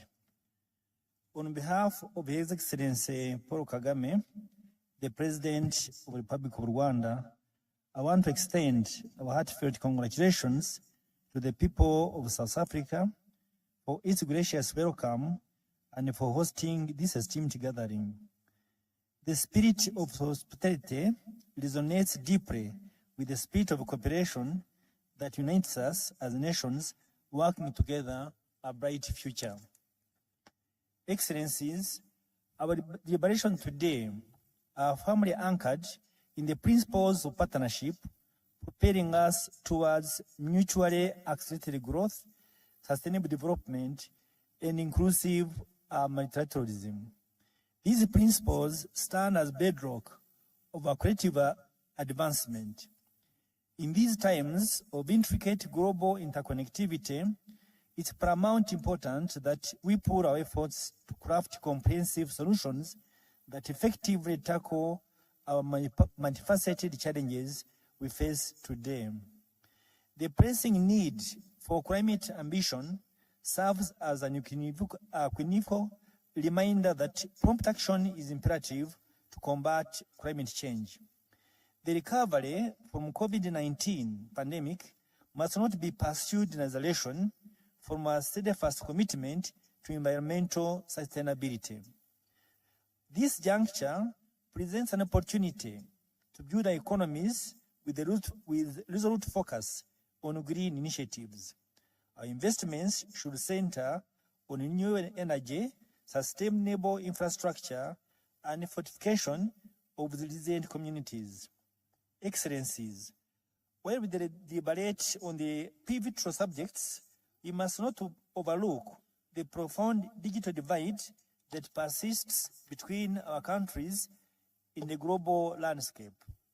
The pandemic has undeniably spotlighted the stark inequalities in technology access and internet connectivity. Bridging this digital chasm is a prerequisite step to ensure equitable participation for our nations, particularly those most vulnerable in this digital age. This inclusivity allows the broadening of access to education resources and the benefits to technological advancement. Esteemed leaders, the matter of financing or development remains a pressing concern. The global economic recovery mandates sustainable investments necessitating collective efforts to establishing financial mechanisms that are not only impartial and transparent, but also responsive to the needs of developing nations. This imperative entails addressing issues ranging from debt relief, sustainable investment and innovation, financial instruments that foster inclusive growth. Excellencies, on the part of African growth, African governments should take responsibility for their internal securities so that we avoid self-inflicted security issues that end up harming our people and also our development in the process. In this case, amid our endeavors, we must remain mindful of the profound contribution of women and girls. Let us acknowledge their pivotal role in the process of the development, and that empowerment of women is an assurance for the full participation of our economic agents in our development agenda. Excellencies, to conclude my remarks, I wish to extend our invitation to all of you to join us in Kigali in June 2024 for the third meeting of the least developed countries, landlocked countries, in small island developing states known as Kigali Program Action. Through it, we aim to propel our shared objectives of inclusive global economic recovery and sustainable development. I thank you for your kind attention. Thank you very much, Your Excellency. I would like to check whether His Excellency Mohammed Otam Alaban from the Republic of Kuwait is still here. If not, I would like to thank all of you, Your Excellencies, for the interventions that you have made. And I would like to call upon our Deputy President, Mr. Paul Mashatile, to close the session. Over to you, sir.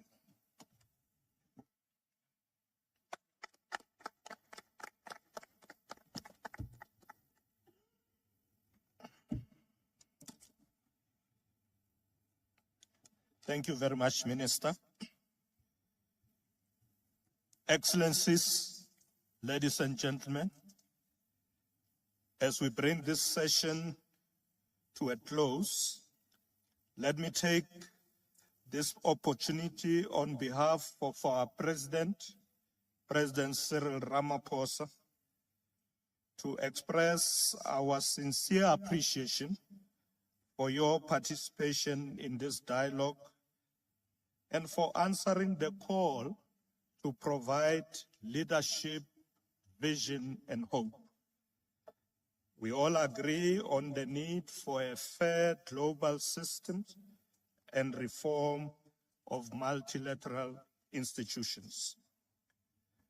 We all agree on the need for a mutual beneficial benefit in our economic relations. We all agree on the need for our countries to be treated with respect in our international relations. Let us move forward united in our effort to address our common global challenges. The geopolitical and economic shift taking place across the world mean that we must be quite intentional about how we move forward. We have always been clear that BRICS should champion the core interests of the Global South, especially in overcoming economic, financial, and political marginalization. There is broad consensus on the need for the reform of the architecture of global relations. Without that reform, the vision we set out will not be realized. We need to increase the representation of Africa and the South in all global structures. There should be nothing about us without us. We must continue to champion multilateralism with the United Nations and international law at its core. Actions that seek to limit our policy space, to make us conform to one worldview, to limit our foreign policy independence, or to entrench vested interests are an obstacle to multilateralism. Discriminatory trade barriers, policies, and border adjustment measures must be eliminated. These include punitive measures designed to reduce the competitiveness of countries of the Global South. There must be equal opportunities for Africa and the countries of the Global South to access finance, supply chains, trade and investment opportunities. Africa and the Global South must be fully represented in all management bodies, governing councils, institutions, and structures. There should no longer be job reservations on the basis of one's nationality. The world has changed. Global governments must also change. Let us act now and act together to ensure progress and prosperity for all nations and all peoples. I thank you, Excellencies, and wish you a very good evening. Thank you very much.